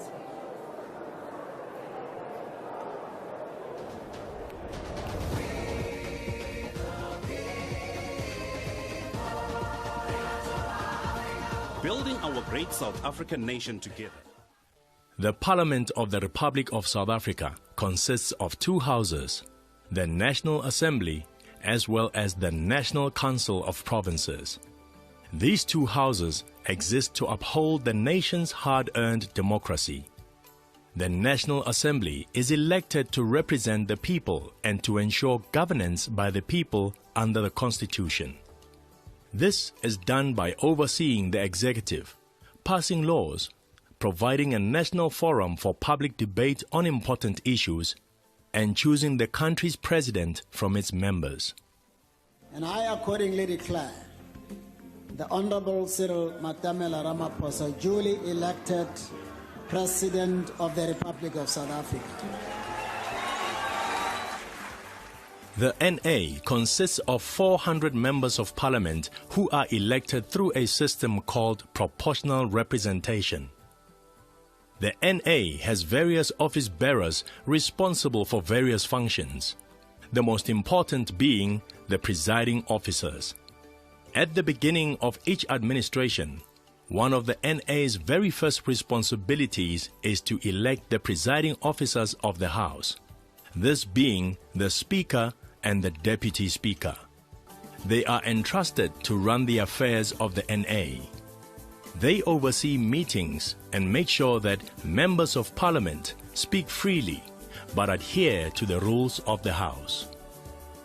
In addition, each political party in the NA elects a chief whip to run its affairs.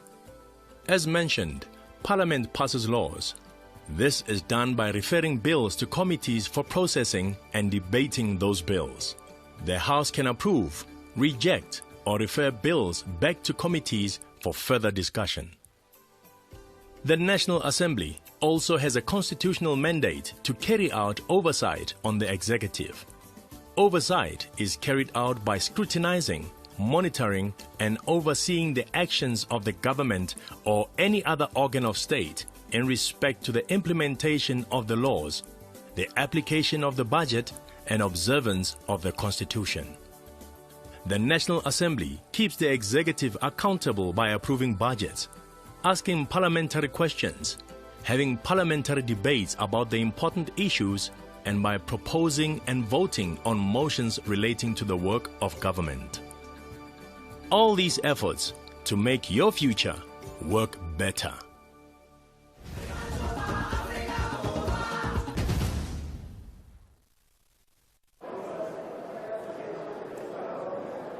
Welcome back. You're still watching the live broadcast of the first sitting of the National Assembly. And we are still waiting as the votes are being counted for the position of the Speaker. We have two nominations from the floor, Ms. Toko Didiza and Ms. Veronica Mente. Whilst we are waiting, the Parliament TV visited the National Election Results Center, and we spoke to a few stakeholders who took part in the preparation and the election process. Let's have a look.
Now, based on the previous elections, have these predictions really given you the outcome that you would like to see?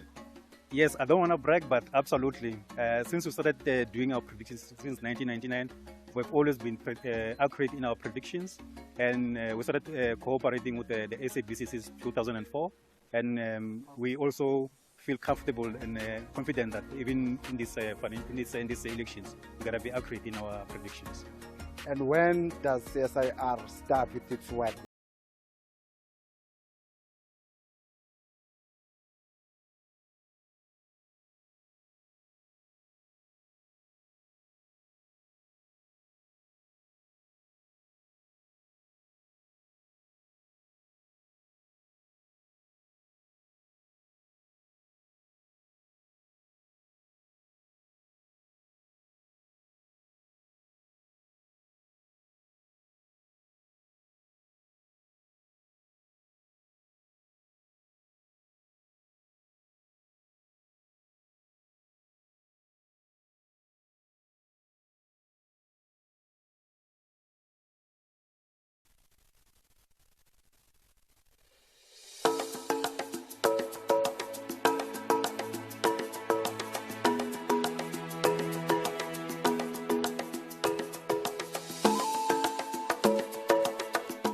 Since the late 90s, the IEC has partnered with the Human Sciences Research Council to undertake a program on electoral research.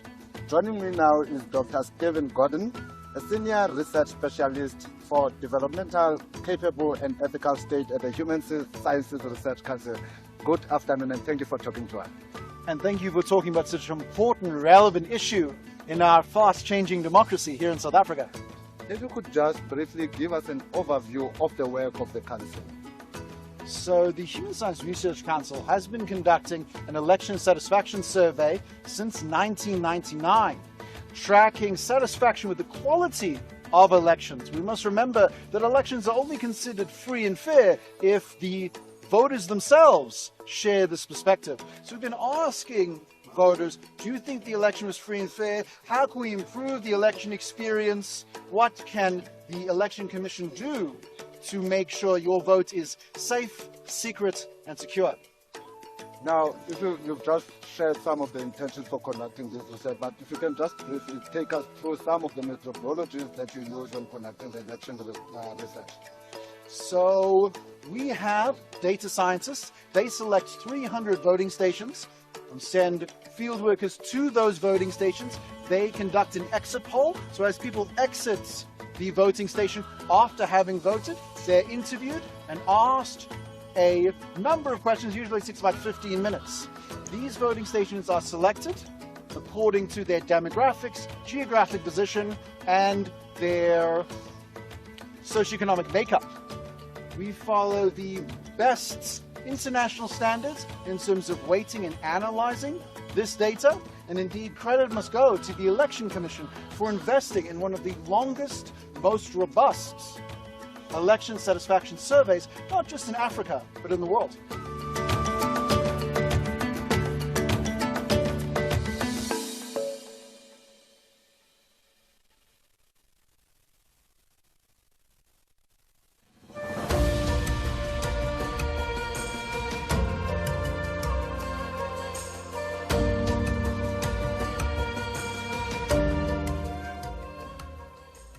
Election observation, including special voting, is one of the crucial components for ensuring integrity and transparency for electoral processes. Joining me now is Mr. Tendai Mbanje. He's from the African Center for Governance. Good afternoon, Mr. Mbanje, and thank you for talking to Parliament TV. Thank you so much. Good afternoon. Mr. Mbanje, can you take us through or give us an overview of the role of the Center in relation to the South African elections? Thank you so much. And our role has been mainly to involve ourselves in civic education that relates to stages of the electoral processes. As you are aware that elections are 5-year cycle. So what we do in the 5-year, we engage the work of the IEC on its various stages. For example, if it is about voter education, if it's about encouraging people to register to vote, any education around electoral processes, we are experts in that area, and we work with communities, we work with civil society groups to empower and to educate people around electoral processes. What were some of the critical issues that you picked up during your observer mission in the voting stations? So what we involved ourselves was we focused on various stages of the electoral process, but much more of our emphasis was to events leading to the election day. So what we did was to train our observers. We trained a number of observers, both local and from the region, who formed a group of impartial observers whom we deployed in 8 provinces, except the Northern Cape. So we observed special voting. What we picked up was much of our observers noted that there was a gap in terms of the security or the safety of polling staff when they move home to home, when they are helping people to cast their vote, because they were putting the ballots in small bags. So we could identify that anything could happen to those votes, and also could happen to the security of the staff. So one of our recommendations is to say the IEC must find ways to ensure that there is security of those who are administering the voting process, and also that process. Guys, as you know, they are currently doing the counting. Unfortunately, today it's very difficult for me, struggling with flu, but the show must go on. So we basically wait to hear what was the outcome of the counting. But surely the ANC is probably looking to get that win. And I think they are very late, because at this point they should be dealing with the issue of the president. But unfortunately, we are still on the nomination of the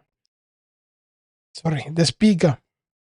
And any moment from now, they should be letting us know what is the way forward and who has won. But I see, guys, those who are online, thank you for tuning in. It's a difficult day today because we have went as far as 6 hours 7 hours live in order to find out what is going to be the outcome. And it's almost 5 o'clock, 5 p.m. We started streaming at 10 a.m. So hopefully, at the end of the day, we will know who the president is, because now we will officially know who is the speaker, which really paves the way for the use of technology. Because this thing of having to count with hands, hey, it's taking forever. If it was technology, they'll just press the machine and it was going to give us answers. But we keep waiting, and hopefully they come back online, guys. Thank you for tuning in, and I'm not gonna be much of part of the live stream today because of the sickness, but I'm also watching. So those were overall findings, but our recommendations were to say the IEC must be over-prepared. I think this election, they used the data from previous elections to analyze the trend and perhaps prepare for this election, which took them by surprise in my view. So I think there's need to over-prepare than perhaps to moderately prepare for an election. So in terms of logistics, that's where the challenge is, but and also in terms of improving election technology. But overall, in terms of the legal frameworks, compliance to the Constitution, the standards, and I think there has been commendable efforts that we see that IEC did. And from there to then say that the South African elections, the 2024 South African elections, were credible, fair, and free.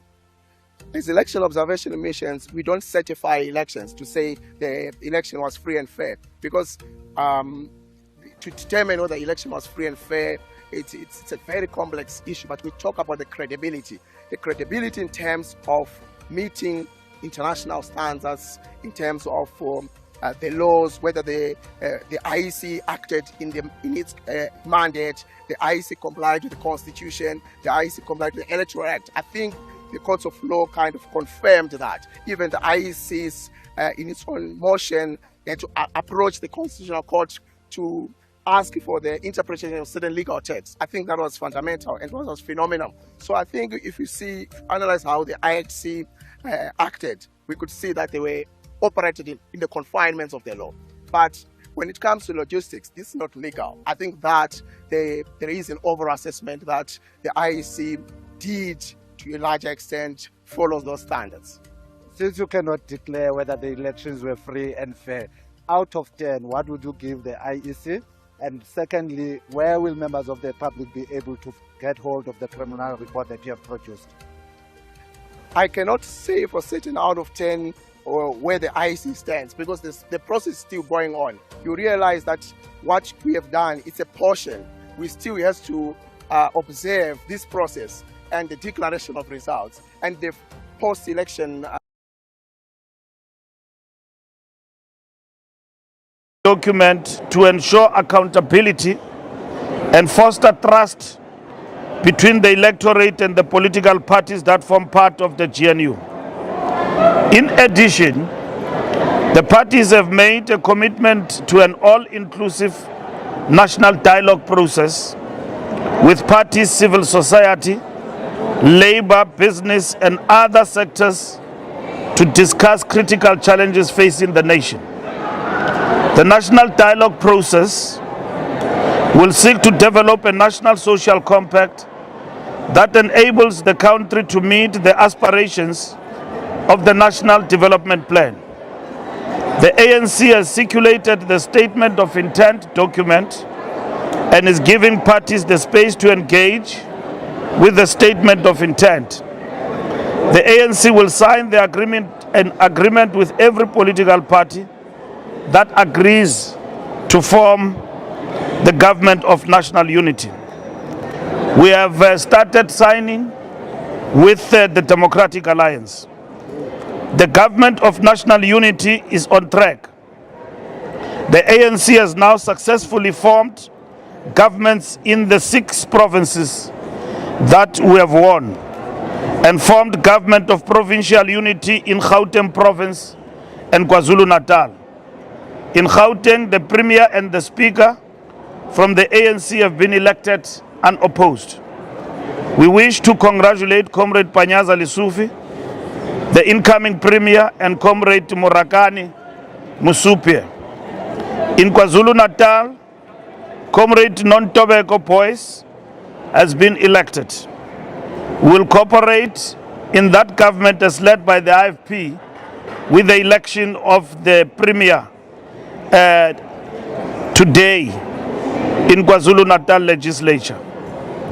We further congratulate Comrade Lubabalo Oscar Mabuyane, serving his second term as Premier of the Eastern Cape. Comrade Makwin Litsua Mataye, the new Premier of the Free State. Comrade Popi Constance Ramatuba, the new Premier of Limpopo. Comrade Mandla Ndlovu, the new Premier of Mpumalanga. Comrade Kagiso Mukhosi, the new Premier of the Northwest Province, and Comrade Zamani Saul, the Premier of the Northern Cape, serving his second term.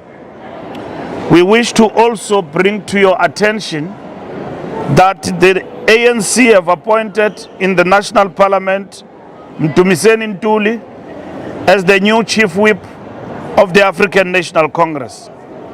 Comrade Togoti Tiza is now contesting, and we are waiting for the results to become the new Speaker of the National Assembly. Thank you very much. Thank you, SG. We now turn to questions. Okay, I have a question. I'm sorry, I'm on the floor. Because I'm My name's Diane Hawker from Deutsche Welle. My question relates to the arrangement, the government and national unity arrangement.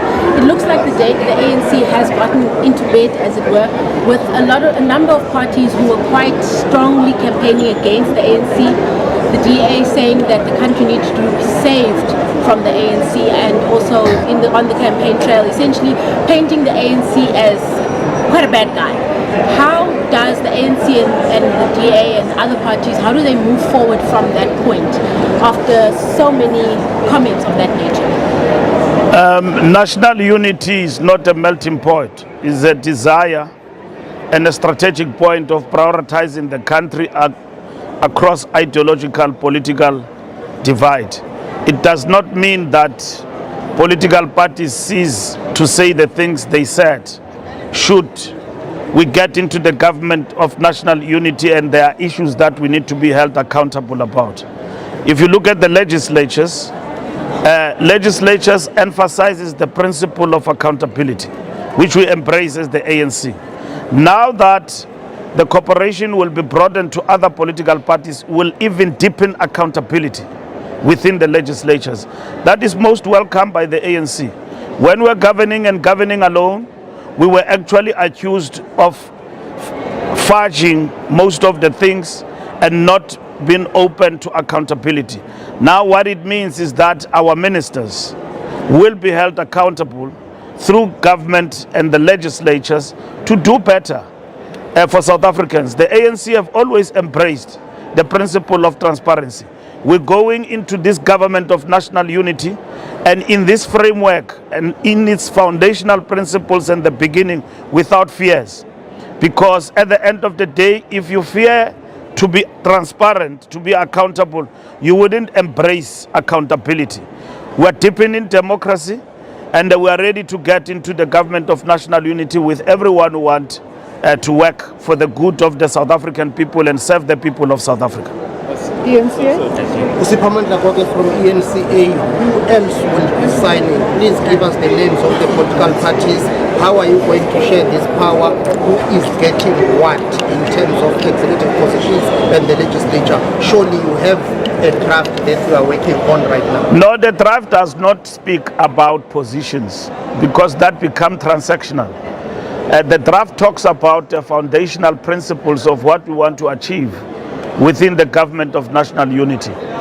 You will know the composition of government of national unity when the president announces, having engaged and consulted with different political parties who want to participate. The ANC have outlined that we don't go for one party, two party coalition, grand coalition, we go for government of national unity.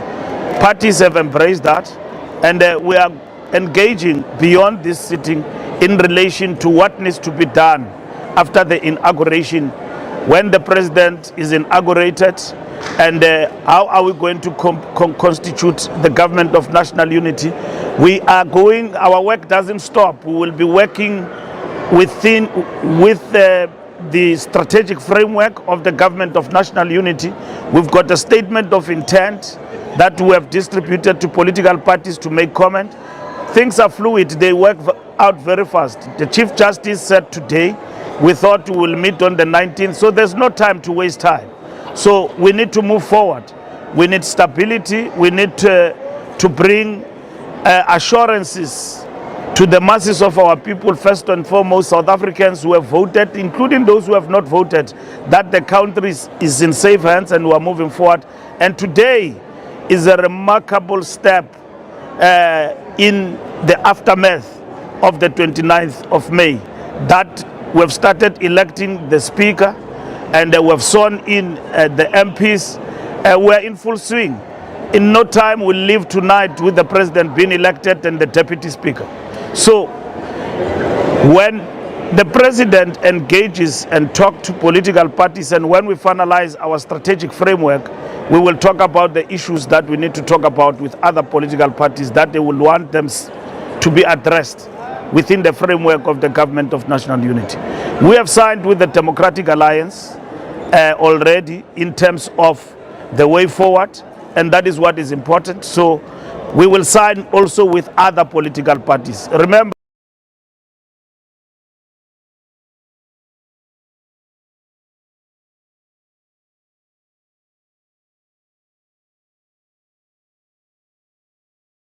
Sergeant at Arms to conduct the Honorable Speaker to the chair.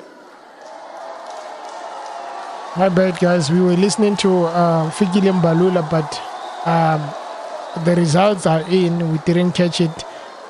Togo Didiza has won.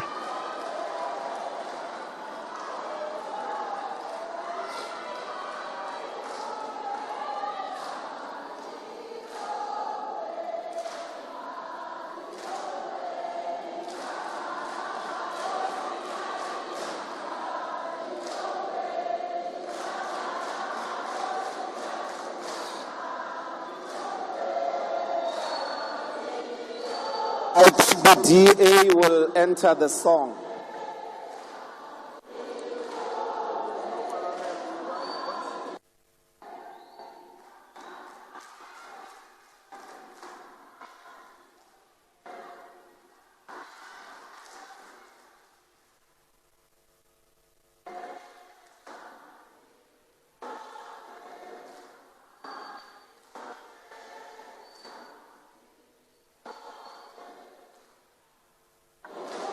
Will all members rise, please?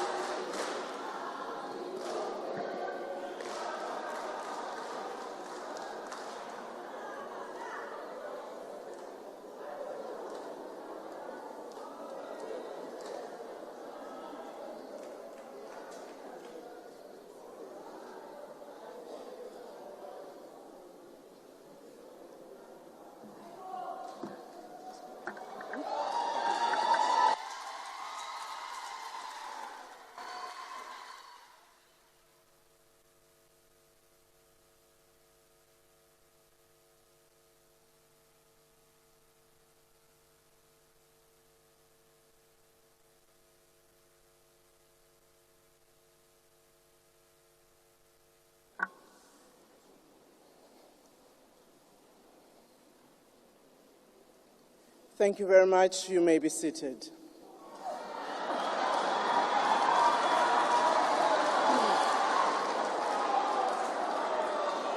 Order, honorable members. Chief Justice, Your Excellency the President, Deputy President, honorable members of Parliament, the leaders of the various parties present here, the people of South Africa. I'd like to thank all of you as members who have participated in this democratic process of electing the Speaker of the National Assembly in the 7th Parliament of the Republic of South Africa.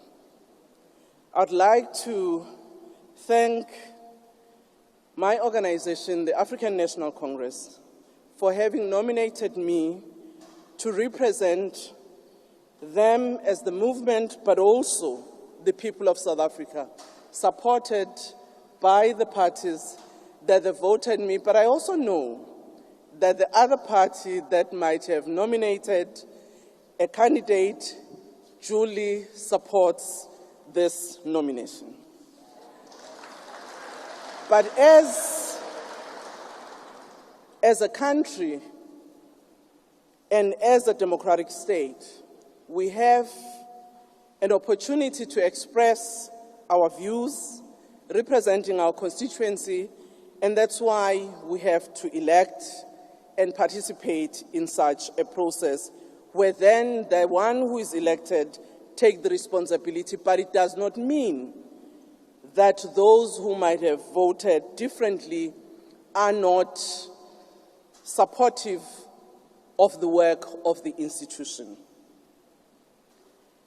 This indeed is an important institution of our country, where we have to pass laws and represent our people and ensure that the work that we do as legislators in passing those laws and also ensuring that we play an oversight role on the executive, we do so in the interest of our people.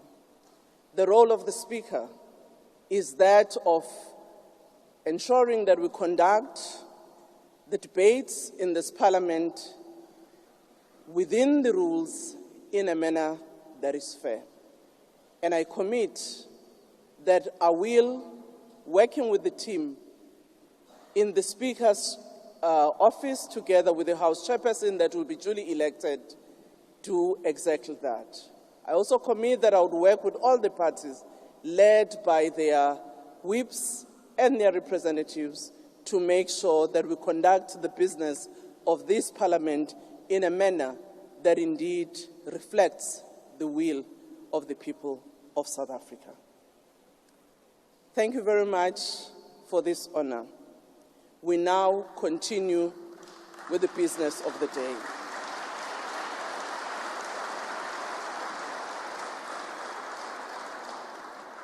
Order, honorable members.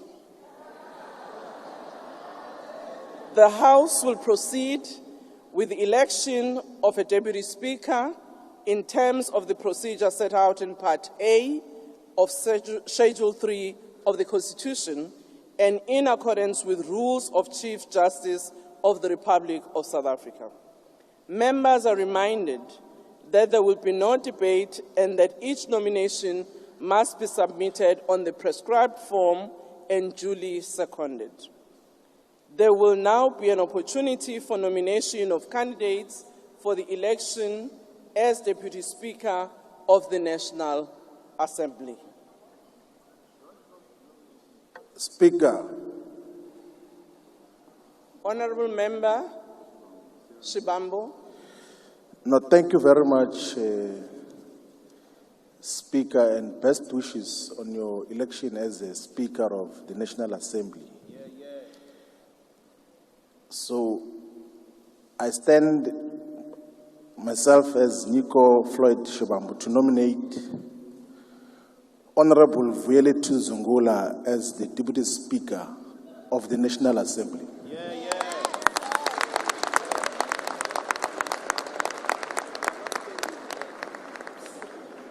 Thank you very much. Thank you very much for that nomination. Is there a seconder to the nomination? I see an honorable member at the back. Ke a leboha Speaker. Lebitso la ka ke Lehlohonolo Wonderboy Mahlatsi from UAT. Ke seconda kgetho ya Vuyeletu Zungula. Thank you very much.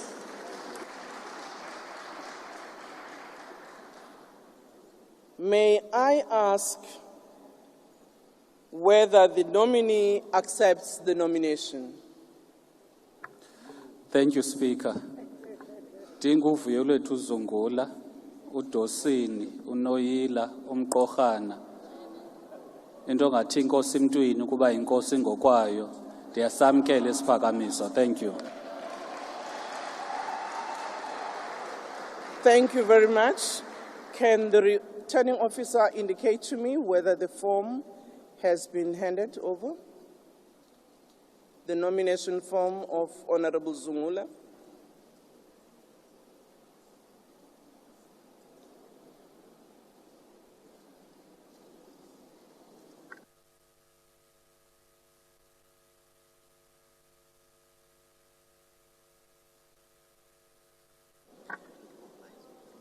Thank you very much. We have received the form of nomination of Honorable Zungula.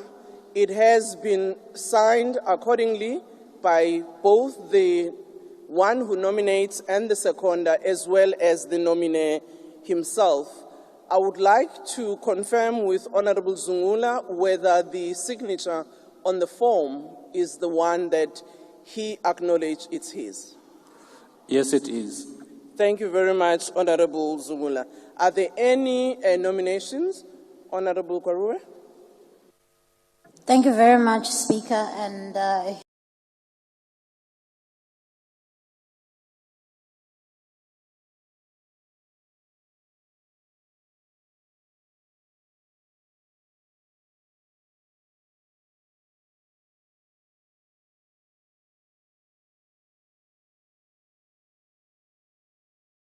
huge congratulations on your election. I would like to, as Viwe Gwahube from the Democratic Alliance, nominate Dr. Annelie Lottreed for the position of the Deputy Speaker, please. There's a doctor in the house. Thank you, Honorable Member. Is there any seconder for the nomination? Honorable Member. Speaker, I, Desiree van der Walt of the DA, second the proposer for Dr. Annelie Lottreed as the Deputy Speaker. Thank you. Thank you. May I ask whether Honorable Lottreed, as a nominee, as nominated, accepts the nomination? Madam Speaker, I, Annelie Lottreed, accept the nomination.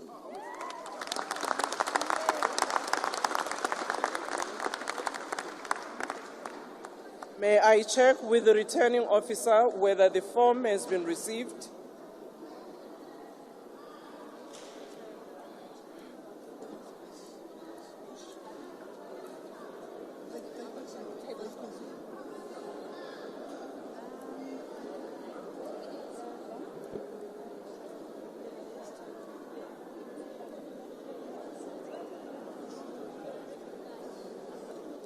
Thank you very much. The form has been received. It duly complies. The nominee and the one who seconded, as well as the one who has been nominated, Honorable Lottreed, has been signed accordingly. If I may check, Honorable Lottreed, whether you can acknowledge that the signature on the form is yours. Honourable Speaker, I confirm the signature on the form is mine. Thank you very much. We have got 2 candidates for now. Are there any nominations from the floor?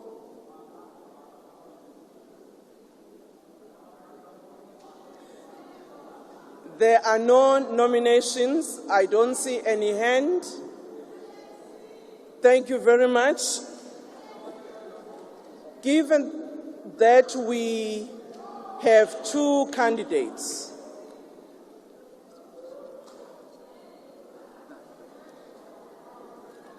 a secret ballot will take place in terms of item 6 of Part A of Schedule 3 to the Constitution. Order, honourable members. I now suspend proceedings to allow the returning officers to prepare ballot papers. We shall resume proceedings when the bells are rung. The madam is in charge. Thank you very much, honorable members. The returning officers will now take